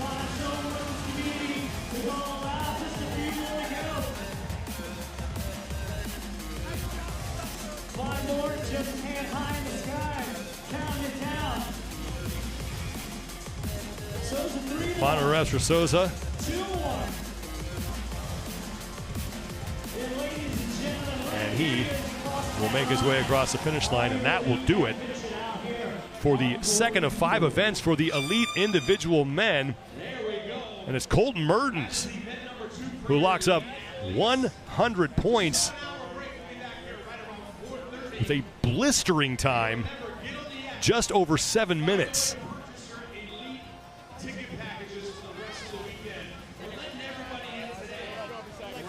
And Mertens took control right from the outset on the dips. We've seen a few other athletes come out hot and start to fade, but there was no holding back for Colton Mertens, an athlete who in the early couple of years of his games qualification was known for a few home runs here or there, but he looked in total control throughout.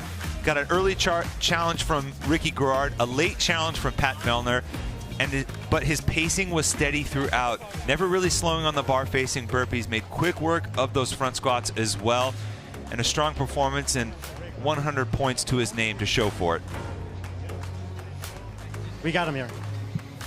And Colton Mertens with the event win, and he is with Brian Friend. Colton, you said that the first version of this workout was going to be pretty good for you. The second one maybe even better. It turned out that way. How do you respond to a change in workout like that, though? I was going to win this shit either way. I mean, these guys couldn't keep the pace. They're all just fighting for second place when they see either of those workouts, and I'm in the field. You know, just you can't control it. I don't like the changes. They don't like to change them as the event organizers either, but you got to do what you got to do. Roll with it. Do your best anyway. This is a really wide field to play. When you get out to a lead like that, how aware of you are of other athletes that might be sneaking up? I'm just trying to pay close attention to the announcer. They're usually saying, you know, who's top 3, and I'm paying attention to see guys like Ricky and Pat and how fast they're picking up the bar, if they're breaking. Ricky was right next to me, so I got to see pretty closely and see how he's breathing and things like that, so then I know if I have to go faster or if I can ease up a bit. 2 events down, 1 to go this evening. Any chance we could see something similar tonight? Event number 2, win coming up tonight. Heard it here first. Thanks, Colton. Colton Mertens definitely not lacking for confidence here. Calling his shot, locking up 100 points, knew he was going to win it. And that will propel him up the overall standings as we have 1 event remaining here on the opening day for the elite individuals. at TYR Wodapalooza. Colton Mertens with his first win of the competition. A lot more to come here. Stay with us here in Miami as our coverage continues of the 2024 TYR Wodapalooza.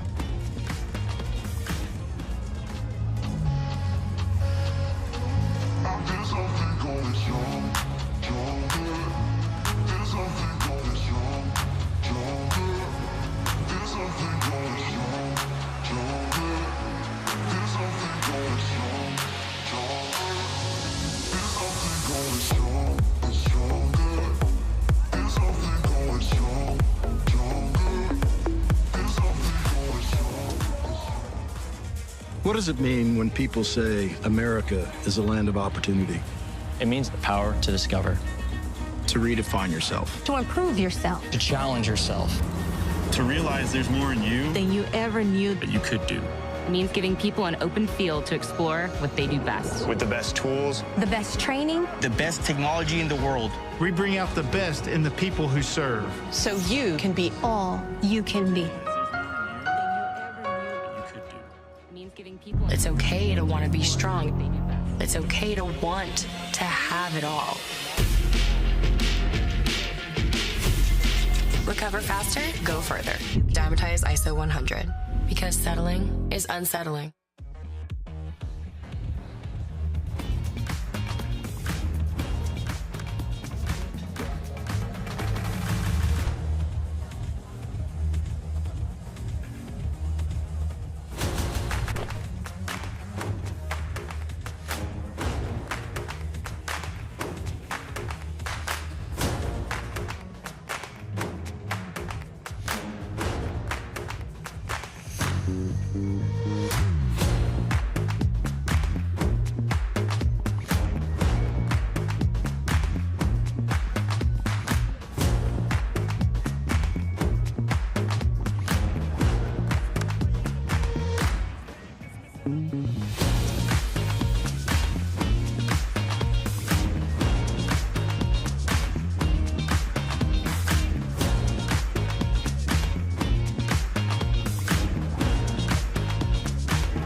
TYR Wodapalooza 2024 is underway for our third and final workout of the day. It's drizzling out there at Bayfront Park, but that's okay because we're all having fun. A lot of athletes out here getting after their fitness. We are going to be going into Deja Vu on Flagler, entering Heat 1, the only heat for the LatAm men, to finish off day one for all of our coverage. I'm Lauren Khalil alongside Brian Friend, and we've been covering the LatAm Cup all morning long, and such a cool opportunity for these athletes to have another opportunity to get out here and compete. And this one, Deja Vu, a little bit of a change from our original game plan.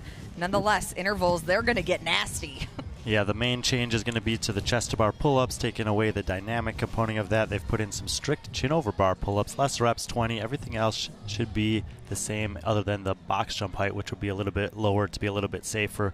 But like you said, 3, 5, and 8-minute intervals with only a 1-minute rest in between. This one's going to add up. And this one is going to have 2 different scores, each worth 50 total points. We're going to turn to lane 9. We're going to be watching Vidal. He won an earlier event, and he's another athlete that we're going to be focusing on to perform well in this one. Right, Brian? Yeah, this is a battle, actually. There's a 3-way tie on top at 150 points. Isaiah Vidal is in a 4-way tie behind that at 130 points. But as you mentioned, 8th place this morning on the snatch. Ran away with Cortadito this afternoon, and I think we're going to see another impressive performance from the man who was in the top 20 at the North American West semifinal last June. And they have to be careful with this one. As we mentioned, there's intervals. So the first score is going to be accumulative reps over the 3 separate intervals, but then the last score, also worth 50 points, is just the time or the reps finished of the last interval, the 8-minute one.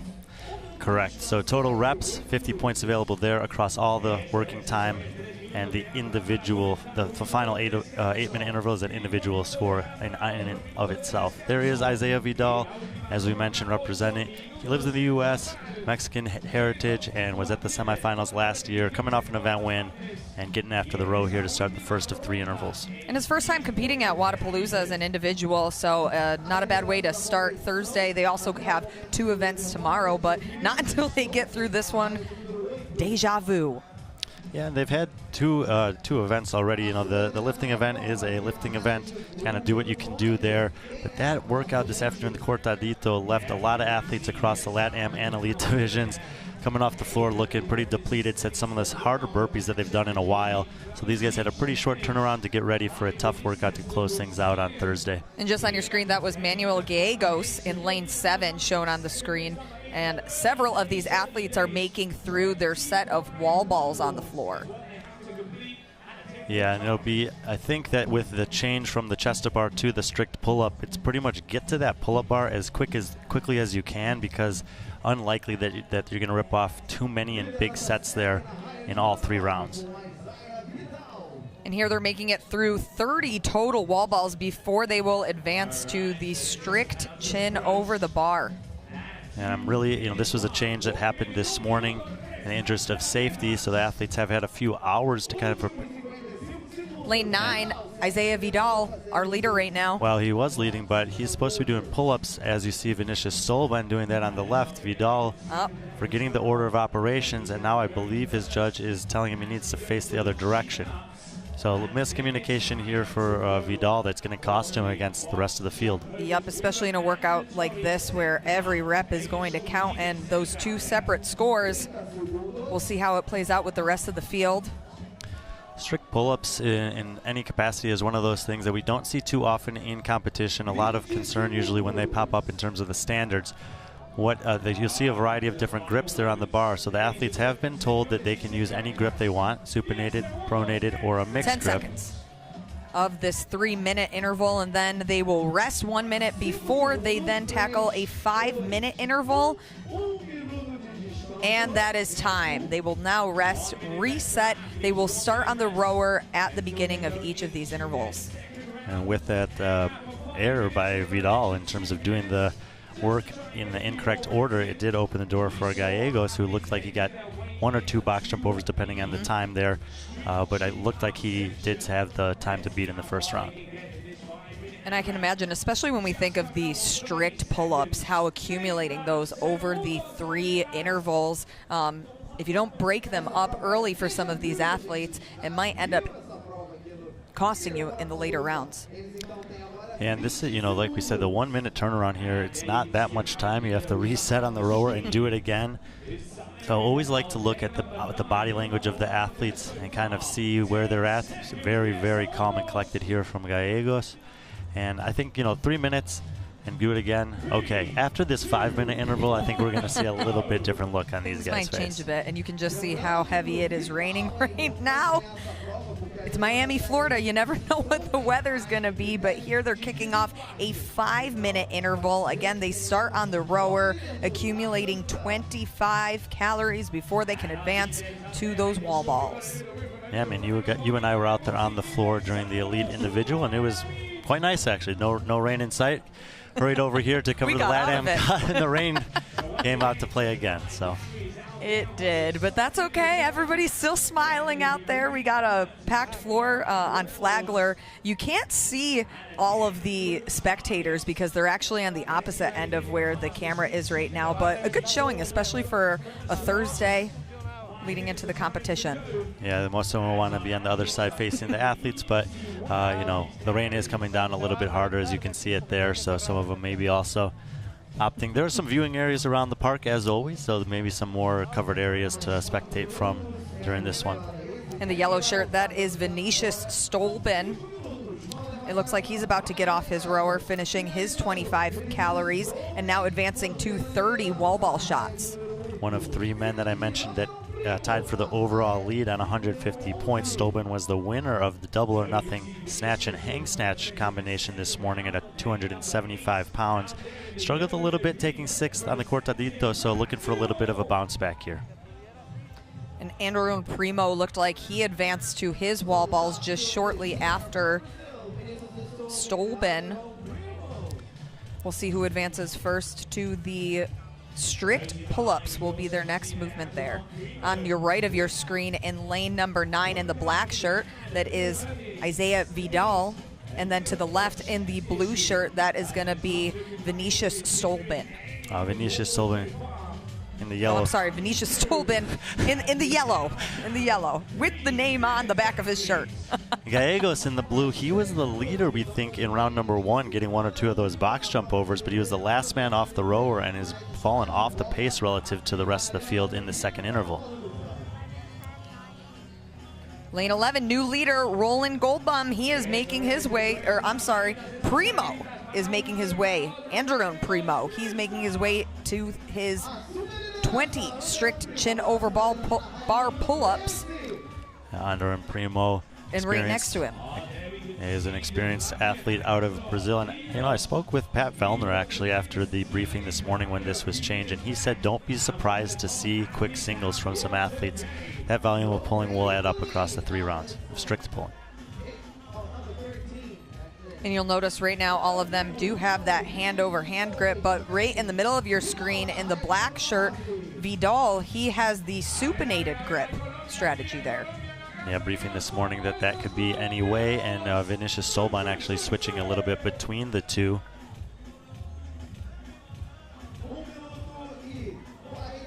Vidal in the middle of your screen.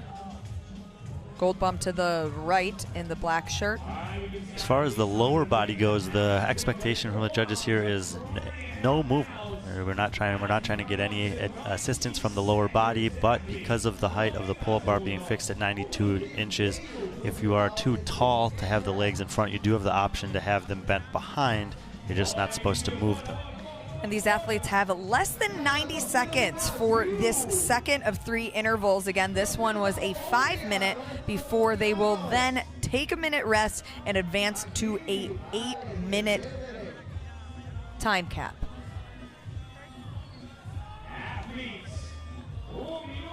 Luis Kakachao here, he's one of 4 men that are tied on 130 points, 20 points behind the guys at 150, and like we said at the onset, just an incredibly tight race through 2 events for the LatAm men. Yeah, and Cacheo and Trios, it looks like they are on a battle right now, both advancing to their box jump overs. 30 is the total amount of reps that they will have, but with less than 40 seconds, we'll see if any of the athletes advance to the last and final movement of the 25 single arm dumbbell snatches at 100 pounds. Yeah, we see how critical that strict chin over bar pull-up has become, as Primo was the first one there, and 4 guys passed him on the way out. Gallegos last off the rower, but has made a move on the pull-up bar again.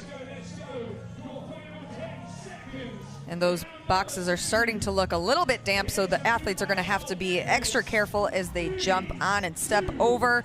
And that will be time for the second of 3 intervals. The athletes will now rest 1 minute before advancing to their 8-minute interval. This is going to be that second scored time for them, worth 50 points. It is how quickly they can get through. Brian, how much is the first 2 intervals going to play a factor in the athletes' paces this round? Yeah, we get a couple shots of the athletes there and seeing that the breathing is getting heavier, the fatigue is starting to set in. They've done 8 minutes of work already. They have 8 minutes of work to go. And this section of the workout on its own counts as half of the points available. Correct. This is a 2-scored workout. So the first score worth 50 points. It is how many reps they get through on the first, second, and this final interval. And then the second score, also worth 50 points, is the time it takes them to get through the reps of this 8-minute interval, or the amount of reps they get through before that 8-minute cap.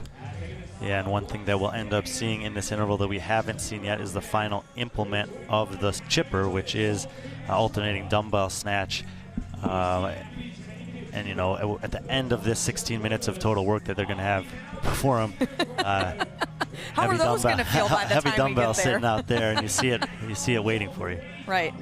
And again, it's raining out there. They're going to have to be extra precise in their movement quality to ensure that they don't get a no rep on the box jump overs, that they don't get a no rep when locking out on the snatches because of the extra lack of grip that they'll be able to use on the implements. Yep, so chipping away on the rower, hopefully relaxing the grip quite a bit here and just saving some of that upper body pulling for the third set of now 20 strict pull-ups that they're going to have to do. And again, they're making it through 25 calories on the rower, hand in the air, less than 5 cals left.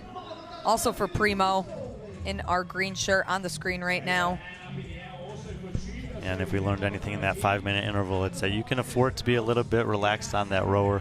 The strict pull-ups seem to be such a critical implement, and it's just this general principle in CrossFit that was illuminated a few years back with the single unders, actually, is that the baseline skills are something that you always want to continue to incorporate into your training.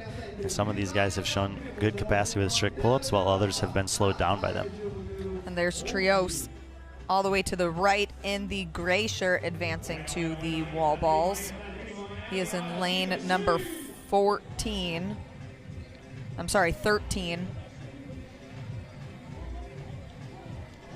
Yeah, originally had 10 men in this division, 2 withdrawals before competition and 1 after the event this afternoon. So 7 men remain for the LatAm Cup. 6 of them are all 7 of them are within 20 points of the overall lead. And with 2 workouts left for tomorrow, every single point matters, especially when you get 2 scores for this workout alone. Deja vu at Flagler. The rain's coming down even harder now. And this, we saw this at the Rogue Invitational in the off season, and we talk about the athletes obviously all the time, but you notice the judges that are out there, and just like the athletes, quite frankly, they're not fazed by this. They're continuing to do their job and display that professionalism and attention to detail despite the fact that it's starting to rain harder. A couple athletes already advancing to the strict chin over bar. 20 reps to get through before they can advance to the 30 box jump overs. And I think many of the athletes are going to be going for some single strategies here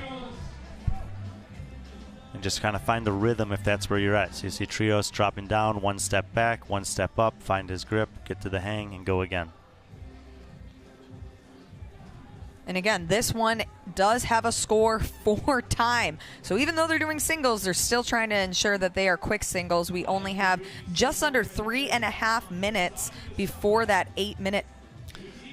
I'm sorry, it is counting up. It's counting up. So we have about 5 minutes Change it up on left. you there. Change it, I know. Going up now. Yeah, but always, good to do that there because you want to know the time when they finish, if they do finish the dumbbell snatches. But yeah, most of the guys are now getting reduced to 1s and 2s on the pull-up bar. I think Roldan Goldbaum there getting in no rep in the white hat in the middle lane, kind of smiling.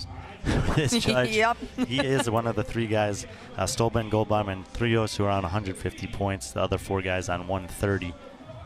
And it did look like he was just trying to say something to his judge or get clarification from his judge. I am surprised, though, Brian. I haven't seen anybody go and get any chalk. Those pull-up bars actually are pretty good. A lot of the guys do have some of the guys, I guess, have the grips on there, but without the dynamic pulling, maybe not so much of a concern for some of them. And there you can see in lane 13, Trios on your screen right now. He has advanced, and he is the first athlete to advance to the 30 box jump overs. Just more than halfway through before that 8-minute time cap. Yeah, and the last pull-up that he did, I saw that he had gone to a really narrow grip, and that's another thing that you can play around with here is varying the width of the grip. He has separated himself on the pull-up, and that's huge because these reps they're obviously counting towards the second score, which is total time or reps in this interval. But these reps also count towards the first score, which is total reps across all 3 intervals. So the separation between him and the rest of the field on the pull-ups could potentially factor in twice. Oh, and it looks like now he has company in the lane right next to him. Luis Cacheo in the blue shirt. Yeah, Luis Cacacho and also Vinicius Stolben, the second and third guys there. But as they're doing that, Trios is moving away from the box. Once they make it through these 30 box jump overs, they will advance to 25 single arm dumbbell snatches. Again, 100 pounds on that dumbbell. And here he is, Trios, first athlete to make it to the dumbbells. 25 reps with just over 3 minutes left before the cap. There are a few, I want to see if we can get a shot of the dumbbell. I know there are a few small changes, and this might be a 70-pound dumbbell. If that's a 100-pound dumbbell, this guy. He's moving it really good. Like you said. There we go. Either way, he's the first athlete that we've seen get to the dumbbell snatches. No one made it there in the first 2 intervals, and because of the separation on the pull-up bar, he's essentially done with the box jump step downs before anyone else got there. It's still under 2 minutes before the cap, but I don't think he's going to have any problem finishing within that 8-minute time cap. We'll see who else can join him and give him company on the dumbbell snatches as these athletes continue to make it through the burpee box jump overs. It looks like Stolben and Vidal have now advanced to their 25 dumbbell snatches. Yeah, and a couple of them did actually go for some chalk there before heading to the dumbbell. We saw the Trios, oh yeah, big smile, high five. He's feeling good with over a minute to spare before that 8-minute time cap. So Alejandro Trios will take the second part of the workout. We'll have to wait to see about the first part where they have to tally up all the reps, but with those 50 points and being tied on the lead already, he's certainly setting himself up for a good position heading into day 2. And there's a race between lane 8 Stolben and lane 9 Vidal, almost in sync. We'll see who picks the dumbbell up first. Yeah, Gallegos stepping up right next to him. So 3 guys rep for rep here.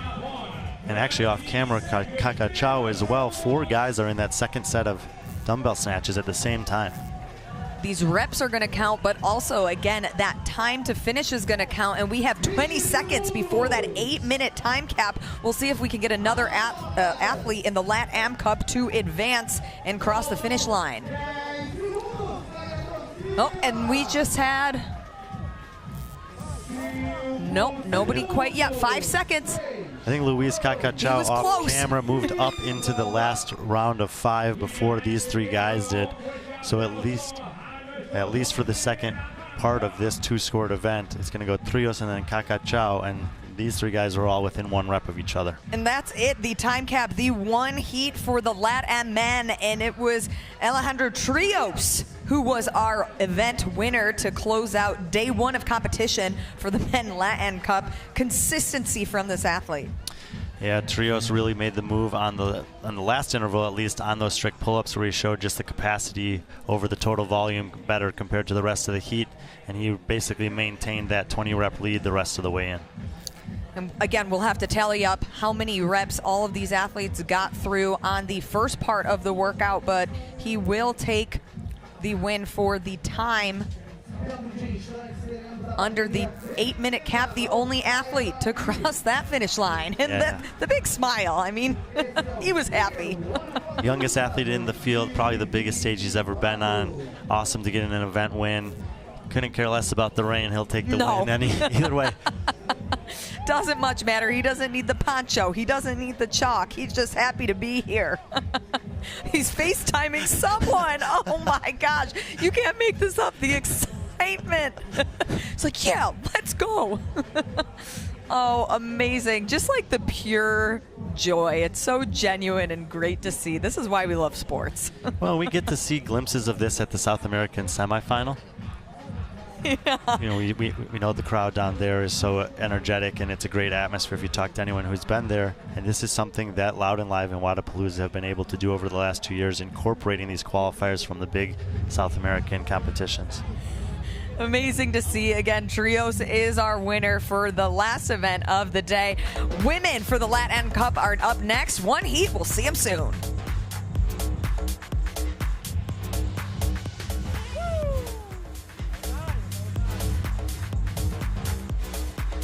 He will.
An overcast day here in Miami, Florida. Nonetheless, TYR Wodapalooza 2024 is up and running over at Flagler.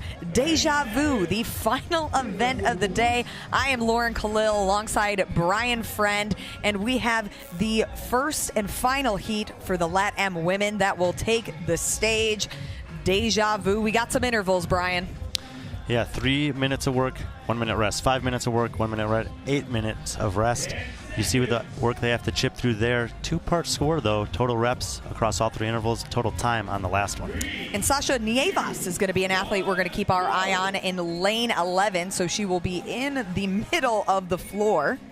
Yeah, Sasha Nievas has experience at the CrossFit Games as both an individual and a team athlete. Off to a little bit of a slow start, currently sitting 7th out of 10, so I'd be looking for her to take some risks and maybe make a move here in the third of 3 workouts on day 1. And this first interval will be 3 minutes long. It's 4 reps, and the women out here will get through 20 calories on the row. Mentioned on the men's side that there was a tie at the top with 3 guys. On the women's side, it's a 2-way tie. Paulina Harrow and Mariana Meza, both on 170 points, are the leaders through 2 events. Harrow there in the black on the left side of the screen. And as these athletes make it through 20 calories on that rower, they then will advance to 30 wall balls.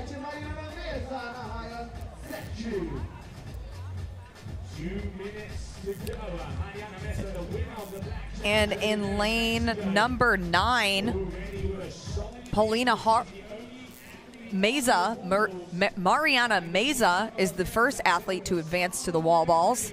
Yeah, she was a winner of Cortadito earlier today and off to a fast start. Excuse me, she got 2nd place on Cortadito earlier today.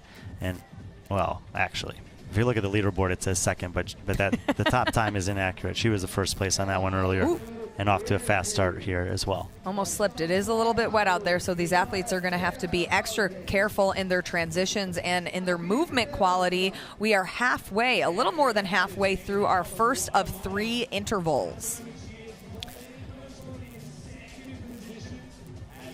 And you see for the first 2 intervals, the clock in the top left will be counting down. So as they finish these wall balls, they'll try to get to the pull-up bar and rip off as many strict pull-ups as they can do in the remaining time. That's the one, or the most notable change from the graphic that we had and the workout adjustment that was made due to safety with the obvious weather conditions. We don't want to have the dynamic kipping gymnastics on the bar with the chance of slipping off.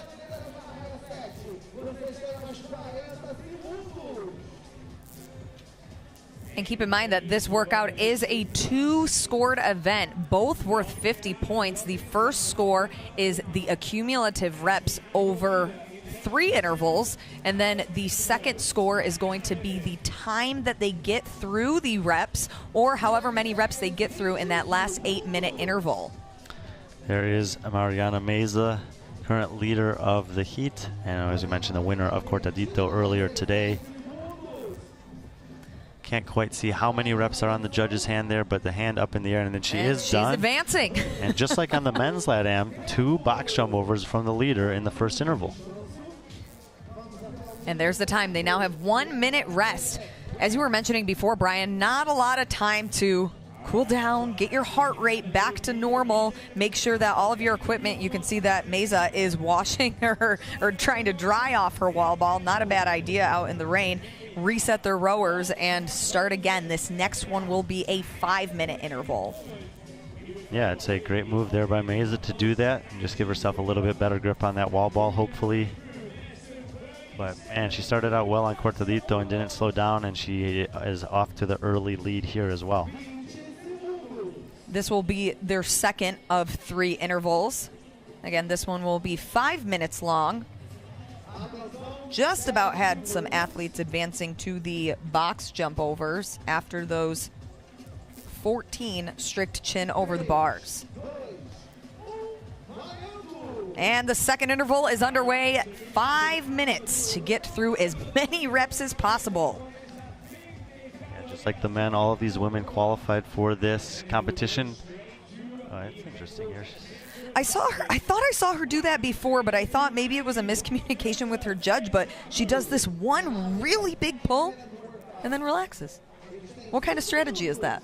I don't have a lot of experience on the assault fitness rowers. I mean, used it once or twice. I'm not sure. But if you're the only 1 out of 10 that's doing it, I would be curious to ask her about it. As I was saying, all these women qualified for the LatAm Cup through competition already this off season. So some of those competitions are quite big and very popular in different parts of South and Latin America. So all these athletes earned the right to be here. It's a really cool opportunity for them to represent their countries and their part of the world on a huge stage like Wodapalooza. Great to see a brand new division, and can you believe it? It's the 12th year that we are out here in Miami, Florida, TYR Wodapalooza. There we have Meza, our leader again. Oop, judge took a quick spill, but that's okay. Put the knee out. He's in position to start counting her reps. Yeah, that's one way to get down there. It was. It's a fast way to get down there. And Dodo next to her, going to join her on the wall balls. I think she just took a second to dry hers off with the rain that we have out on the field right now. They are at Flagler Deja Vu. This is the 3rd of 3 workouts of the day. Athletes will now make it through 30 wall balls before they can advance to their 14 strict chin over the bar. And again, we are just over 3 minutes left of this workout of the 5-minute interval. Yeah, Meza, quick off the rower there, but also was the best on the pull-ups in the first round. And we saw in the men's LatAm heat that Trios was able to make a big move on the pull-ups as the workout progressed. So she's able to back that up. This could be another runaway for her. And now she will be, again, the first athlete to advance to those strict chin over bar pull-ups. For reps earlier, we saw her drop down to do some quick singles, but whoa. Definitely have to be careful with all the rain out there. Nonetheless, this was the major change that we saw in the programming for athlete safety from the chest to bar pull-ups to the strict chin over bar, as we watch them chip away in their second interval of 3. Yeah, Meza, not an inexperienced athlete either.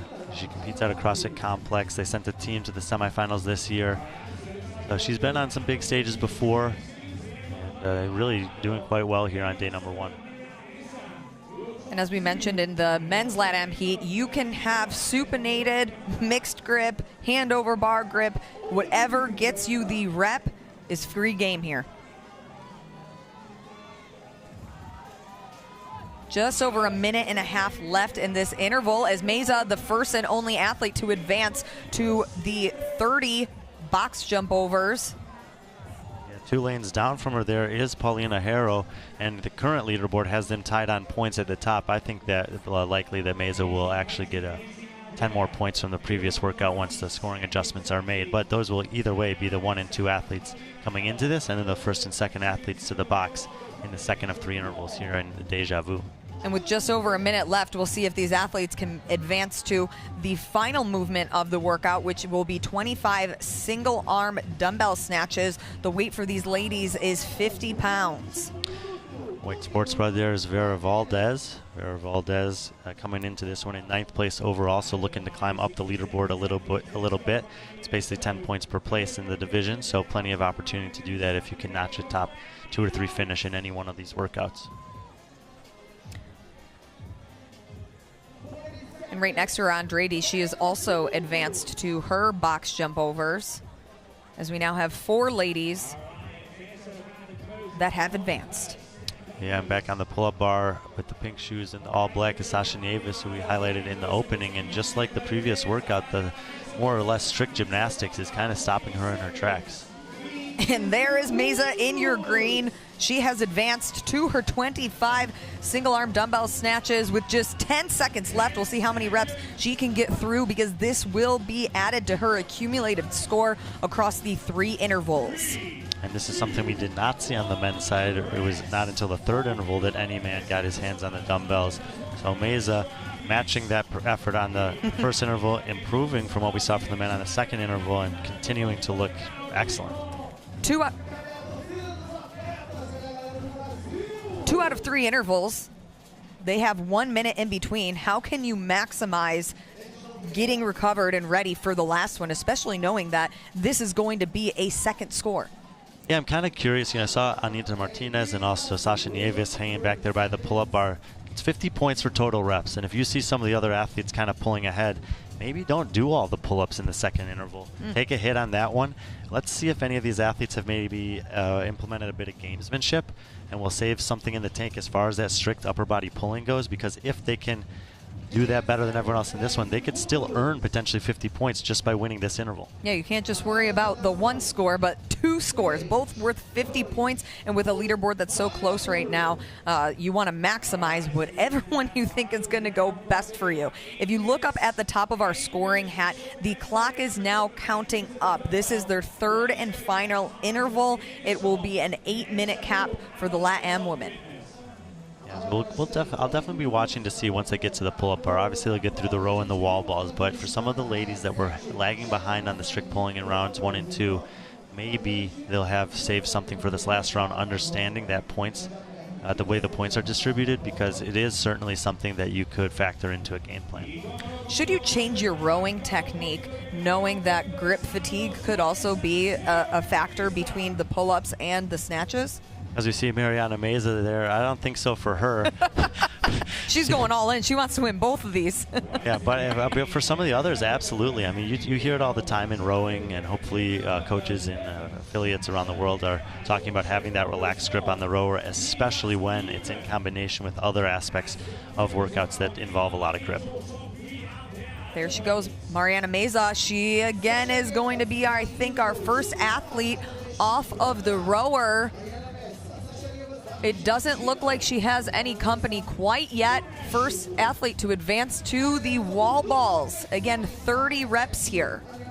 Sasha Nieves second to the wall balls. She's one of those athletes I'm just curious to see if maybe she has saved a little bit in terms of the strict pull-ups, but she hit the underside of the wall ball target there and had the ball ricochet back over her head. There is Nieves on the right. And if you take a look at the scoring hat, you can see Meza 14 out of 30 wall balls. Haro close behind, 9 out of the 30 wall balls. Marca in 3rd, and then 4th Vargas with Nieves in 5th.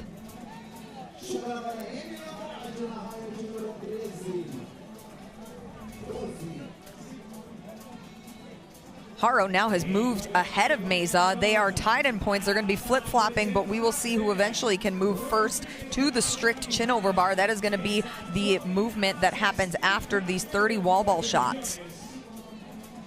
And in the men's heat, we saw a little bit different of a race play out in this last interval, as they see the end in sight.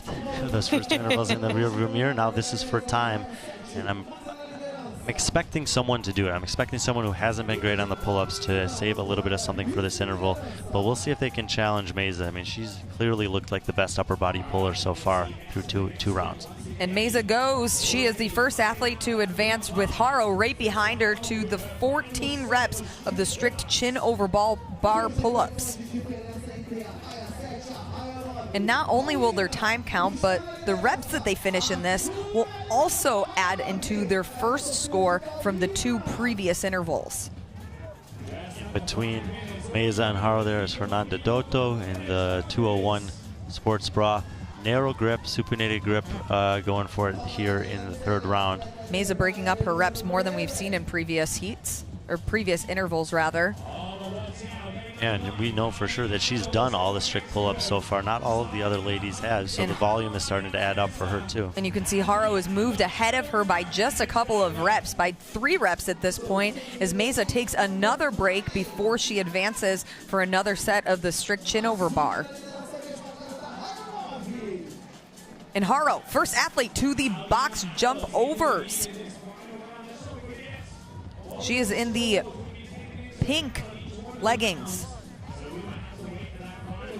And just like we saw from trios on the men's LatAm heat, taking advantage of that upper body strict pull-up advantage in the last round, and she's going to bank several reps on the box jump over box jump step downs before anyone else in the heat joins her. Well, she's almost halfway through the box jump overs before any athlete has advanced to the box jump overs. Mesa now fit. Oh, it looks like she got a no rep potentially. She's jumping back up for another strict pull-up. And now she advances to her box jump overs. Needs to make through 30 of these, but Mesa is about 15 reps ahead of her. And doesn't seem to be much gamesmanship from any of the other athletes that were struggling on those pull-up bars. Ana Martinez there on the hat is getting close to finishing her pull-ups. She did not finish them in the second round, but it still continues to be Mesa and Haro who are leading the way. And as Haro finishes the box jump over, she will then advance to the final movement of the 8-minute time-capped interval. 25 single-arm dumbbell snatches. These weigh 50 pounds for these ladies. And there she is, first of 25 reps. We have just under 3 minutes left of the cap. I don't think she's going to have any problem finishing within that window. No, as we talked about with her weightlifting background, once you get her hands on some weights, it's usually a good thing. She did the snatch and hang snatch complex at 190 pounds earlier, so pulling 50 pounds from the floor overhead several reps in a row is probably going to be pretty light for her. And Mesa still able to hang on to that second place position on our scoring hat, but it looks like Haro's going to run away with this. Andrade in third, Vargas in fourth, Martinez in fifth.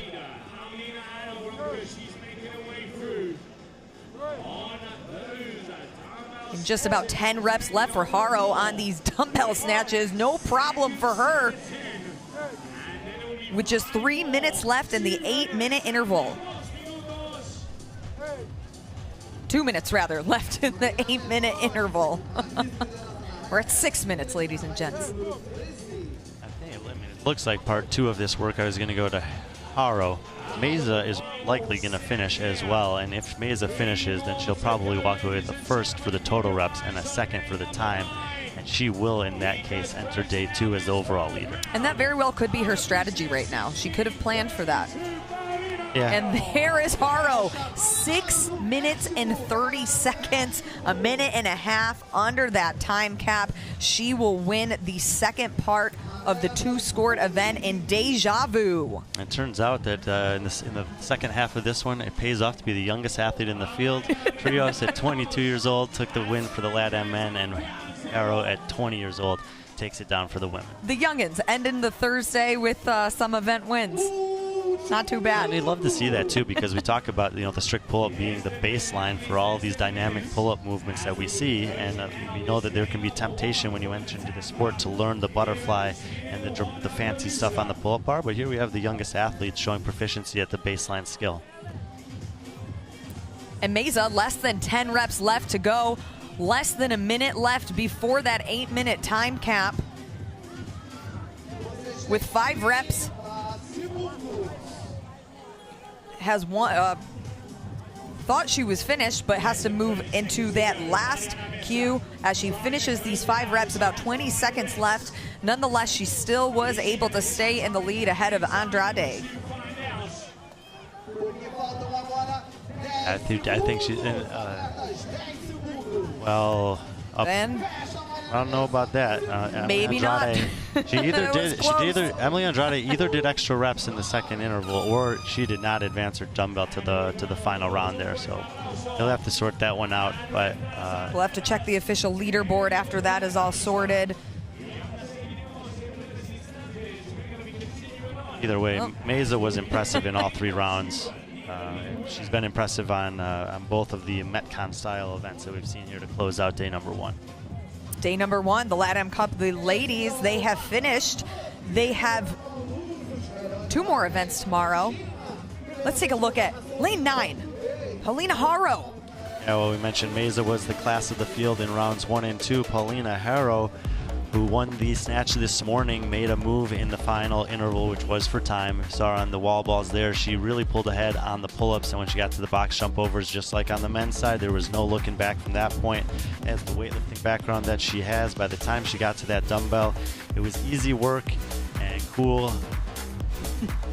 Calm and collected. Yeah, it was good to see a nice celebration here from her at the end, celebrating, smiling, and yeah. hands. big smile. Great way to end day one of competition for the elite LatAm women. They will have 2 events tomorrow before we crown a champion for the first time for the LatAm men and women new division here at TYR Wodapalooza in their 12th year in Miami. A little rain, it ain't ever hurt nobody. We're out here having fun. Coming up next, we will now advance to the elite women. Yeah, that'll be the order of operations throughout the individual competition. LatAm will do similar versions of each workout, and they will pave the way for the elite athletes to close out each of the 5 workouts that these athletes will face over 2 days of competition.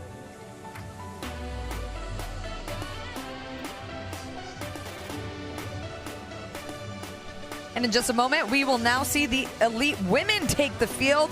2 heats for them. We will see you in just a moment.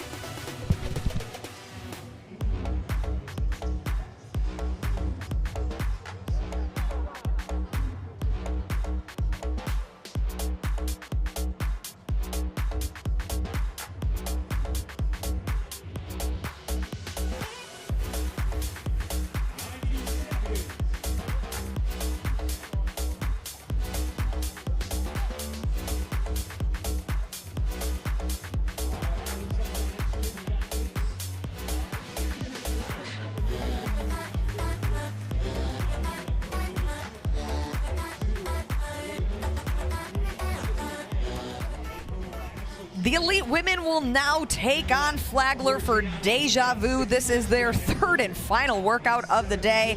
We are here at the 12th annual TYR Wodapalooza. I'm Lauren Khalil alongside Tommy Marquez. It looks like the rain has lightened up a little bit since our last couple of heats. We also have Brian Friend. He is now going to be on the floor giving us some athlete interviews. But Deja Vu, this is going to be a spicy one.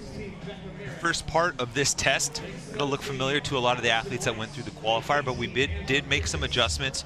Those chest to bar pull-ups are actually going to be strict pull-ups, and just a slight twist to make athletes a little bit more safe in this rain. And that twist, it's going to be important to pay attention to the strict pull-ups as we just saw in some of the previous heats, but also something to mention is this workout is a 2-score test. Each is going to be worth 50 points. So the first score is going to be the amount of reps you get through in those 3 intervals, and the second score is the total time or amount of reps you get through in the final interval, which is going to be an 8-minute time cap. And if you know your CrossFit Games history, this is modeled after an event that showed up back in 2011 called The End. There were 3 separate intervals, but including one that was basically finished the test. But they were scored separately. And so a way to kind of maybe spruce it up a little bit, give it a little bit of a facelift, is to, combine the reps and make it a little bit more comprehensive on the scoring side. And the first heat of the elite women is underway. You can see many professionals out here with their towels to wipe down their equipment as they move through, as it's a little bit wet out there on Flagler today, but this is the first of 3 intervals. This one will have a 3-minute time cap. It's South Florida. That means you're going to get some weather, good or bad, but you know what? Either way, people showed up here to party and throw down. They certainly did. It doesn't matter. The rain cannot keep these athletes and spectators and volunteers and everyone else away, especially for 12 years for TYR Wodapalooza. I mean, that is iconic. It has become a pillar in the community as far as competition is concerned, starting from just a small, more affiliate-based competition and then expanding to fill out the entirety of the Bayfront Park here in Miami.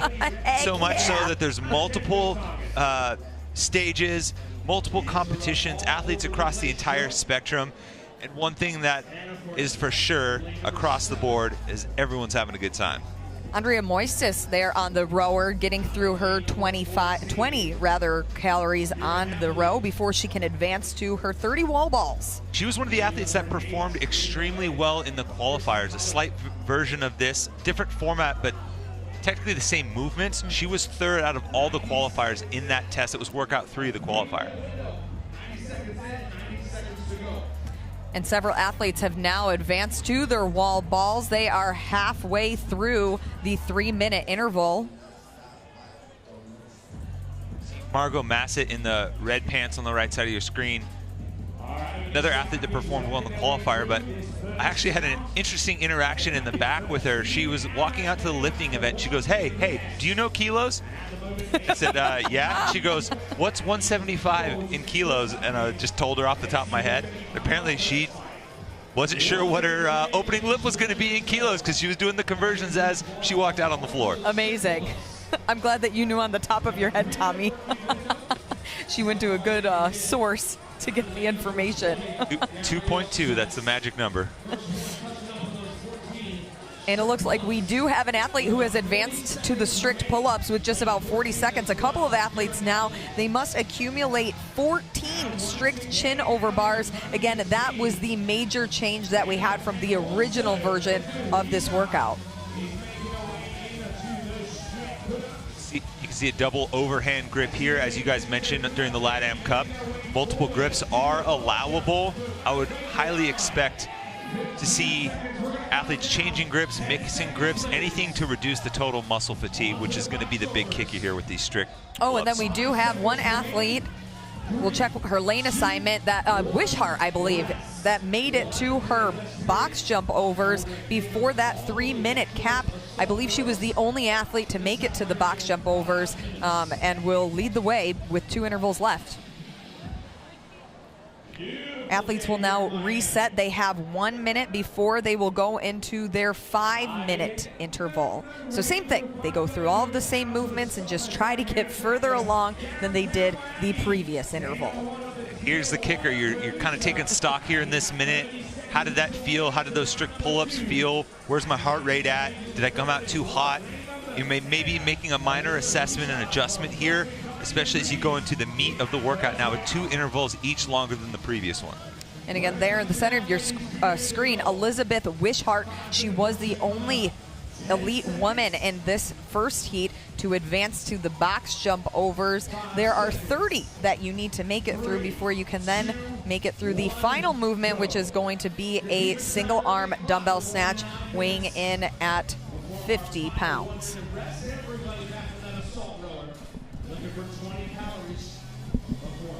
And interval number 2 is underway. This one has a 5-minute time cap. 5-minute time cap here. Hopefully you made good decisions in the first interval.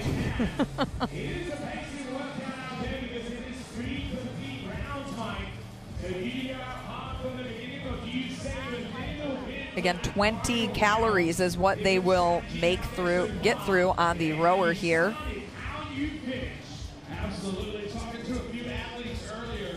20 calories before they advance to the 30 wall balls. Just about a minute in of the second interval.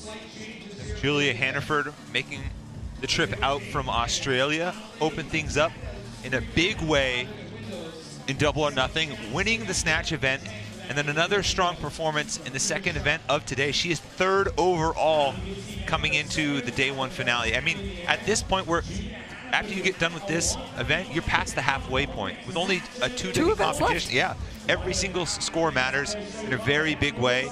So to be sitting in the top 3 right now, she's the prime athlete for the who the heck is this athlete type award to show up and make a name for yourself. And in lane 17, Allie Weiss, she was the first athlete to advance to the wall balls. Again, a set of 30 that they will make through before they can move to the bar for those 14 strict chin over bars. While we saw a few athletes establish themselves in that first interval, I think this second interval is really where you're going to see the athletes that are primed to have a top finish overall, who can take off a bigger chunk with a little bit more time, and then ultimately parlay that into the next interval where you're going to have to finish it anyway. So you're going to get a good look at who can get through the majority of this in a very efficient manner on this interval. 3 minutes in of the, 3 minutes left of the second interval. We have Moistis is the first. She's almost made it through her 30 reps of wall balls, followed by Moosberger. And a nice little veteran move there. Keep the towel tucked away. Normally, you know, the strap is good for holding chalk, holding for towels. I don't know. You can hold anything. Maybe a cell phone if you need to get a hold of your parents at some point. I don't know. But in the very least, the towel here is going to you know, be a nice little time saver just to keep handy. You might even want to use it when you advance to your box jump overs to wipe that down. They've been using it for their wall balls, so it's used for multi-purposes. Yeah, multifunctional here. It is, and that's Wishart in the middle of your screen. She has advanced to her strict pull-ups, and then to the left of her, Emily Rethwill. Emily Rethwill, you saw her actually using the towel or the shirt on her hand while she was gripping it. Similar to what you'd use a gymnastics grip, but maybe a little bit more absorbent. See the mixed grip on the center of your screen with Allie Weiss. Freya Moosberger, she is in the lead right now, 11 of her 14 strict chin over bars. And we have another athlete, Canning. She made a push. She has advanced to her box jump overs. The first athlete to advance as we have less than a minute and a half of this second interval of 3.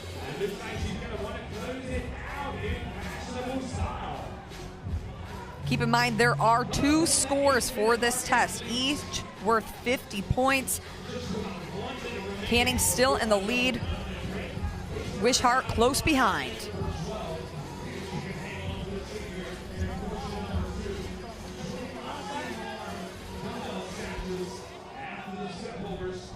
See the technique on the box jump, a technique popularized by Chris Spieler way back in 2014.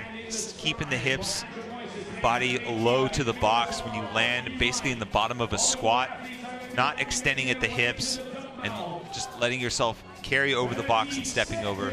Oh, and there she is. She is advancing with just less than 30 seconds left on 25 of the single arm dumbbell snatches.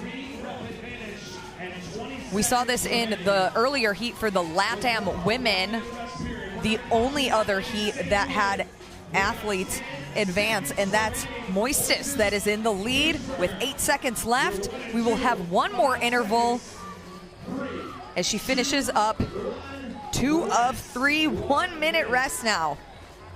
Now you're deciding, what are we gonna do for the last 8-minute interval, which is going to be factored into one score, which is how many reps you can make it through, but it's also gonna serve as a second score, your total time, or however many reps you're gonna make it through with the 8 minutes on the clock.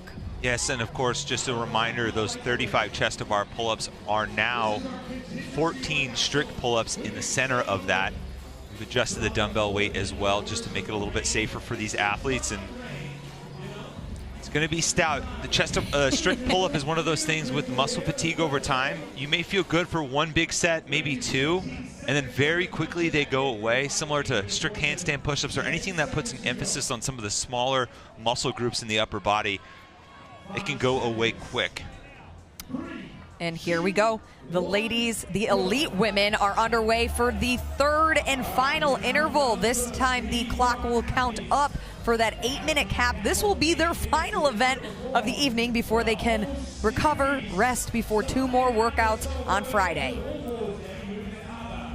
Brakovic, strong performance in the opening event, representing the swarm of athletes that represent CrossFit Mayhem. Everywhere you look, you see one of those t-shirts on an athlete. Yes, you do. Left, right, front, center. And here's our leader, Andra Moistis, on your screen right now in the white t-shirt. We'll see in the last heat of the LatAm Cup women, we saw a little bit of change up on this final interval. I'm curious to see if there will be a similar storyline, or if she will remain victorious and lead the way for the women here. I think she will. She was one of our athletes to watch in the run-up to this. I mentioned that in a similar test in the qualifier, but with a slightly different format, Moistis was 3rd overall in that test, her best performance by far. And I think she showcased similar skill in that second interval, and assuming that she doesn't burn out with the strict pull-ups, I think she should be able to close the door here in this final interval. And there she is. She looked to be like the first athlete to advance to the wall balls all the way in lane 20. Gabrielle Spence also was early on advancing to those set of 30 wall balls. And most of the field now, with just a minute and 40 in, is now off the rower and chipping away at the 30 reps of wall balls.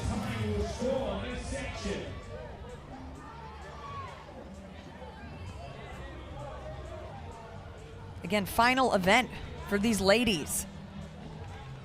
2 events tomorrow, so they are more than halfway done before we crown a winner. Can you believe it? Goes by so quick. I love this new format. I like the 2-day format. Really encourages participation across multiple divisions for these elite athletes. And then even for some of the newer athletes that are looking to get some high-level experience, it's a little bit more manageable competition as far as volume, as far as managing intensity, and getting that experience while also setting yourself up for the full calendar year that we have ahead of us. This is the unofficial kickoff to the beginning of the 2024 CrossFit season, is it not, Tommy? Absolutely. Just maybe with a little bit more pink and teal mixed in. A little bit. The colors seem to be very bright, very Miami. We love to see it. We are just under 3 minutes into the 8-minute time cap here. Is now there again, Tommy, that mixed grip that you were talking about before, and it seems to be serving her well as she's banking out reps. Normally at this stage of the game, we see a lot of singles. And similar to maybe a strict handstand push-up where muscle fatigue piles up quick, you might see an athlete try and knock one big set knowing that they're going to go to singles anyways. And what the singles do ultimately is takes away the negative portion of that movement. The negative on a strict pull-up is what really starts to increase the fatigue factor, trying to balance yourself and carry your body weight down as you reset at the bottom. Getting rid of that allows you to kind of keep moving, and you're not losing that much time overall. And even for an athlete here where you're seeing them switch between grips for every rep, just a nice little break to allow that to happen. Moises in the center of your screen. She has now advanced to her box jump overs, 30 reps here. Also to the left of her screen in the white sports bra, that was Allison Weiss. And then to her right, Katie Canning making it through their set of strict pull-ups. And although it's a different stimulus now, instead of the chest-to-bar pull-ups, what I think this does for this test in particular, with those strict pull-ups in the middle, the heart rate comes down a little bit, the lungs start to recover because it's more muscle fatigue, and you're seeing athletes really attack these box jumps even in this final interval and really be able to attack the back half of the event overall. And we are more than halfway through this 8-minute time cap, 4.5 minutes just about left before our time cap, but it seems like several of these ladies will cross that finish line under the time cap, as Moises just has a couple reps left of the box jump overs, and then will advance to her last and final movement of the workout, 25 single arm dumbbell snatches at 50 pounds, and there she goes. No problem to get through these, and especially under that time cap with about 3 minutes left, Tommy. And adding to the intensity, like I mentioned a second ago, is the adjustment on this dumbbell. Originally scheduled to be 70 pounds. That was going to maybe be a little bit of a roadblock at the end. But now, even with the rain, athletes can keep charging, keep the intensity high once they get to the box and then on to the dumbbell. So, you know, maybe a slight adjustment, but overall still a good quality test for these athletes. Yeah, and just a moment ago also on your screen was Freya Moosbrugger. She is also chipping away at those dumbbell snatches.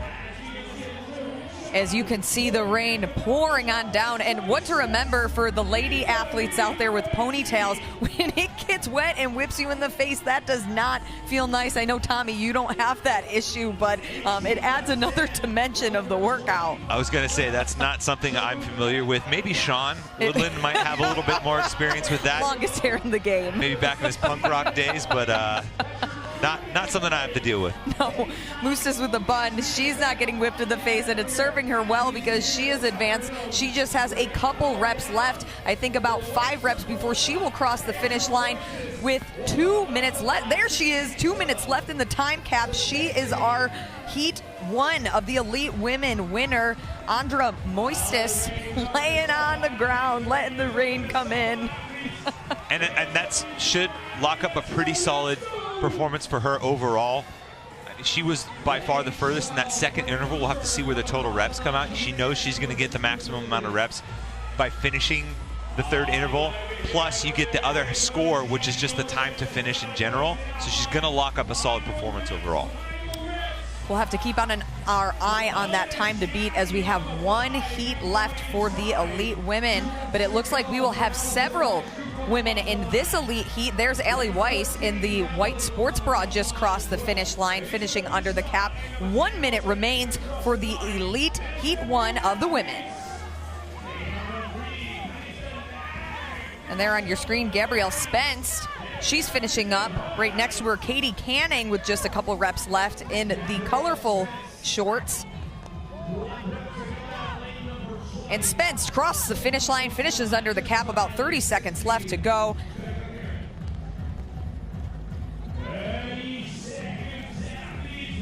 Looks like only a few athletes left on the floor here. Hopefully trying to not only get under the time cap, but get the maximum number of reps added to their score. Remember, if you don't get under the time cap, then whatever you get through is ultimately added in for one of your 2 scores here in this test. Aaliyah Miller on your screen right now, making it through her final reps of the dumbbell snatches. About 5 seconds left before that 8-minute time cap. And that is the time for Heat 1 of the elite women. They are done with competition for day 1 of 2024 TYR Wodapalooza. We have 1 heat remaining, but Andra Moistis, she is your Heat 1 winner for at least one of the 2 scored tests. Lots of ponchos out there, Tommy. But still an impressive number of athletes out there supporting these athletes. And, you know, Andra Moistis really came out in the second interval and started to turn on the jets just a bit. And for an athlete that coming into this event was 23rd overall, pretty decent showing so far. This is the type of performance that could move you up maybe into the top 15, maybe get you sniffing around those final heats. Usually it's the top 10, but we have the 20-lane heats here, so it could move her up into competing with the top athletes for tomorrow, which could be a huge boost for you, knowing the level of athletes that are in that final heat. And it's truly, that's another thing that I really love about Wodapalooza is the opportunity to showcase athletes like that and potentially move up into the later heat with athletes that we see at a lot of these other off-season competitions. I love her rest position there. We can all relate with that. Your current overall standings of Deja Vu from elite women. Elizabeth Wishart, 69 reps. Second, Emily Rethwall, these are unofficial, 62. And then in that third unofficial overall standings, Brogovich, 31 reps. Heat number 2 of the elite women is up next. Final event of the day for the women.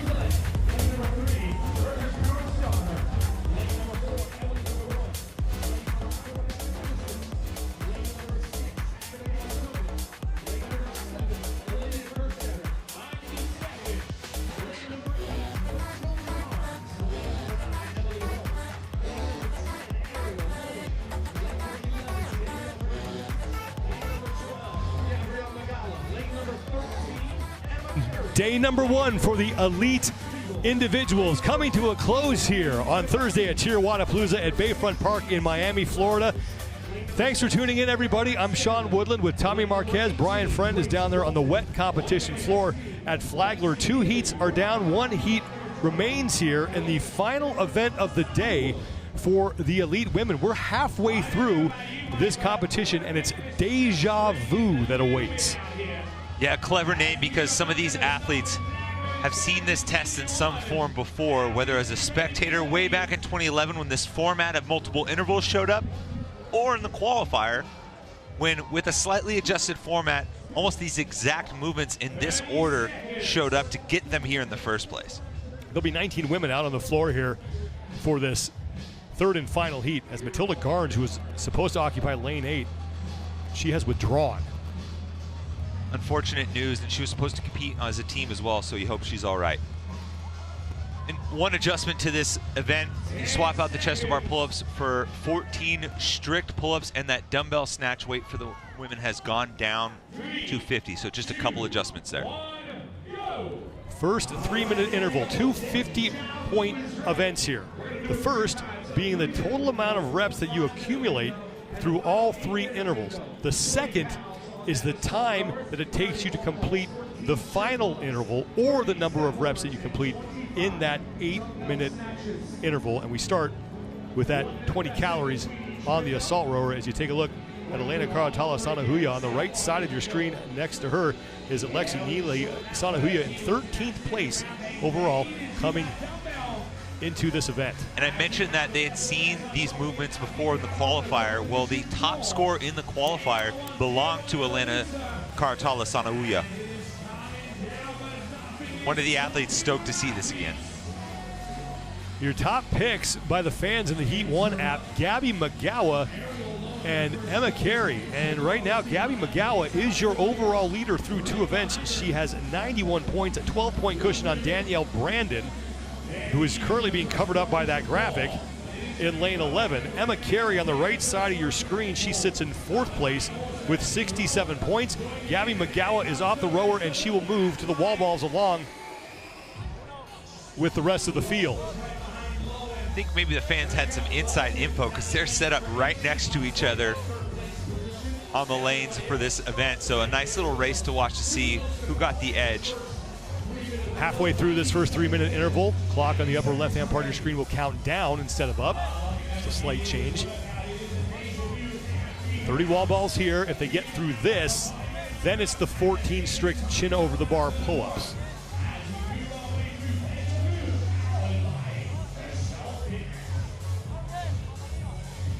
I think the strict chin over the bar pull-ups are a curious movement for Gabby Magawa, where upper body pulling strength has been something that's, you know, maybe not been her best and something that's maybe held her back from being a podium contender in the past. Maybe she could showcase some new capacity this time around. There's Ariel Lowen, who is your leader, and onto the strict chin over bar pull-ups, and that is no problem for her, as she's looking to get to the 30 box jump overs here with 40 seconds remaining in this first interval. Those are textbook from Lowen. So right now, through 50 reps and counting, she gets through this, so she'll be 64 reps in if she can get to the box.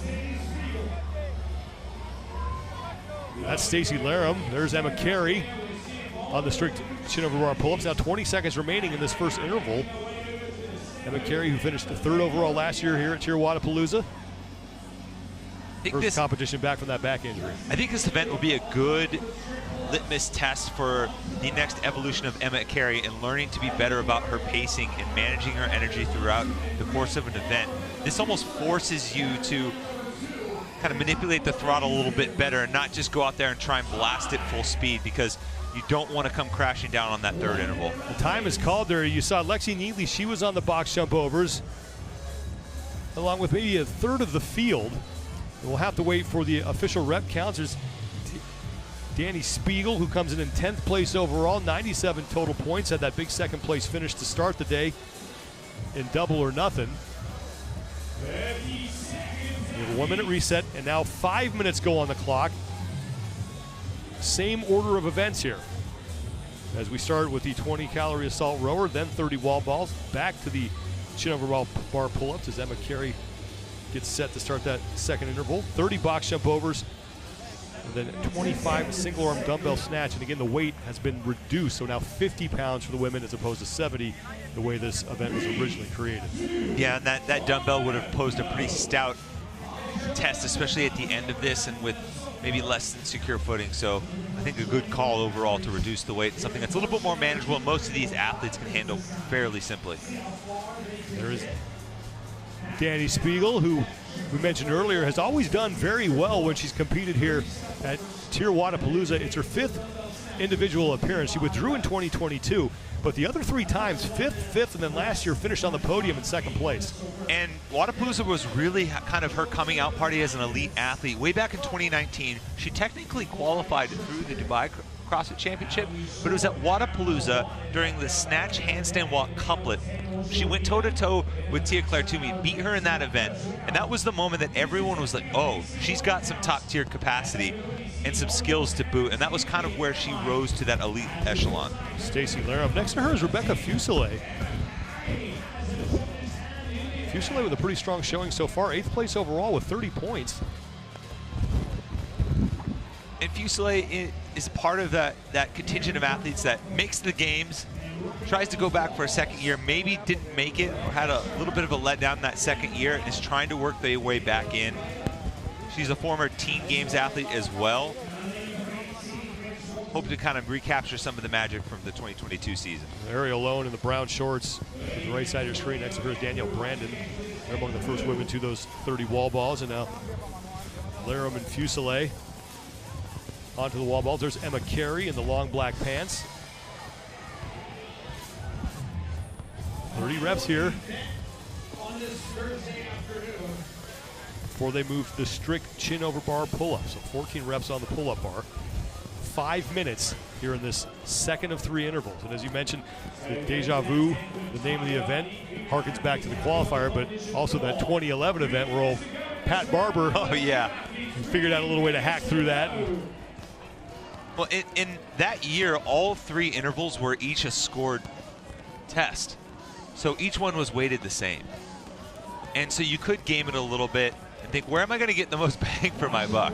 And I think this way, makes all of these intervals just as equally important in a different way. And honestly, another kind of comparable type test. The games this year, we had an event intervals, and right now on the floor are 3 of the top 4 performing women in those tests in Emma Carey, Gabby Magawa, and Ariel Lowen. And Emma Carey was the first woman to the pull-up. There's Emily Rolfe. Rolfe comes in 25th place overall. Now the rain really starting to come down here at Flagler. Carey's done with the pull-ups. Now 2 minutes remain, and she's the first woman on to the box jump overs. Trying to get through 30 reps to see if she can make it to the 25 single arm dumbbell snatches. There's Gabby Magawa next to Danielle Brandon. Magawa, again, your overall leader, 91 points for her. Emma coming off a career best finish at the CrossFit Games, but even still made some changes in this offseason. Under the CrossFit Mayhem banner, sticking with her coach, Dom D'Agostino. Switch locations, switch camps. I misspoke. Gabby Magawa has 182 points. She has back-to-back fourth place finishes, so 182 points for Gabby Magawa. Danielle Brandon sits in second at 167. And then as we saw Julia Hannaford in the prior heat, 3rd place, so a solid day 1 for Hannaford.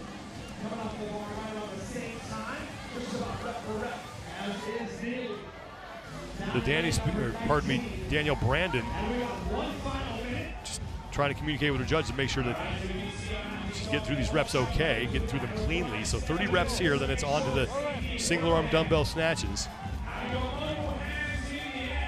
And you have to think that the rain is starting to creep into the back mind of these athletes. Just, obviously athlete safety is important here. TYR Wodapalooza has partnered with the PFAA to put athlete safety and preparedness at the forefront here. But even still, this is not exactly a scenario that you train in frequently. Emma Carey is your leader, as both she and Gabby Magawa, along with Ariel Lowen, far left side of your screen, are on the dumbbell snatches. Danielle Brandon is there as well. 25 reps here and 12 seconds remain in this second window. Gabby Magawa advancing her dumbbell. It's between Magawa and Carey for the top rep amount in that second window. Again, 2 scores here, 50 points each. The first is the total amount of reps you get through in all 3 windows. The second will be your time in this upcoming 3rd and final interval.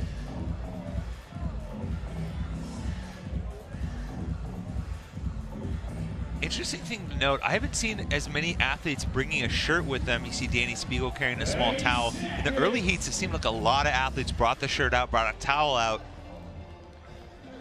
Maybe help deal with some of the moisture out here, but maybe some of these athletes tested in the back and felt like they were good to go with maybe just a set of grips. We're now set for the 3rd and final interval. 8 minutes on the clock, and it's back to the rower to start things off with 20 calories. Saw Grace Walton there for just a second, another part of that Oceania contingent.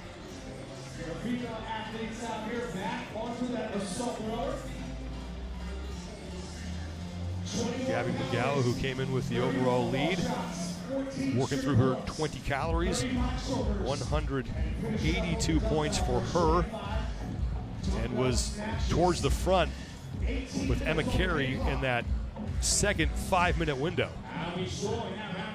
McGowan had her career best finish at the games this past season, finishing 4th after making some changes. Adjusted her camp, her coach, hoping to make the next step into being one of those podium athletes, something I think a lot of people in the community think she's more than capable of. Emma Carey finished 8th at the CrossFit Games back in August. Her best finish as an individual. She debuted as an individual in 2021. She took 16th that year, then of course missed 2022 with the back injury, and she's going to be the first woman to the wall balls. 30 reps here.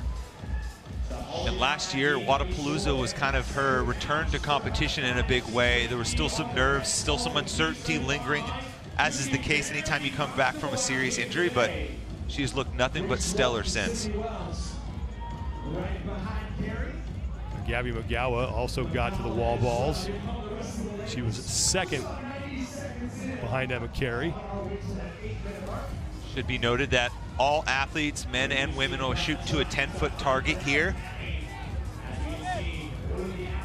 Somewhere Chase Ingram was smiling about that. I was going to say shout out to Chase, somewhere smiling.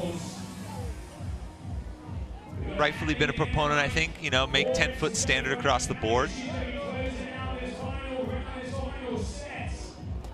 McGowan on the left, Emma Carey on the right.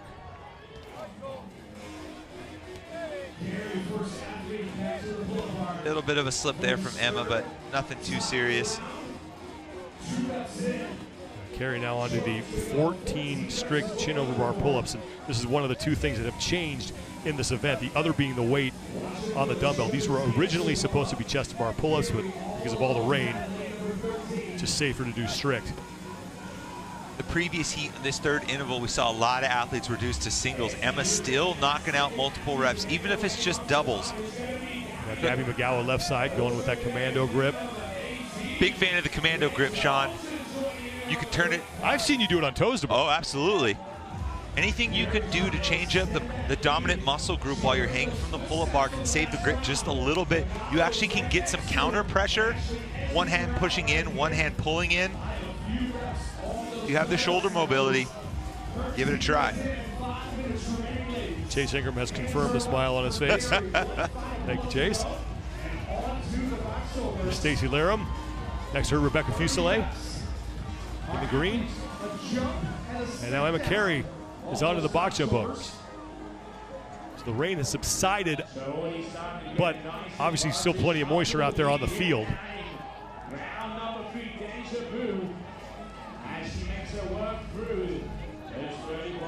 Becca Vidison in lane 5. Her judge's hand is in the air. She's in the red top. She's down to those quick singles, taking away the negative portion of that movement to hopefully save some fatigue. Abigail Domit, she just moved on to the box jump overs, and now Emma Carey continues to work through her 30 reps. After this, it's the dumbbell snatches and then across the finish line. And look at Emma's posture. She just looks so calm, in control. I think that's one of the things that's scary and exciting at the same time about her as an athlete, being a young athlete, looking so in control while she's just blowing away the field right now. A little more than halfway through this 8-minute interval. Now Emma Carey will be the first woman to the dumbbell. Now she's done well in these prior 2 windows. There's a chance she could wind up with a clean sweep on these 2 events. You want an example of an athlete that's in total control. She gets off the box, walks right to the dumbbell, no chalk, no nothing, no hesitation, immediately grabs the dumbbell and starts ripping. Everyone else is still on the box jump overs as Emma Carey continues to advance her dumbbell closer to the finish. 4th place overall is Emma Carey, looking to punch her way into the top 3. currently ahead of all the women in front of her in the overall standings, and she is tied in points with Julia Hannaford. So Emma Carey, this is big for her right now. Abigail Domet and Becca Vidison also in a close race, so it looks like for maybe third and fourth. Two athletes hoping to climb up the leaderboard after, kind of middling finishes to start the day. Gabby McGowan, your overall leader, coming in with a 15-point cushion on Danielle Brandon.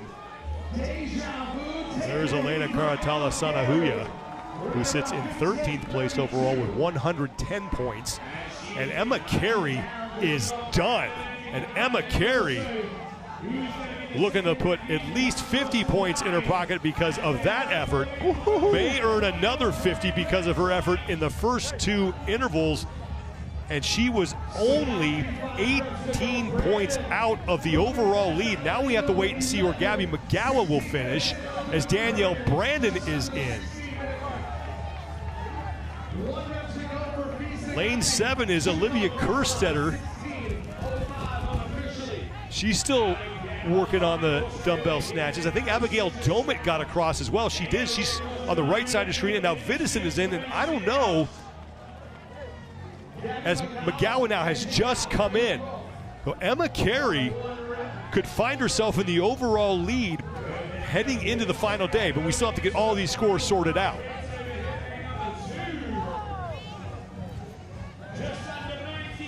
There's Danny Spiel. Close finish between her and I think Elena Karatala Sanahuya at the far end of the floor as Olivia Kerstetter is just about done. And Kerstetter is through.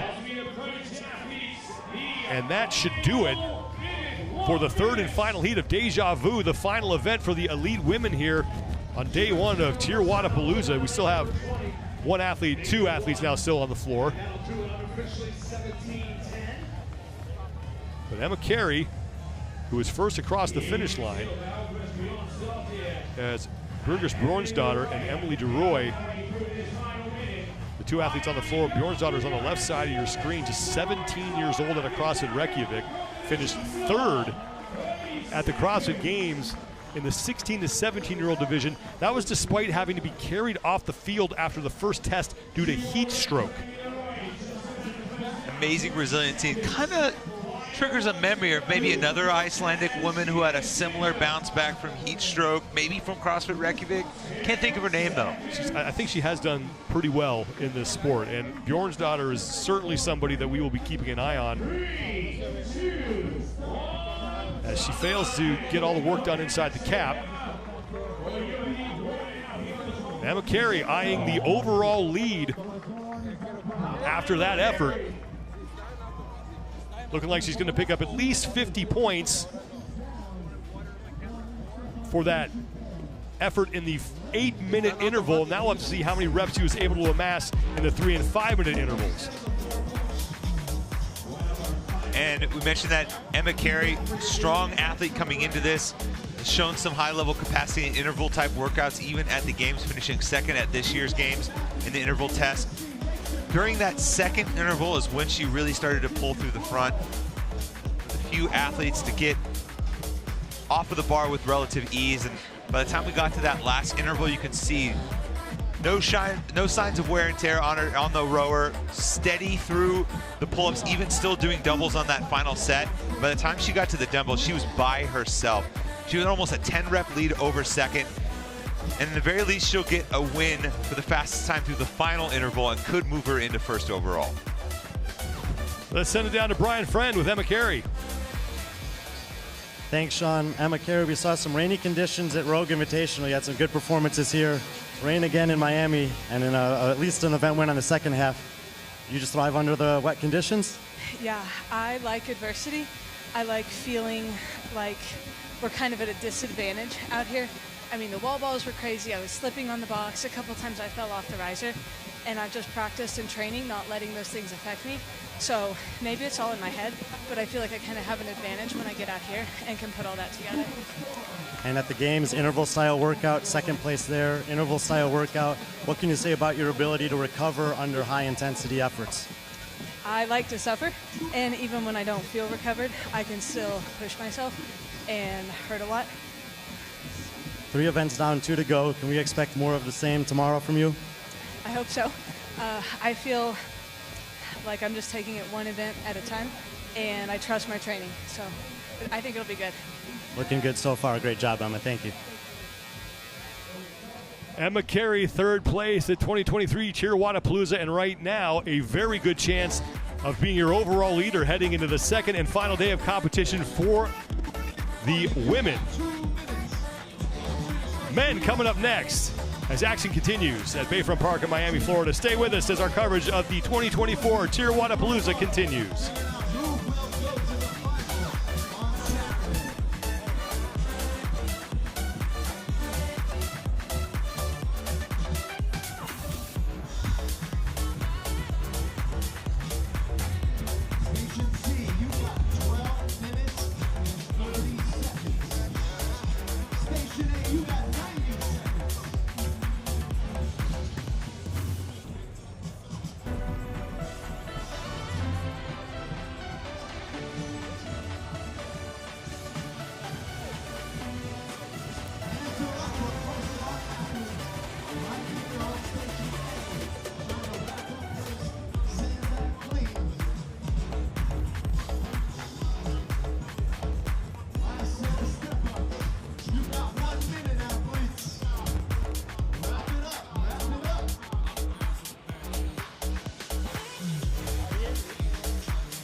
Day number 1 of the 2024 TYR Wodapalooza continues here as we are concluding the opening day of competition for the elite individuals. I'm Sean Woodland with Tommy Marquez. Brian Friend is down there on the competition floor at Flagler. Deja vu. Back-to-back 50-point tests here, and things have changed a little bit because of the weather. Yeah, we've swapped those chest-to-bar pull-ups for strict pull-ups, 20 of them to be exact. The dumbbell snatch weight has gone down. 2 scores you mentioned, one would be the total accumulation of reps across all 3 intervals, and of course the last one, that 8-minute interval, 4 time finished. First of 3 heats here for the men, as they are continuing to get the floor set. The athletes are out there getting their rowers configured to their liking. Some of the crew out there dealing with the moisture that is on the floor. The rain has been intermittent today. And now it's starting to come down again. And there is Jacob Hart out of lane number 5. Jacob making his first individual appearance here at TYR Wodapalooza. A semifinal athlete from this past season, took 37th at the North America East semifinals. He worked through a little bit of a delay here. Jacob Hart coming in 26th place overall, 81 total points. And he was the last guy in, if you will, in the NFL. They call that, well, Mr. Irrelevant, the last person to make it in. But this was a good test for him in the qualifiers. One of a pair that he finished in the top 10. So a good opportunity for him to make up some ground here if he can tie it all together once again. The start was pushed back by a minute just so the crew had a little extra time to deal with some of the water out there on the floor. Now we were 10 seconds away to begin this first 3-minute interval. 3, 2, 1, go. Kick things off with 25 calories on the assault rower, then it's 30 wall balls, and then 20 strict chin over the bar, 30 box jump overs, and then 25 single arm dumbbell snatches. And again, the weight on that has been reduced. It was originally going to be 100, now it's 70. Yeah, something a little bit more manageable for these athletes where it's less about gearing up and having a almost max effort pull into that dumbbell, something you can cycle through a little bit easier, a little bit less dynamic as far as foot placement is concerned. Tana Balaz. Like the style choice there. Plaid's always in season.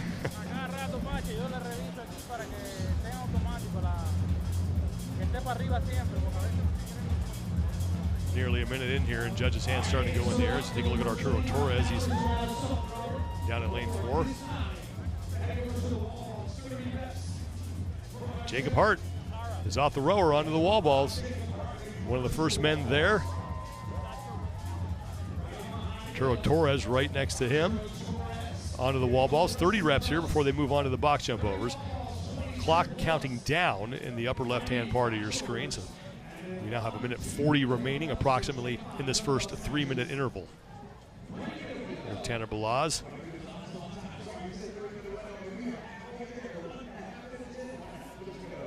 I know flannel's in style, but when that stuff gets wet, it's not necessarily light. You know, it's probably not your grandfather's wool flannel where it starts to get heavy and soggy. I'd imagine it's a mixed fabric of sorts, maybe a little technical polyester in there. Drake Lewis is next to him. The entire field on this set of 30 wall balls. And now 1 minute remaining in the opening portion of this event. 50 points for the total amount of reps that you accumulate through all 3 intervals, and 50 points for your time in the final 8-minute interval. And honestly, this is really where the test starts, with these strict chin over the bar pull-ups. Any grip is allowable. 20 reps that the men will complete, as opposed to 14 for the women. 30 seconds remain. And Jacob Hart on the left, Evan Rogers on the right, and then on the far right side of your screen is Guillermo Dominguez in the black shirt, and then William Bennett in that gray tank top middle of your screen now. Look at this test as a whole. The first 2 movements, rowing and wall balls, not going to be much shuffling there. Every athlete's not going to set the wall ball down, going to keep a solid pace on the rower. But really, who can rip off some big chunks early and then maintain some decent sets late to separate yourself from the rest of the field. Jacob Hart and Evan Rogers, the only 2 men to get to the box jump over. So Jacob Hart's going to have the early lead here. After that first 3-minute interval, we'll have a 1-minute reset, and now the clock goes up to 5 minutes. And we will go back through in the same order, starting with the 25 calories on the assault rower.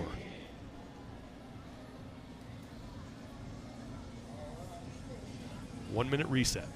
Athletes taking stock here after that quick little sprint. Maybe you went a little hot, got to throttle down on this rower. Maybe you feel great, push the pace a little bit. 1 minute is just enough for you to think about how tired you are, but not enough to really change much of it. Well, these elite athletes are a little bit different. And when you're doing these interval events, you know that 1 minute is it's like the fastest 60 seconds of your life. To the point where you're actually checking the clock to see if it's running fast. Yeah. We've all been there. Second interval underway. Jacob Hart and Evan Rogers were your leaders in that first 3-minute window.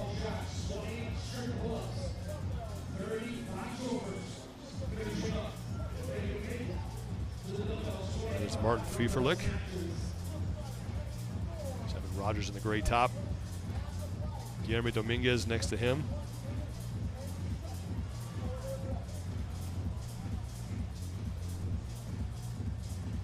.25 calories here. On lane 10, you see the empty rower. That's where Alexander Caron was supposed to be lining up. We have not gotten any information as to whether or not he has officially withdrawn, but he was supposed to be in lane 10. He is not there. But Jacob Hart is there and looks to lead the way in this second 5-minute interval, and his judge's hand is in the air as he closes out that 25-calorie row, and he will be the first man to move to the 30 wall balls. Down in lane 13, Nikita Yundov, I believe, moving as well. Could have been Tanner Balaz, but somebody on the right side of the screen was making that transition.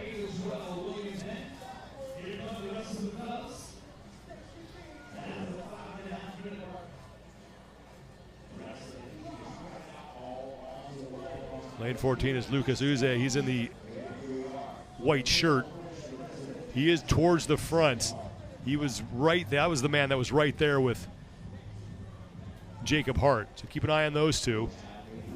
Hart down in lane 5. Uze open to repeat the performance he had just a moment ago, where he was middle of the pack in that second test in Cortadito and really turned it on in the back half and was able to put together a strong performance. Uza is 24th overall with 86 total points. And now Jacob Hart going to the 20 strict chin over bar pull-ups. Athletes seem to be handling the medicine ball just fine despite a little bit of the rain. Making it a little bit more slick, but no problem so far. Nikita Yundov moving on to the pull-ups as well. Jacob Hart, both he and Evan Rogers were out front. Rogers was on the right side of your screen. But now they have some company here in this 5-minute interval. We're past the halfway point. There's Nikita Yundov on the right side of your screen. Is Lucas Uza. And on the left is Tanner Balaz. Now no rep for Yundov.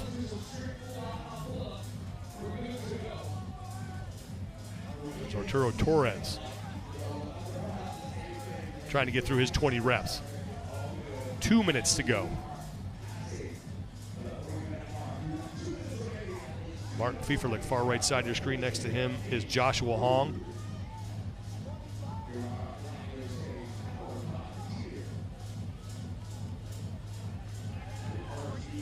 Yundov is inside 5 reps remaining. And Jacob Hart down to singles. He's switching his grip every single rep now.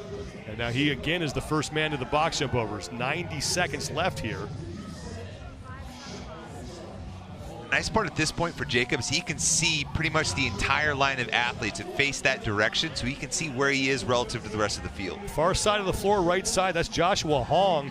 And now Lucas Uza in the white shirt getting to the box jump overs. And here comes Evan Rogers, and he'll get right to work.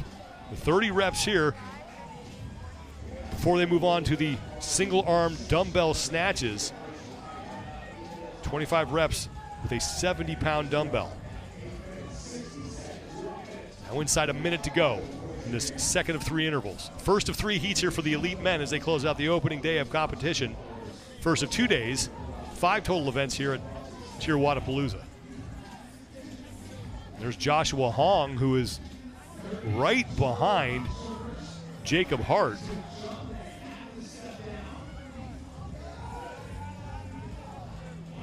Making his first individual appearance here at TYR Wodapalooza. Interesting technique from him. He's just jumping up and landing one-footed. He's having that other leg tucked up behind him.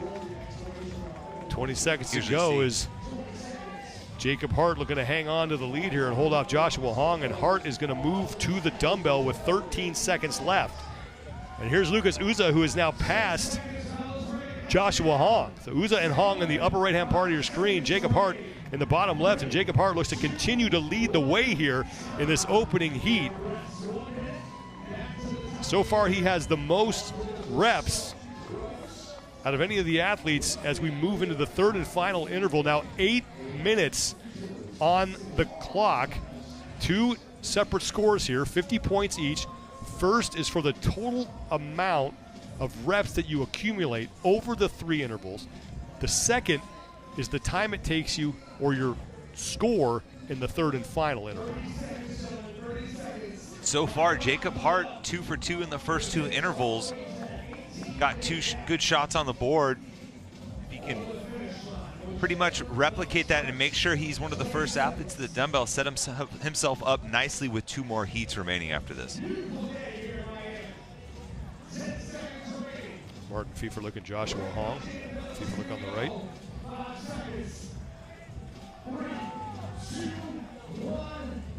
Third and final interval is underway. Back to the 25 calories on the assault rower. This is where you're going to see who's been putting in the conditioning work. We're now about 15 minutes into this test overall. Most CrossFitters is where you start to get into the more endurance-y aspect of your typical Metcon. Mentioned Joshua Hong making his first individual appearance here as an elite athlete at TYR Wodapalooza. He competed here in the RX division back in 2022 and finished 10th. Also made an appearance at the Madrid Championship last year, finished 19th there.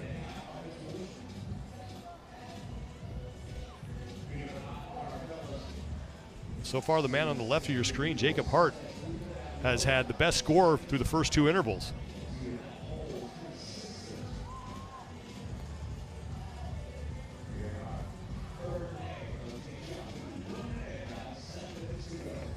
really separated himself on the strict pull-ups the last 2 rounds.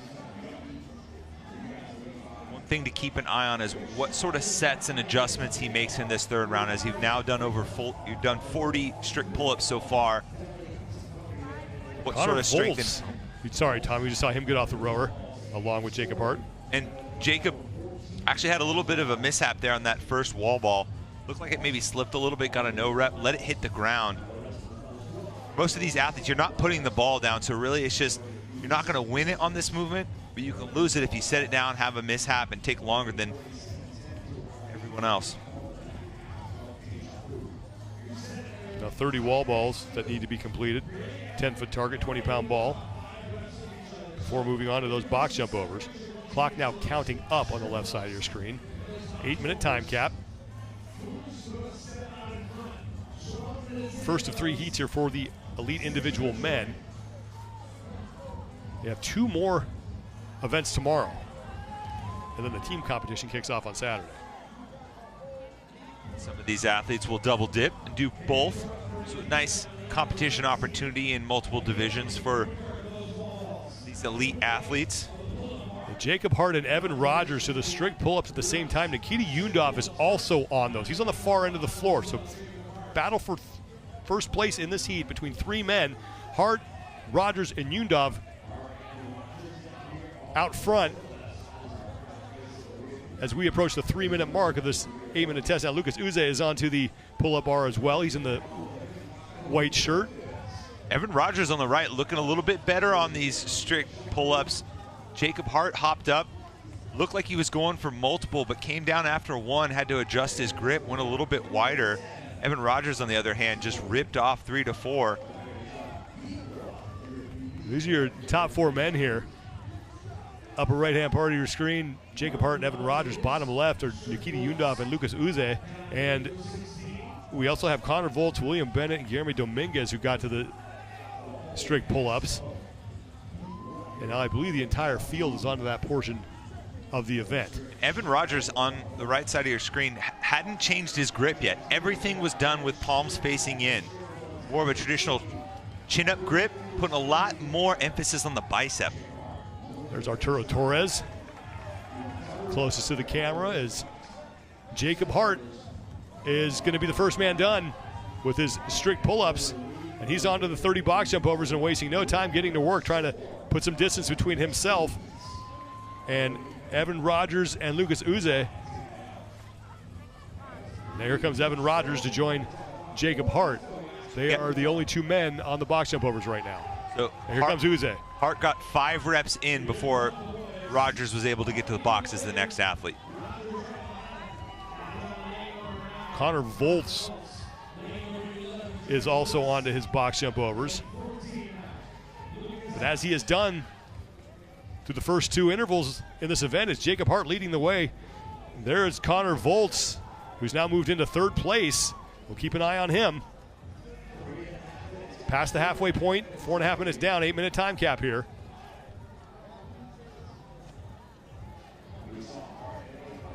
For Volz, this is a good opportunity to see some points. Remember, just finishing this and your time you're able to do it in, it is a scored aspect of this. 50 points are up for grabs on just this interval alone.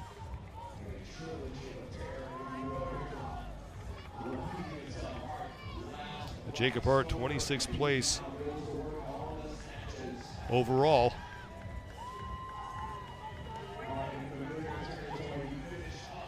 Now dumbbell snatches for Jacob Hart. Looking to pick up 50 points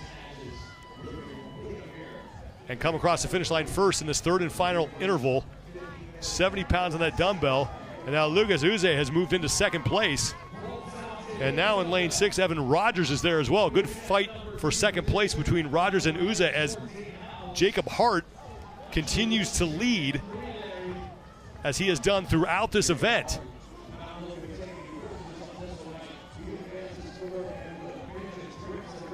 Bottom right-hand part of your screen, that is where Jacob Hart is, and then the fight for 2nd is going on between Lucas Uze in the white shirt towards the upper right-hand part of your screen, and then Evan Rogers, who's in the gray shirt and black shorts right of the center of your screen.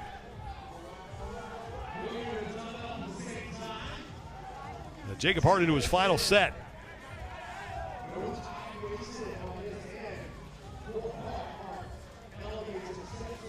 Jacob Hart looking to put himself in really good position here. He is in 6:12 unofficially for him with 2 heats remaining.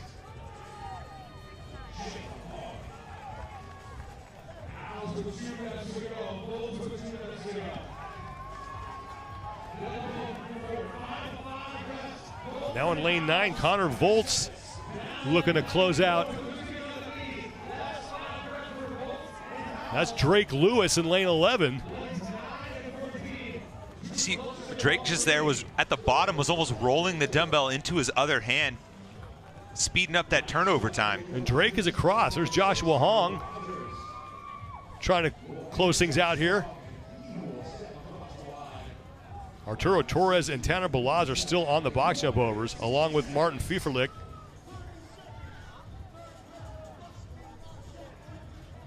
Jeremy Dominguez is getting set to finish. I think that's Will Bennett in lane 8 who just came across. And Dominguez was next to him in the black shirt. Nikita Yundov is still on the floor, along with Joshua Hong. 30 seconds to go here. Joshua Hong trying to get all these reps in and avoid being time capped here. Hong was one of the athletes towards the forefront in the previous interval. That's the danger of maybe pushing a little too soon. Unable to keep it going in this third and final interval. The final seconds here in heat number 1.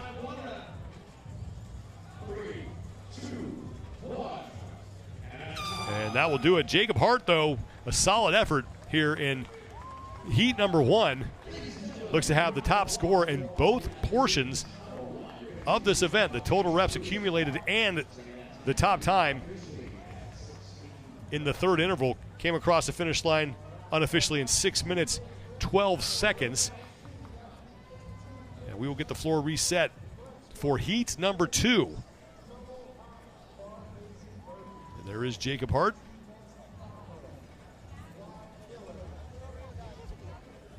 Take a look back at his effort, consistent throughout. Yeah, 3 for 3 in terms of leading each one of these intervals. Each time it was getting through the kind of roadblock of the strict pull-ups. After leading through the first 2, wasn't quite sure how well he would recover and be able to close the door on the third and final interval, but it almost seemed like he was able to separate even further from the rest of the pack on the third interval. No problem with the strict pull-ups, able to rip off some decent chunks.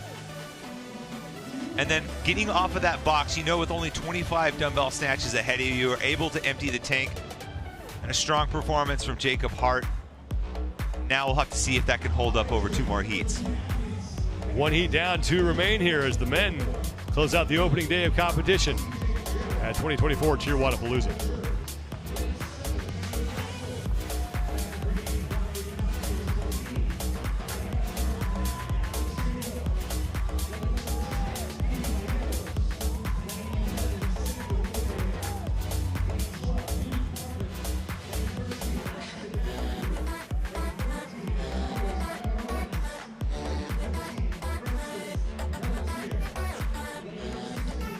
The iconic Bayfront Park, a familiar setting here in the 12th year of TYR Wodapalooza. Glad you're with us, everybody, as action continues here on day number 1 for the elite individuals. I'm Sean Woodland with Tommy Marquez. We got Brian Friend down there at Flagler as we are into the second of 3 heats of Deja Vu, an event not only inspired by a qualifier for TYR Wodapalooza, but also from the 2011 CrossFit Games. The final, I guess, 3 events, if you go by score in 2011, was a test called The End. It was a 4-minute, then 8, and then finished the entire set of work in 3 different intervals. We got a similar setup here with 3 different intervals, but we've swapped out the chest to bar pull-ups at the center of this grouping and swapped it with strict chin over bar pull-ups, and the dumbbell snatches weights have actually gone down. It's 70 pounds on the dumbbell now for the men. And it's 20 strict chin over bar pull-ups. Jacob Hart, we don't know his official rep total, but we do know the time that he had approximately in that third and final interval, 6 minutes, 12 seconds. That'll be the time to beat as we head into the third and final interval here. But up first, the first 3-minute window, there's Antonius Macaronis, who comes in 19th place overall with 101 points. And if a strong performance in the similar test that showed up in the qualifiers any indication, well, Macaronis was third in the qualifier, so an athlete to keep an eye on who could do well here, similar to Jacob Hart in the previous heat.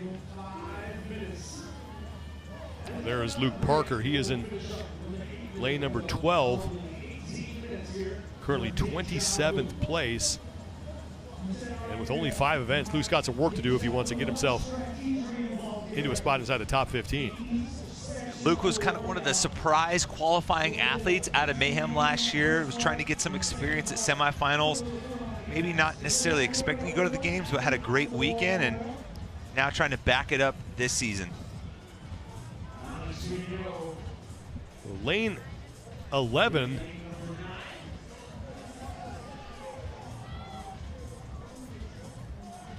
is Sam Cornway. I think he was one of the first people there. There's lane 9. That's Alex Vigno, who was probably the first guy there. Guy Majeros is now on to the 30 wall balls.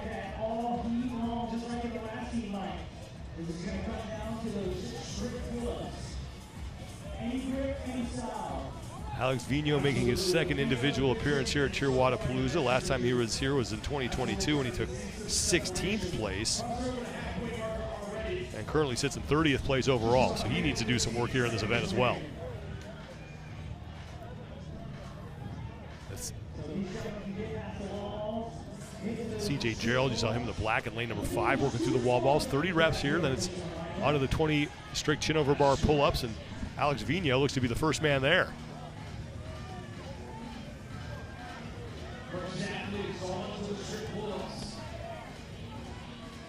John Wood there on your screen, a near qualifier out of the West this past year, finished 12th at semifinals. Remember, with the adjustments to the semifinal stage, we had nearly double-digit athletes qualify from each of the North America semifinals.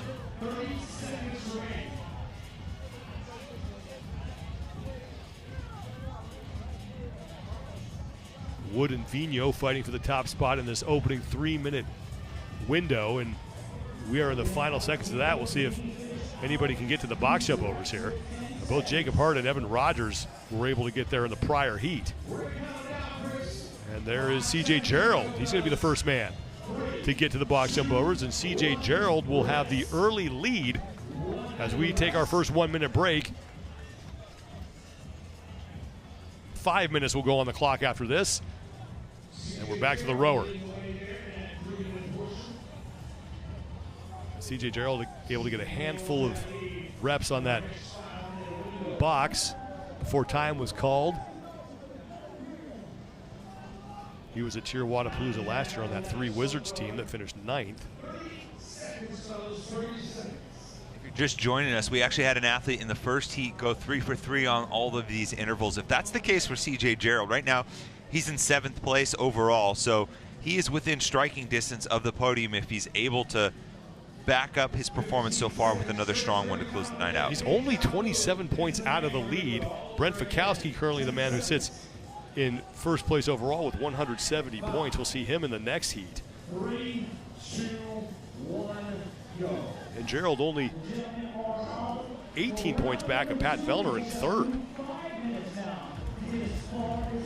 5-minute interval now underway, the second of 3 intervals here.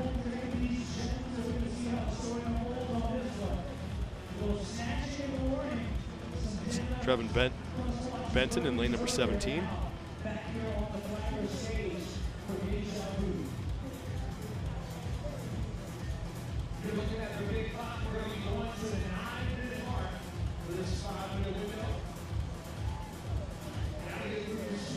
Gerald representing that underdog athletics crew.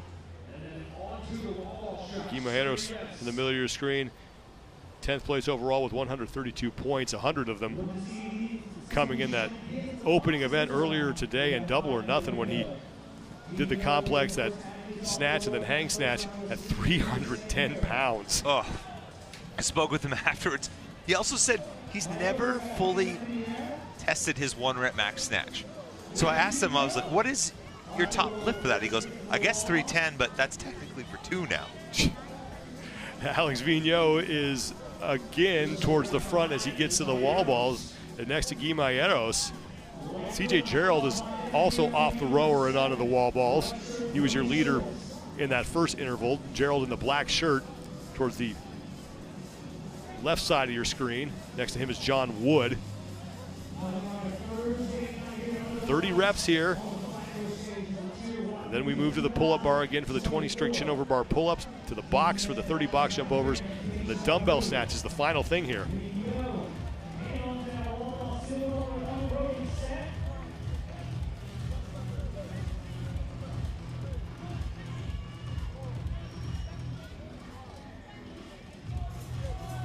Alex Vigneault, judge's hand is in the air for him. Looks to be the first man to the strict chin over our pull-ups. Now Guy Mayeros is going to join him as Guy closes out his set. As was the case in the earlier heat, really this is the turning point for the event. How do you get through these reps to set yourself up nicely on the back end? Box jump over, dumbbell, those are kind of mindless movements based on the loading and rep ranges for these athletes. This is the one component you got to really focus on and make sure you're smart in how you break it up. And you look at CJ Gerald, the pace that he has on those strict pull-ups, really wide grip, taking a break. But this is where he was able to take the lead in the prior window, and he's back to work again. Yeah, really wide grip, shortening the total distance that he has to travel from the full extension up to getting chin over the bar. The wider you go out to shifts the focus on a different muscle group, get some of the lat and back a little bit more involved. Gerald, unofficially 5 reps remaining here. Alex Vigneault in those yellow shoes taking a break. He was the first man of this portion of this interval.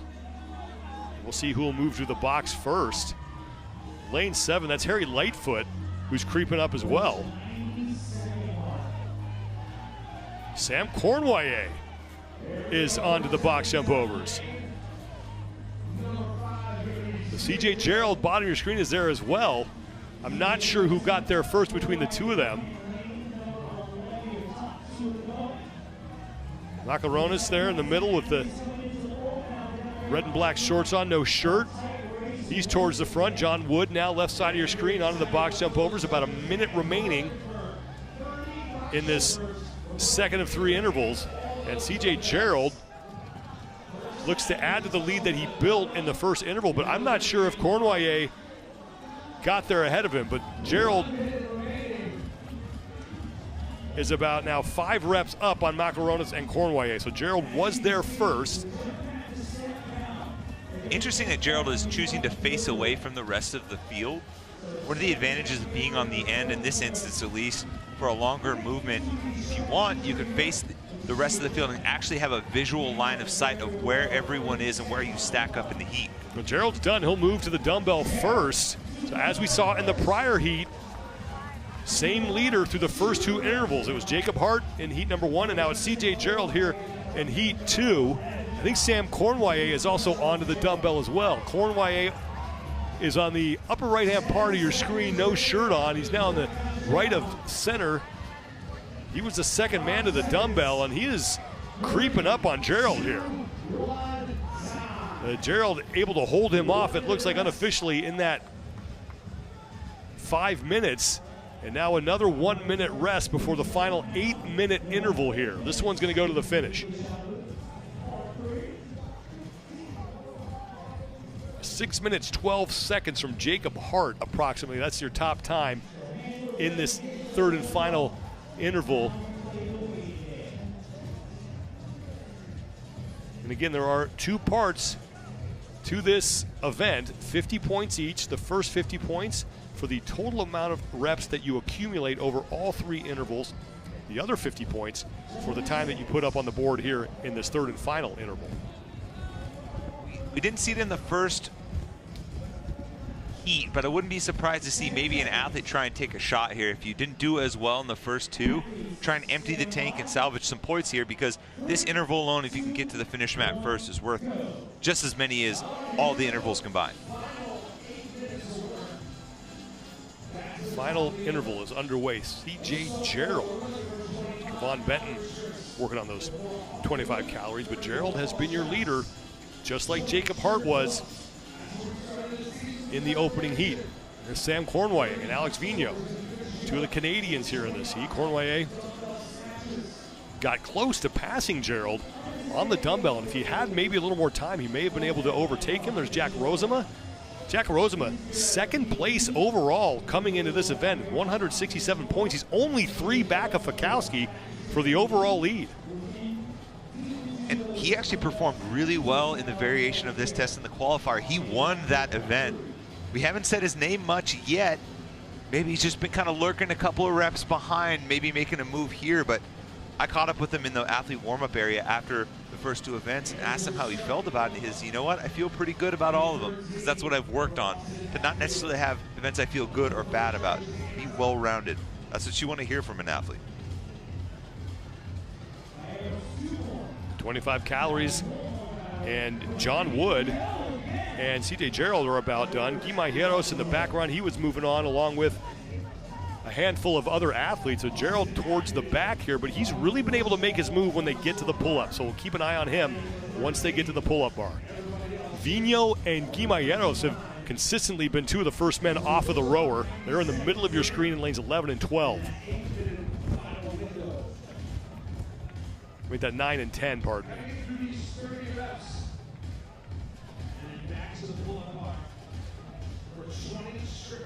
John Wood.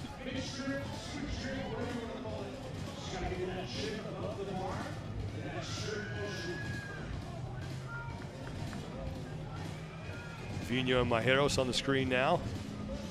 See Cornway choosing to kind of swim the arms out after each rep of the wall ball. Shake out some of that fatigue. Very interesting rhythm component too. Judge's hand in the air for Cornway. Jack Rozema in the hat is now done, and he will join the leaders here on the strict chin over bar pull-ups. Cornway on the right side. John Wood is onto the strict chin over bar pull-ups. Now CJ Gerald next to Wood, getting ready to get started.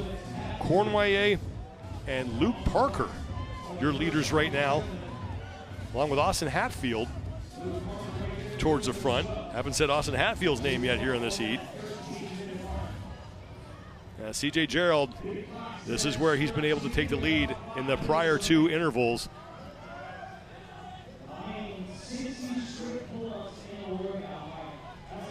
The 20 pull-ups that they need to complete. Took a break after 5, and this is one of the 2 things that have changed in this event due to the weather. They were supposed to do chest to bar here.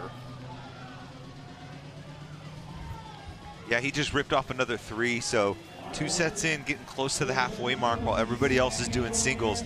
Great way to separate yourself from the rest of the field, and that's what he's done each interval so far. Austin Hatfield looks to be a couple reps ahead here of CJ Gerald, and he is doing fast singles, and Hatfield is going to be the first man to the box jump overs. This is the first time that Gerald hasn't been among the first men to get to this portion of the event, or at least the first guy, and now it looks like he's there. So Gerald now moving into second place. Hatfield's not necessarily someone we've talked about in the lead of the previous intervals. I mentioned maybe someone might try to take a shot here, and you know, Hatfield's kind of throwing his Hatfield in the ring. Wow. Sorry, had to. That was a good try. It was bad. It's okay.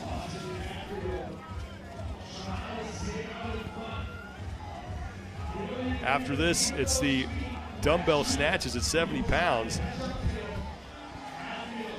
Austin Hatfield, 11th place overall with 127 points. He's 5 back at Guimajeros for a spot inside the top 10. He only has 3 box jump overs remaining. There's Austin Hatfield. Sam Cournoyer has now moved into second place ahead of CJ Gerald. Final rep is done for Hatfield. He'll be the first man to the 70-pound dumbbell. Here comes Cournoyer on the left side of your screen. And Cournoyer had a really good pace on these in the prior interval, and had he had more time, he may have been able to take the lead from CJ Gerald in this portion of the event. We'll see if he's able to track down Austin Hatfield, who continues to lead here. Cournoyer just now 2 reps back of Hatfield for the lead in this third and final interval as we approach the 6-minute mark. Now 5.5 minutes gone by, 8-minute cap here. There's CJ Gerald, bottom of your screen, being joined by John Wood. But they have fallen behind both Hatfield and Cournoyer. And now Cournoyer is threatening to pass Hatfield for the lead. Cournoyer, left side of your screen, is faster on that dumbbell. 25 reps here, and Cournoyer and Hatfield are neck and neck as the rain now really starting to come down at Flagler. Watch this transition. Last time Cournoyer was faster through the transition, but Hatfield wasted no time here, so maybe he's feeling the pressure just a little bit. It's Cournoyer and Hatfield rep for the win here in heat number 2. 6:12 is the top time. Hatfield's in, and that's going to be close.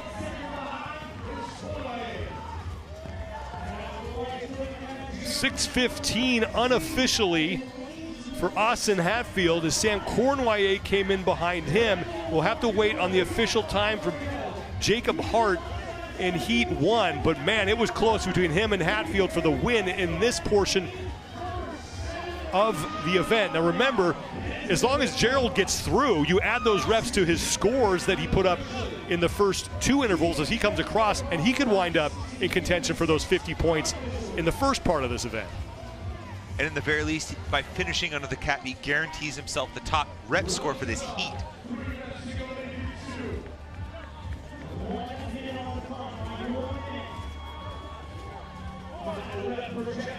Alex Vigno and Juan Ignacio Sorzini finishing up. There's Jack Rosema left side, he's in.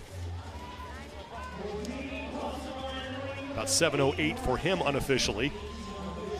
Inside a minute to go.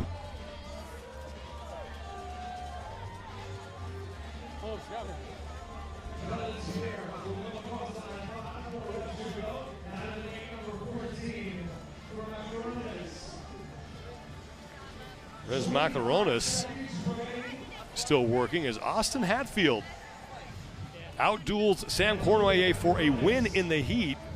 Could be the top time. He was really close to Jacob Hart.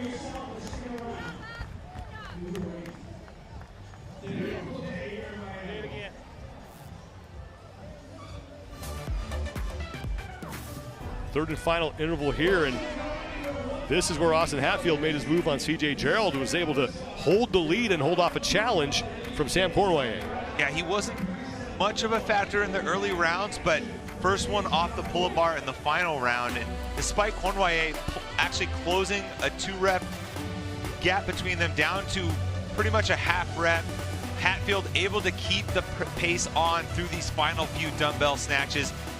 Cournoyer actually fumbled the last rep just a little bit, keeping the door open for Hatfield to get another strong performance. He's starting to improve as the weekend goes along.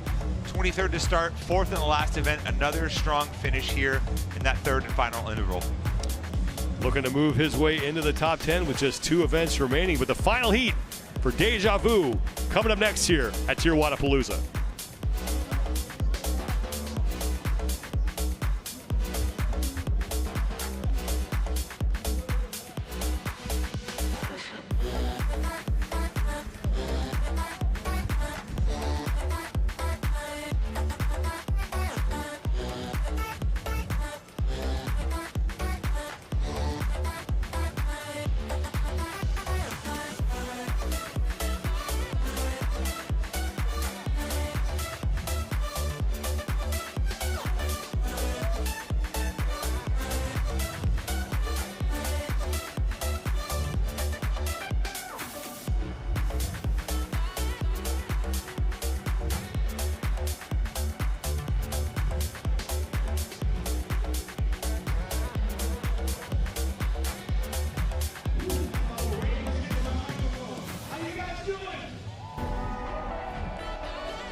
We are down to the final heat for the elite individuals as we wrap up day one of competition here in downtown Miami at TYR Wodapalooza. Thanks for staying with us, everybody. I'm Sean Woodland with Tommy Marquez. We have Brian Friend at Flagler enduring the rain. And if it's South Florida, just wait 5 minutes if you don't like the weather, because it will probably change. Oh, isn't that the truth? This event has also changed. Deja Vu, the third and final event of the day, the third of 5 events that the individuals will face here at TYR Wodapalooza. This is the total amount of work that you're going to do, but each interval is going to be split up 3-minute cap, 5-minute cap, 8-minute cap. A lot of opportunity for points here. Keys to success here. Stick to your guns. I think a lot of these athletes did a version of this test either in the qualifier or as it was announced way back on December 17th. So the strategy you put together should be good. Don't get pressured into something you're not comfortable with. And originally, don't sleep on the dumbbell because we had the heavy dumbbell at the end. But now, for some of these athletes getting into a much faster paced race, don't let up on the dumbbell to the finish. The dumbbell has gone from 100 pounds to 70 pounds. There is Roman Krenikov, who comes in 18th place overall. A lot of people think he has a chance to win this entire thing. He's got to start amassing some points as we only have 2 events remaining after this. And he is the popular pick to win this event because anytime you put this guy on any type of machine, good luck catching him. Exactly. He is one of the best in aerobic capacity with some of these machines. But interestingly enough, going to have to remain focused. You remember the interval event at the games? He made a slip up, went past the rower and skipped a movement, had to go back. That cost him precious seconds and precious points on the leaderboard. So no mistakes here, and he should be good. 2 scored portions of this event, 50 points each. Jack Farlow there on the left, and another youngster in the field is James Sprague, comes in 14th place overall.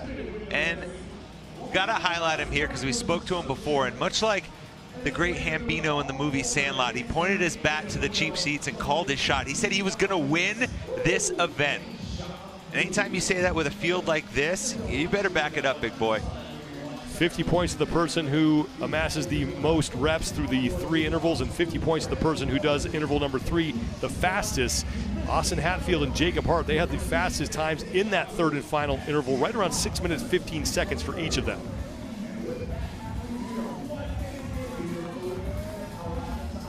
But Brent Fikowski is the first man off the rower. Here comes Sam Quanten. Fikowski is your overall leader coming into this event, but not by much. He only has a 3-point cushion on Jack Rosema. But Fikowski has a long and storied history with these chipper type events. One that typically results in 100 points and a 1 next to his placing on the leaderboard. So sitting in first, another good opportunity for him to score some points here. Professor is sitting in a good spot. Fikowski with a 2nd place in double or nothing, and then 10th in Cortadito earlier today. There's Jack Farlow.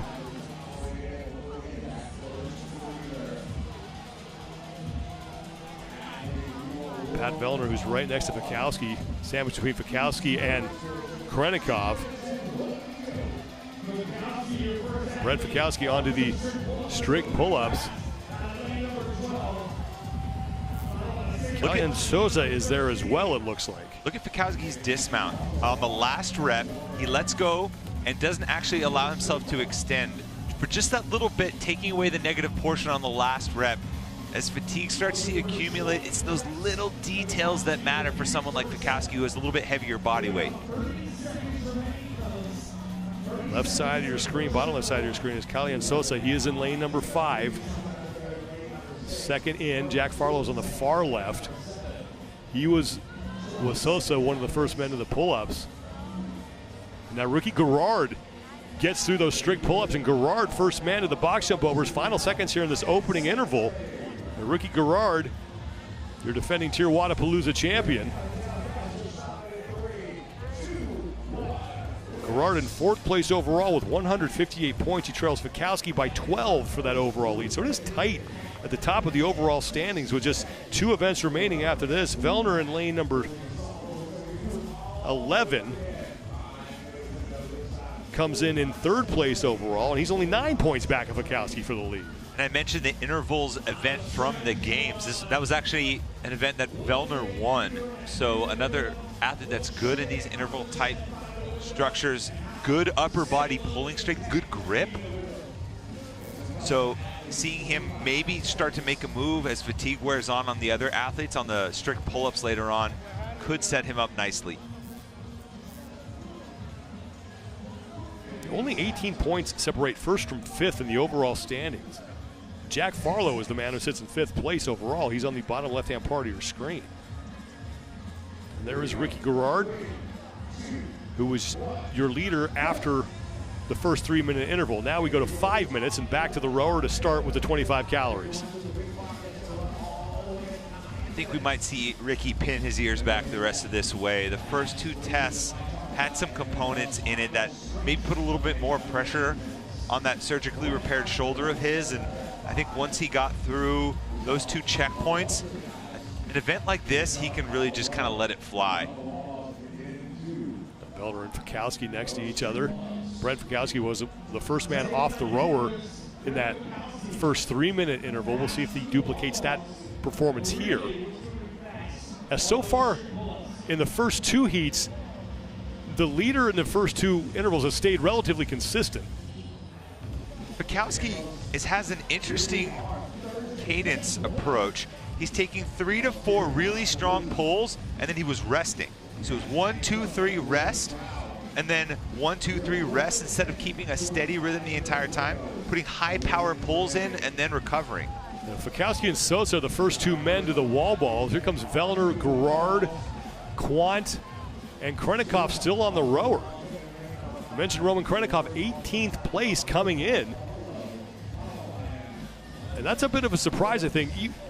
We're only 2 events in, but with just 5, you would expect him to be in a better position in this portion of the competition.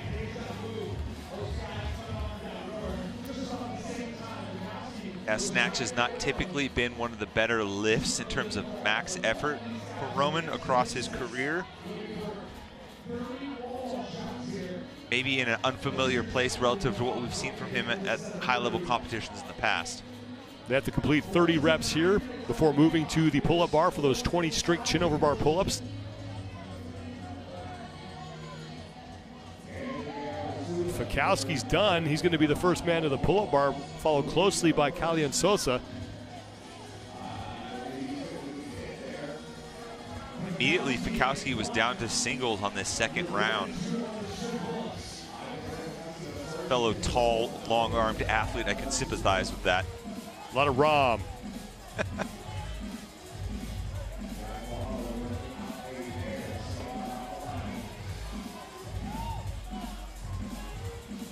Fikowski continues to lead. It's his second individual appearance here at TYR Wodapalooza. Finished 4th as an individual last year. He, Pat Vellner, and Jeff Adler with Canadian PB&J finished 1st in the team competition, and little did we know then that was almost the games podium. Very close to having an all Maple Leaf podium. Ricky's starting to close the gap a little bit on these strict pull-ups. Final 5 reps for Ricky Garrard. This is where he took the lead in the prior interval, and we're down to 2 minutes remaining here. Haven't seen Colton Mertens at the front yet. And if you remember his interview earlier in the day, he said he was going to win this one. Ricky Garrard, first man to the box jump overs for the 2nd straight time.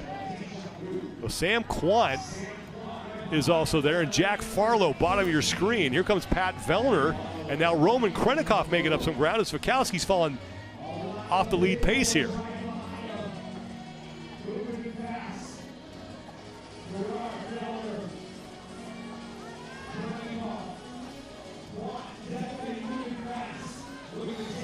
"30 more reps. We'll see if anybody can get through this and get to the dumbbell." There is Sam Quant. Quant in 8th place overall with 140 points coming in. It's only 12 points back of Farlow for a spot inside the top 5. Quant, just one of those sneaky fit guys, doesn't demand a lot of attention, just kind of goes about his work, and at the end of the day shows up towards the top of the leaderboard. 2nd in 2020, and I think for a lot of people validated that performance 2 years ago in 2022 when he finished 4th. First time he's competed here at TYR Wodapalooza as an individual. As Ricky Garrard is now done, and he'll move to the dumbbell. And Sam Quant is there as well. Battle for first between Quant and Garrard here in the second 5-minute interval. Now Jack Farlow making his way to the 70-pound dumbbell. This is the battle for the lead, though. Now Brent Fikowski stepping up to the dumbbell.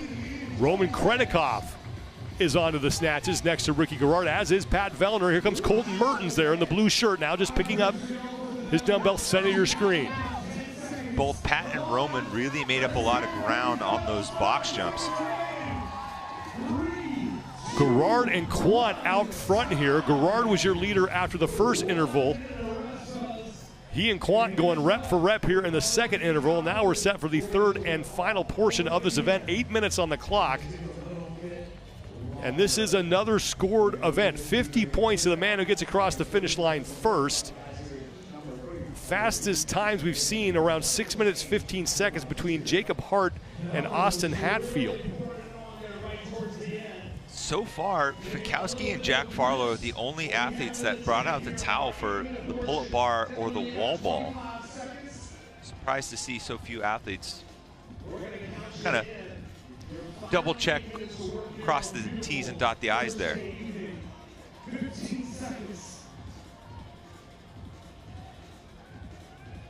Ricky Garrard looking to go for the hat trick here and lead from the front as he has in the first two intervals, and we are underway for the final time. 25 calories on the assault rower. Brent Fikowski has been the man, along with Kalian Souza, two of the taller athletes in the field, to finish this portion first, but then they have fallen back once we've gotten to the pull-ups and the box jump overs.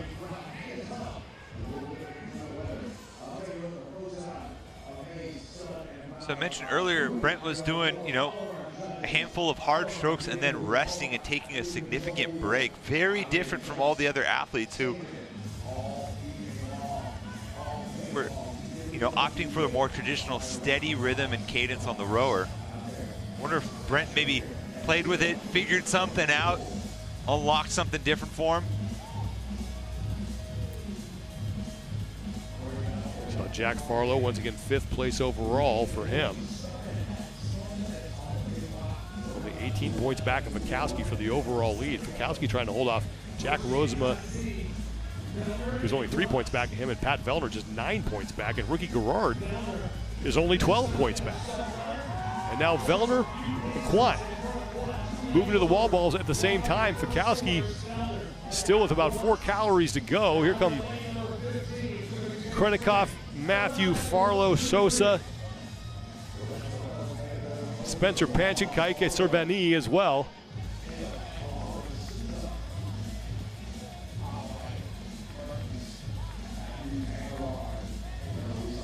.30 reps, the 10-foot target with a 20-pound ball before moving to the 20 strict chin over bar pull-ups, and that is where Ricky Garrard has really managed to make the move and take the lead. Pat Vellner took a break on the wall ball. We haven't seen very many people take a break at any point on these chunks of wall balls. It's basically been an unbroken, no questions asked tight movement for them, but he came out hot. I wonder if maybe it could be a sign that he had to heat check himself.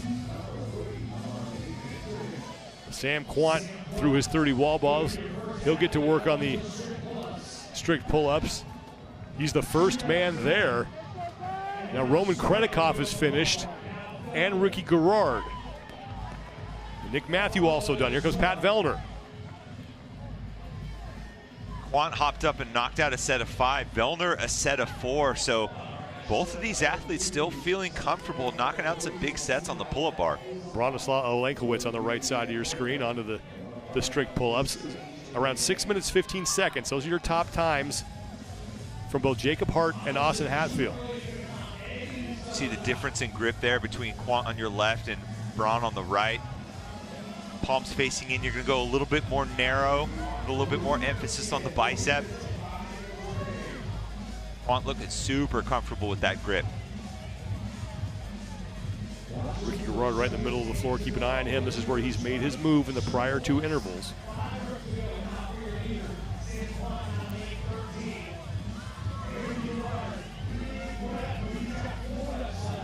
Spencer Panchik, right side of your screen, taking a break. He's getting back to work. Sam Quant was the first man to this portion of the event, and now he has 1 rep remaining, and he'll head to the box for his 30 box jump overs. Pat Vellner starting to gain a little ground too. Vellner with only 2 reps remaining. Ricky Garrard is on to the box jumps. Ooh, and a slip up on the box from Quant. Stumbled, got a no rep. Could open the door for Garrard. Ricky made up a ton of ground on the pull-ups. He was one of the last athletes to get there, ripped off 2 sets of 5 very quickly, immediately put himself back in the race. Jack Farlow working through his 30 reps as we are at the halfway point in this 8-minute window. There's James Sprague. Sam Quant, bottom left part of your screen, with a slightly faster pace than Pat Vellner on these box jump overs. He's got a little bit more pop to him on each rep. Now 4 reps remaining. Brent Fikowski has now fallen way back. Fikowski, who is your early leader in the opening interval, he's in the background there on the upper right-hand part of your screen. He's still on his strict pull-ups, and now Quant has moved to the dumbbell.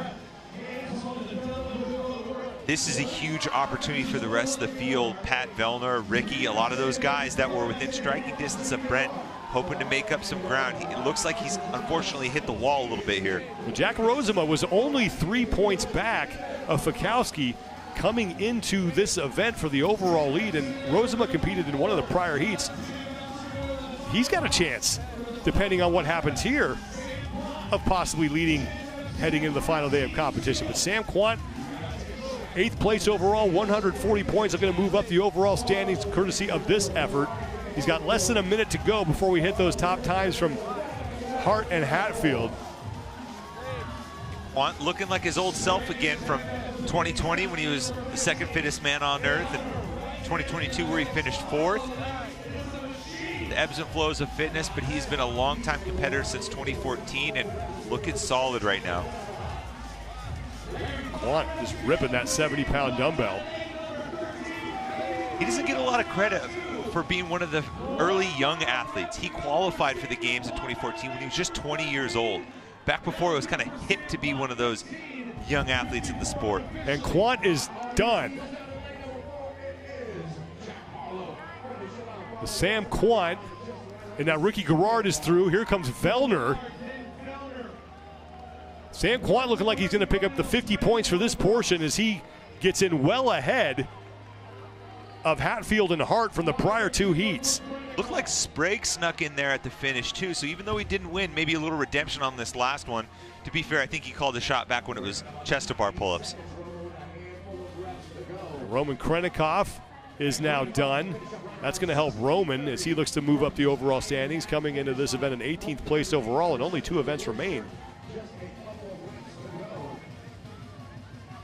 Brent Fikowski is now onto the dumbbell. Fikowski, middle part of your screen, now trying to do some damage control. He was your overall leader coming into this event, and all the men immediately behind him have already finished, and that includes, I think, Jack Rozema from the prior heat. Yeah, both Vellner and Garrard towards the front of this heat, even Jack Farlow as well. All of those athletes within 18 points of Fikowski, so it's going to be close at the top. Well, Fikowski now has to just think about finishing this portion, because there is 50 points again awarded to the man who accumulates the most reps in this event. So he's still in contention for a solid score there, but right now in this portion, Fikowski falling towards the back. It really came down to those strict pull-ups on the final round. You know, he was out front early, looked like he was able to maintain some decent chunks.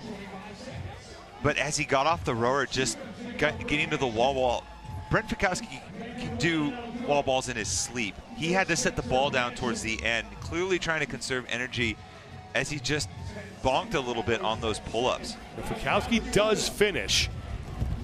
Now Sosa will try to get inside the 8-minute time cap. Oh, grabbing the left hammy there. No. You hate to see that. Oh, let's hope that's just a cramp that'll work its way out, because he immediately put that dumbbell down and grabbed for the hamstring.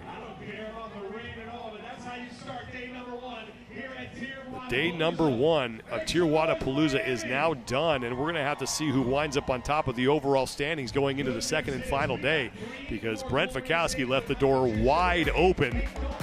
After a strong performance in the first two intervals, Fikowski falls off. Sam Quant takes advantage. And it all started in the second interval where he pulled just about even with Ricky Garrard, and in the third and final interval, Quant looking super comfortable with the palms facing in on those strict chin over bar pull-ups. No issue with the box jump overs. Despite a little bit of rain, a little bit of moisture, the guy from the Pacific Northwest says, you know what, I'm used to that. In Washington, we get quite a bit of rain. I'm right at home here on the competition floor. People in the Pacific Northwest think they've done something wrong if they see the sun. Callian Sosa is still on the ground, and we saw him grab his left hamstring towards the end of that event. Hopefully he's doing okay. We know someone who is really doing okay is Sam Quant, courtesy of that effort. He is with Brian Friend. Yeah, Sam, some fans may not know that you have been on a podium here at Wodapalooza way back in 2017. It's been a while since you've been out here. What does it mean to be back in Miami competing? I'm super excited to be here. It's such a cool venue and a cool show they put on. So far it's been awesome. 2017 and so far here. Yeah, over your career, we've seen these ups and these downs. Do you feel like you're rounding back into form heading into 2024? Oh, yeah. I'm excited for this year. Feeling good. A lot of variables today with the weather, changes to workouts. How are you feeling after one day of competition with 1 day to go? For me, with the changes and then nobody can really practice the workouts, I think that's in my favor because I kind of figure out how to do it on the fly. Forgot what your last question was, though. Oh, we got 1 day tomorrow. How are you feeling? Feeling good. I'm going to go eat some food and then chill in the hotel. Be ready to go tomorrow. All right, well done today. See you tomorrow.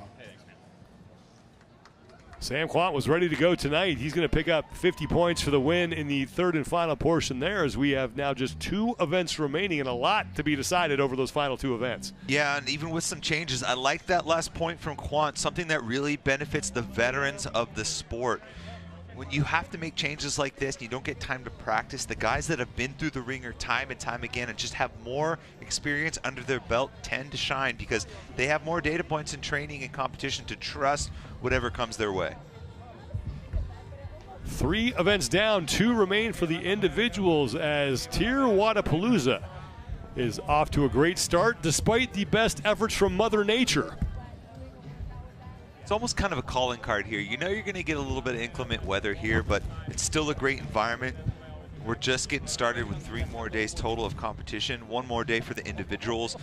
Then really one of the calling cards for this weekend is the teams of 3 competitions where you get to see a lot of fun combinations. And we've got some updated stages here, a little bit bigger and better, and I'm really excited to see what the next couple days of competition bring.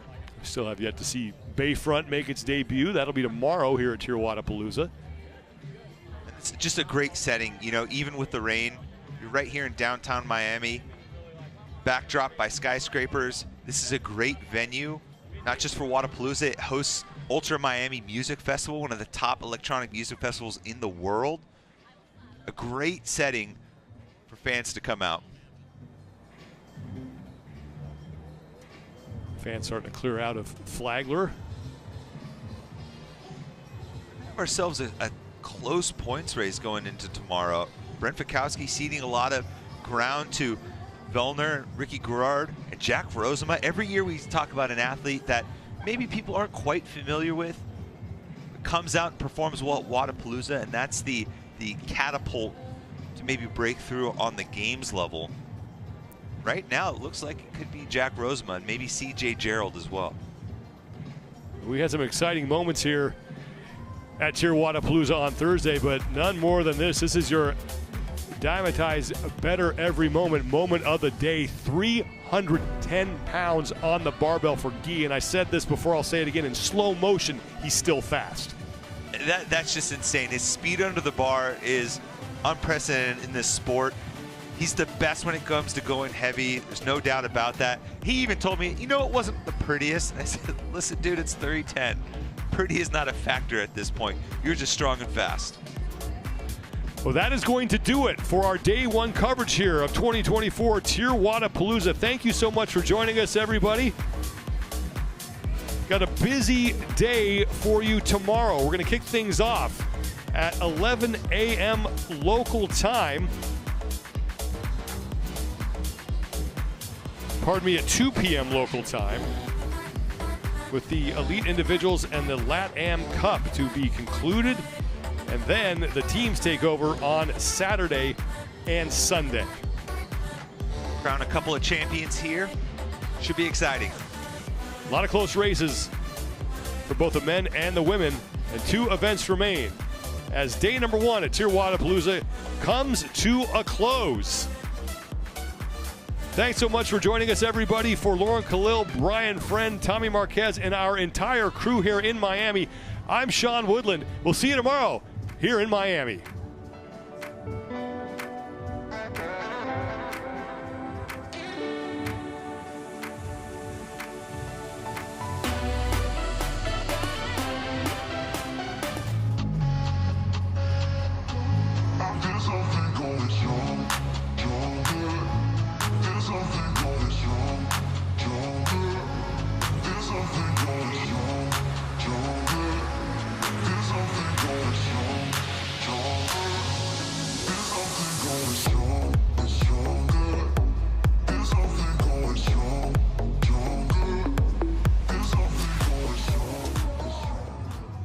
What does it mean when people say America is a land of opportunity? It means the power to discover. To redefine yourself. To improve yourself. To challenge yourself. To realize there's more in you Than you ever knew that you could do. It means giving people an open field to explore what they do best. With the best tools. the best training. The best technology in the world. We bring out the best in the people who serve. So you can be All you can be. I'm obsessed with squeezing a little bit more out of me. I'm obsessed with taking really good care of me. I'm obsessed with wanting to be the best. There are a lot of potential paths to greatness. It starts with the hard work. A relentless commitment to self-awareness. An obsession with forward progress. anyone has what it takes to be the best. Only the best. Obsess. It's okay to want to be strong. It's okay to want to have it all. Recover faster, go further. Dramatize ISO 100. Because settling is unsettling.